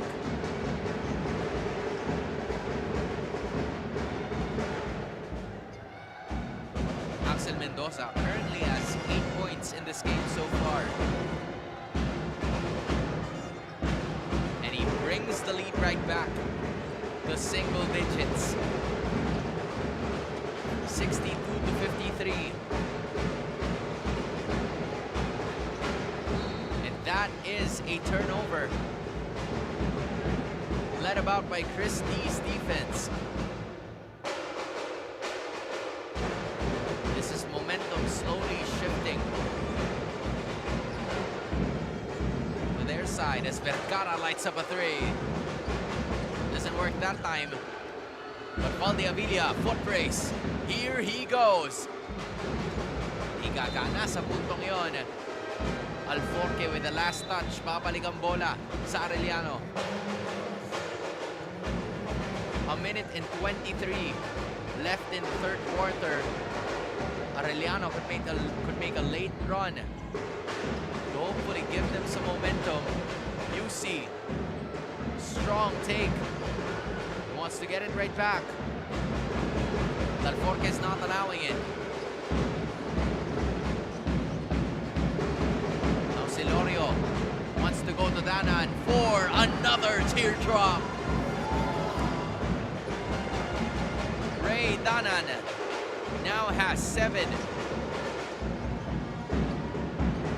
He goes for another midi. He gets it right back.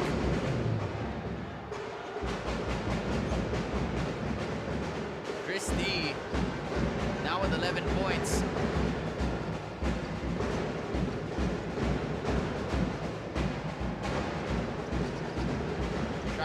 at it. Silorio, some room. Does not get it in. Here's Danan again. Does not get it to fall. Danan getting multiple attempts in this game. Shot clock is off, 10 seconds remaining. Oh, that's not the best attempt right there. Silorio tosses it to Valdeavilla. Goes to the right, rejected. He gets it right back, smothered. And that is gonna be the end of the third quarter, with Letran leading by 9 points. 64 for the Squires, 55 for the Braves. We will be back for the final frame of this game.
Trumpets know it's prime time. Fourth quarter underway. You are still watching the NCAA Season 100 Inspiring Legacies. My name is Hans Galeria. You're currently looking at the Letran cheering squad, and they have the advantage.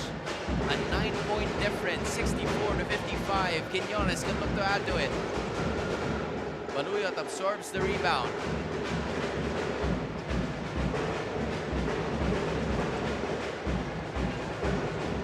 Still have 2 more games right after this, but this is an intense game of its own. D. Oh, Quinones was there waiting for it. Villanueva, strong take to the basket. Alvin Villanueva now has 7. Baluyo tosses it in, and there's Mendoza. 4th shot will not work. Villanueva leaves it for Quinones. Now it's Lumage. He wasn't ready for that pass. Here's D. Now here's Baluyot, getting it right back. Denver Baluyot now has 10 points in this game. 2 Arellano Braves in double figures.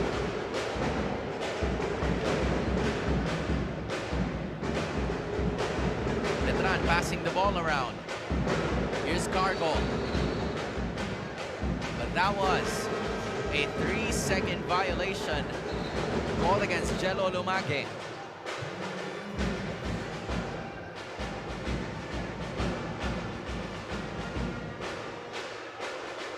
So now they're going to be going back to a half-court pressure with a 1-2-2 with Quinones at the head. Cross-court pass, Landiga, straight up 3. In and out it goes. But a foul will pause the play from happening, as Axel Mendoza is going to be called for that foul once more.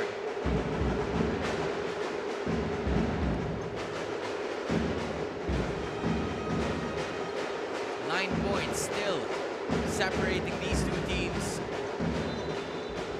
That is obviously an offensive foul called against Ilorio.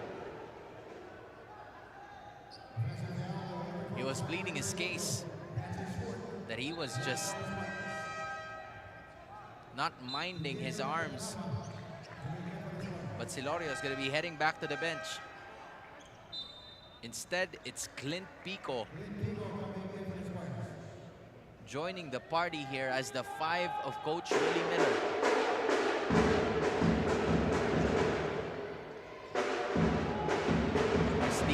Leaves it for Baluyot. He's immediately doubled. Now he's tripled. He's looking for a way to get out of this. He does not. But the ball stays with him.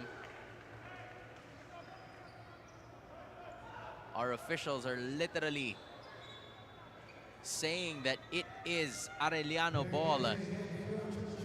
But Coach Willie Miller says, you know what? I'm going to use my challenge.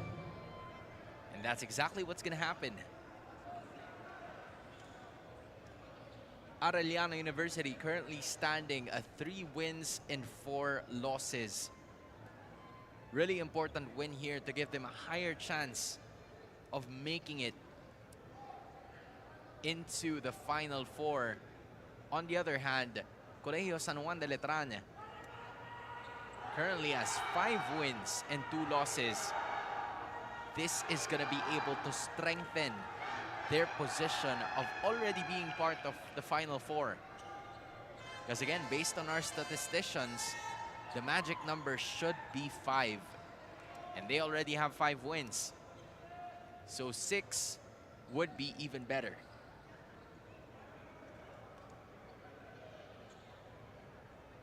They're still looking at the review as of the moment.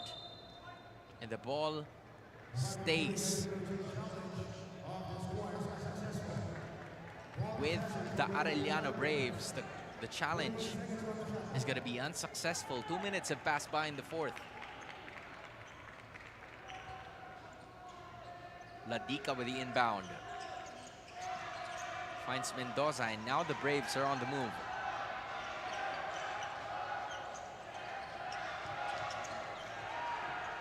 Baluyot finds the other side. 3 seconds remaining. Couldn't make the most of it was Vergara. So now Villanueva rushes to get it to Lumage.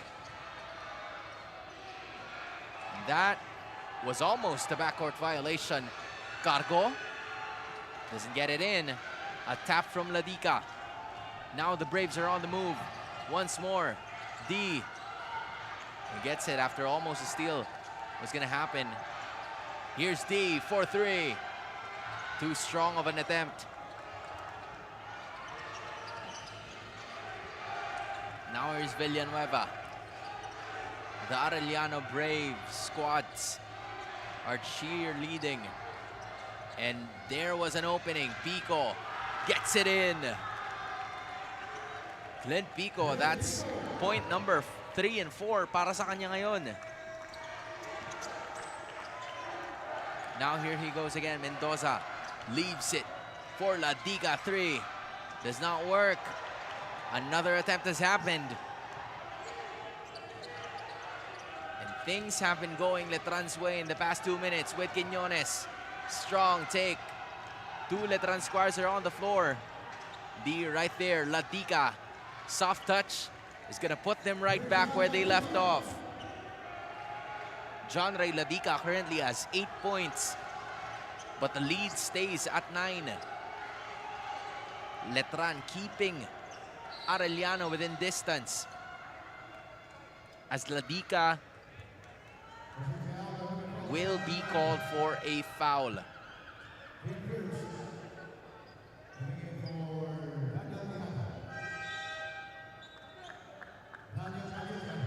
Lawrence Pilias is going to be checking in para kay Sean Vergara.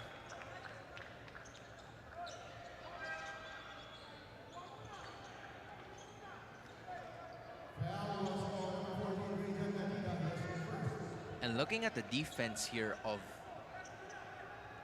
Arellano, they're looking for a 1-2-2 defense that kind of like changes to a 3-2.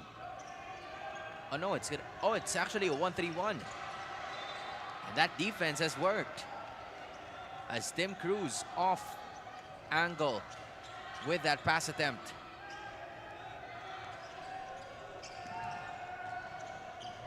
Now they continue. Here comes Pilia, strong take, soft touch is good. Lawrence Pilias, yan ang kanyang unang 2 puntos sa laban na to. Cuts the lead down to 7. Taking their sweet time are the Squires. They're passing the ball around. Cargo, mid-range, or that's actually Padilla. They give another shot for Cruz, who couldn't get it. Outlet pass immediately to John Ray Ladica, who gets rejected by Cargo. Now Padilla is fouled. Oh, a development of events here. Not a lot of scoring happening in the 4th quarter, but there's certainly a lot of defense being played by both of the teams.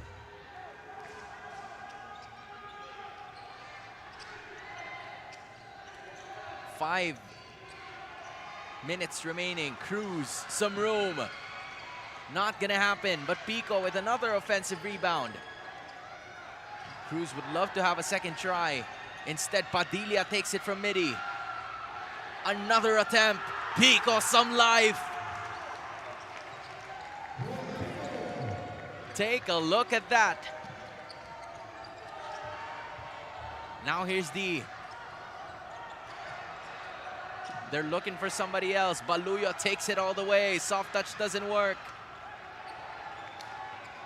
Letran with a defensive stop.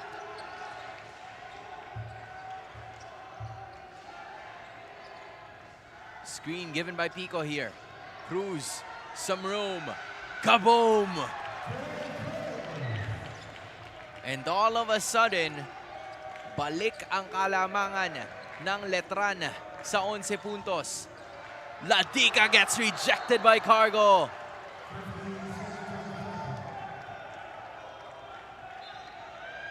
Right from behind.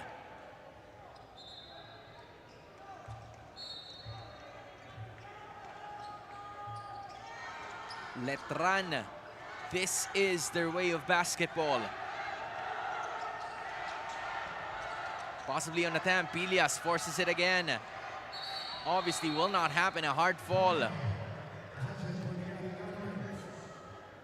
Between Lumage and Pilias.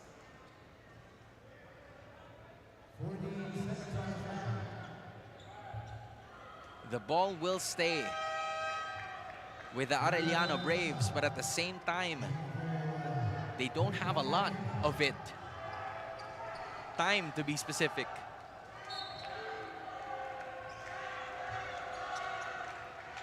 Now here's Mendoza. Off angle is the shot.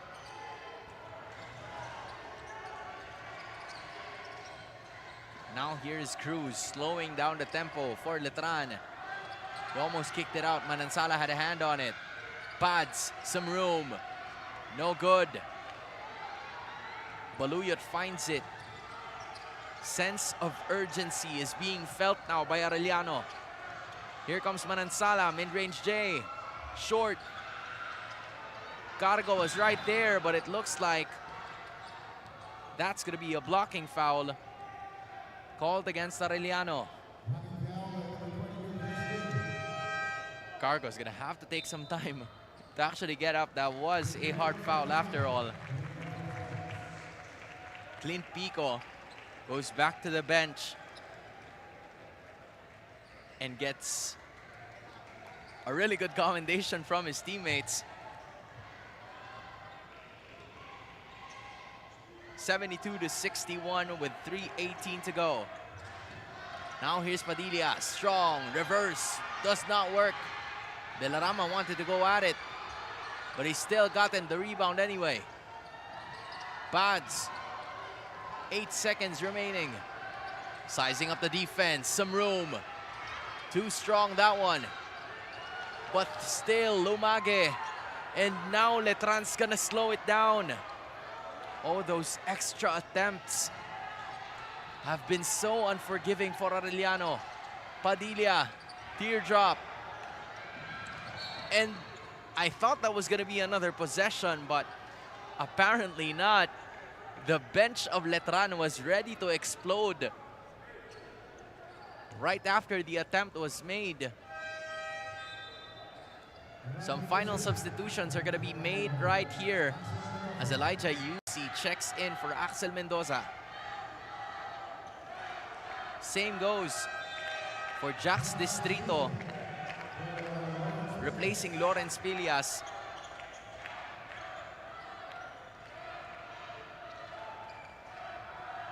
Separated by 11 points. Here comes Christie. UC for 3. That's good. Could be a close fight as of the moment. Para sa Arellano, back to a single possession ball game. Or a single digit ball game. But wait, De La Rama was right there.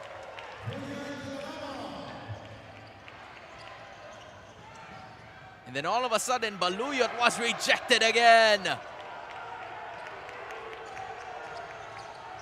And now, you only have 2 minutes remaining in this game. There's another teardrop. De La Rama was right there once more. He has been going online all the time. Distrito, 3. Off. Manansala was there to get another rebound. Now they're gonna try to go for it. The Arellano bench is screaming defense, but no one left to guard Padilla. Turns around. Separated by 10 points, a desperation call para sa Arellano. But Letran having a bit more stride to their step.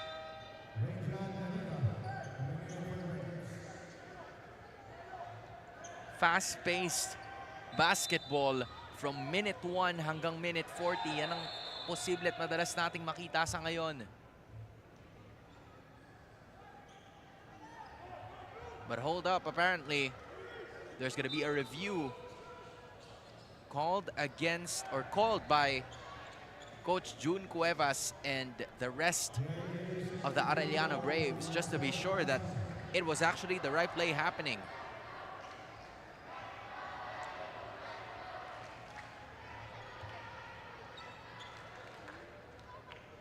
As of this moment, we still have 2 games right after this one, so make sure to check us here at the Phil Oil Eco Oil Center live at San Juan.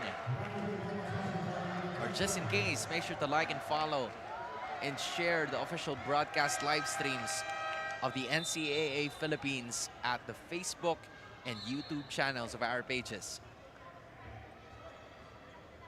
Score is still at 76-66. 10 points separating these 2 teams. And you cannot deny the fact that Letran has managed to take a hold of the situation. Now it's Cruz. Cargo finds De La Rama, slowing it down, taking their time. And that is a foul. And Arellano is already at the penalty. So that means 2 free throws will be awarded to Timothy Cruz. And for Tim Cruz, he only has 3 points in this game so far. But his contribution to this game has been more of the facilitator type. And he's one of the reasons why Letran is in the lead.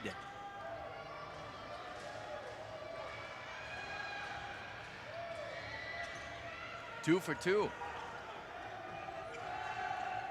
A total of 5 points already. Here's D. Doesn't get it in. So now Padilla wants to go at it. The Braves diving on the floor. All hope is not gone, but time is definitely running out. Arellano would be, I believe, calling on their final timeout in this game. Meanwhile, for Letran, they still have a soft cushion that they want to hold on to.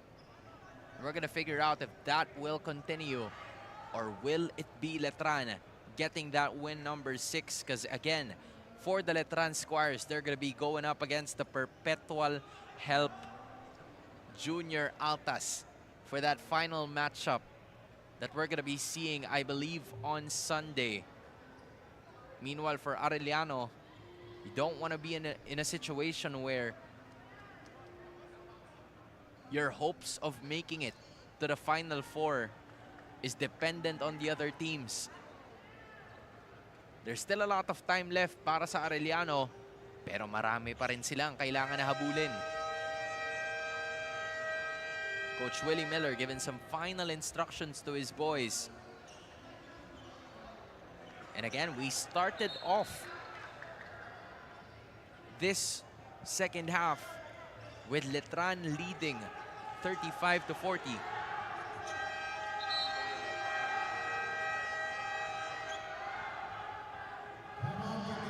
And Letran together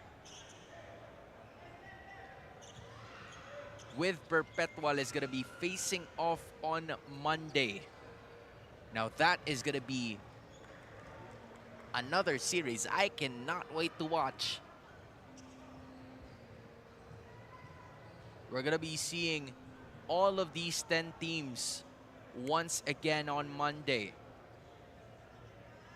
which is going to be an interesting case on how the rest of the regular season is going to be ending.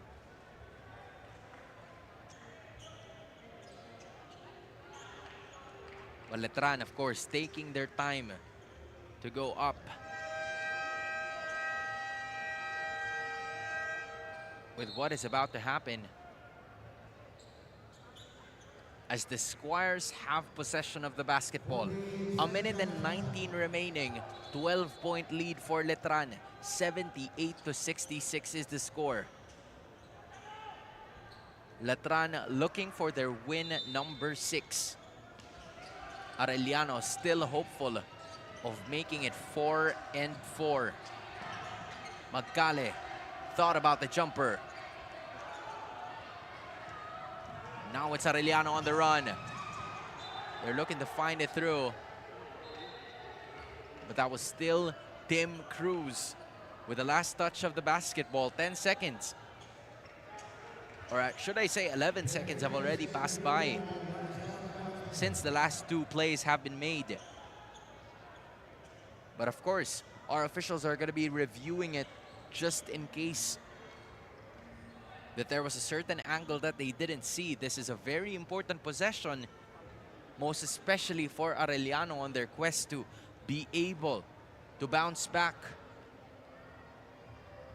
Because a minute is a minute. Anything can happen in a minute. But the call stands. It will stay with Arellano. Looking at how many three-pointers they've had, they've only had 3 in this game so far.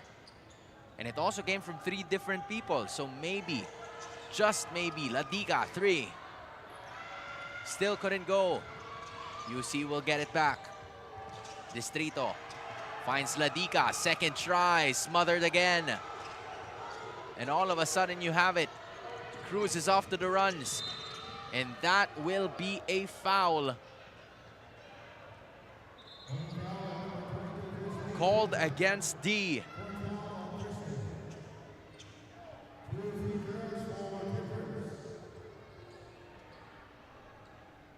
Timothy Cruz could put the icing on the cake in this matchup.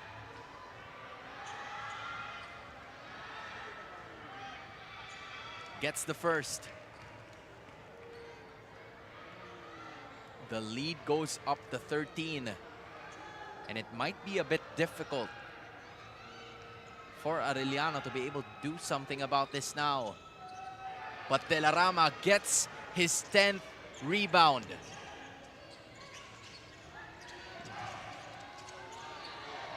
Another double-double performance from Juniel Telarama.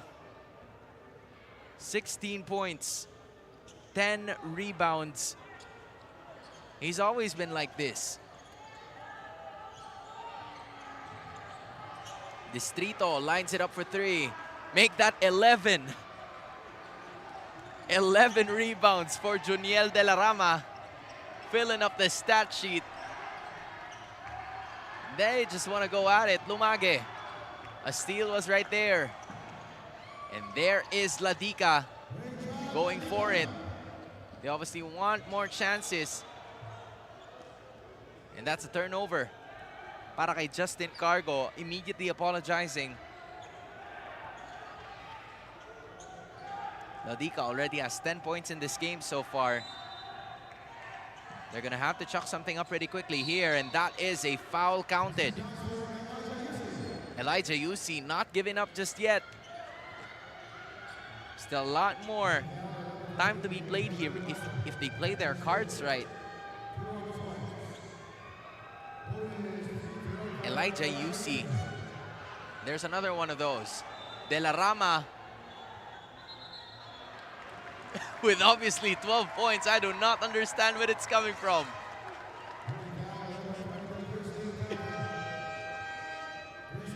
De La Rama literally just taking his time, acknowledging everything. And Chris D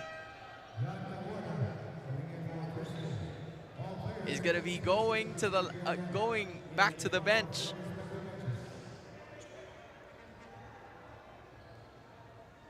Because again, a review is gonna be made, and my goodness, what a performance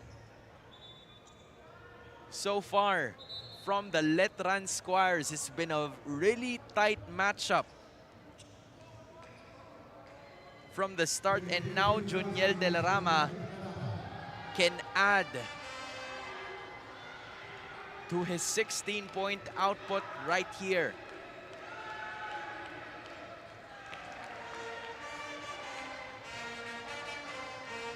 Make that 17 points para kay Juniel De La Rama.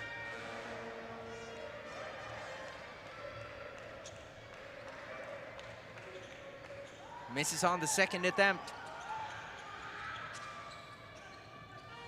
And there it finally goes. Ladika gets rejected.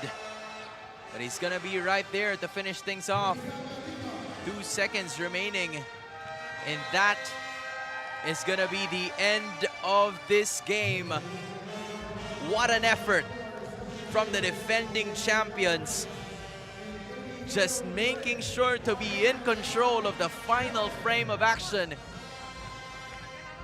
With a final score of this game, 80 for the Letran Squires, 72 for the Arellano Braves. Letran gets their win number 6 in NCAA Season 100.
Best player of the game in that Letran kontra sa Arellano matchup is none other than Juniel De La Rama. Hello po. 17 points, 12 rebounds, and almost 6 out of 9 attempts. Juniel, napapadalas na yung pagkikita natin dito. But I am sure that you have something to prove. Kamusta ba yung condition mo ngayon with your fall from your last game? Siguro po nangangapa pa po kasi na-injury po ako nung first quarter po namin, kalaban po namin kalaban namin. Yeah, like your recent opponent. So ngayon, first half, you only had like 8 points and 2 rebounds. It was a good performance, pero pagdating nung second half, biglang sumampo yung rebound mo. Ano ba yung first half? Kapa ba yun? Were you still feeling some things from your injury? Masakit po yung masakit po yung shoulder ko. Kaya di pa ako baka pag inano ko, baka maano pa. Just to be safe, at least you are still performing the way that you are today. Kwentuhan mo naman kami, you're gonna be going up against Perpetual sa susunod yung laban. They only have 1 loss and they're at the top of the standings. Anong dapat na asahan ng ating mga manonood, especially the Letran community, with your matchup that's happening on Monday?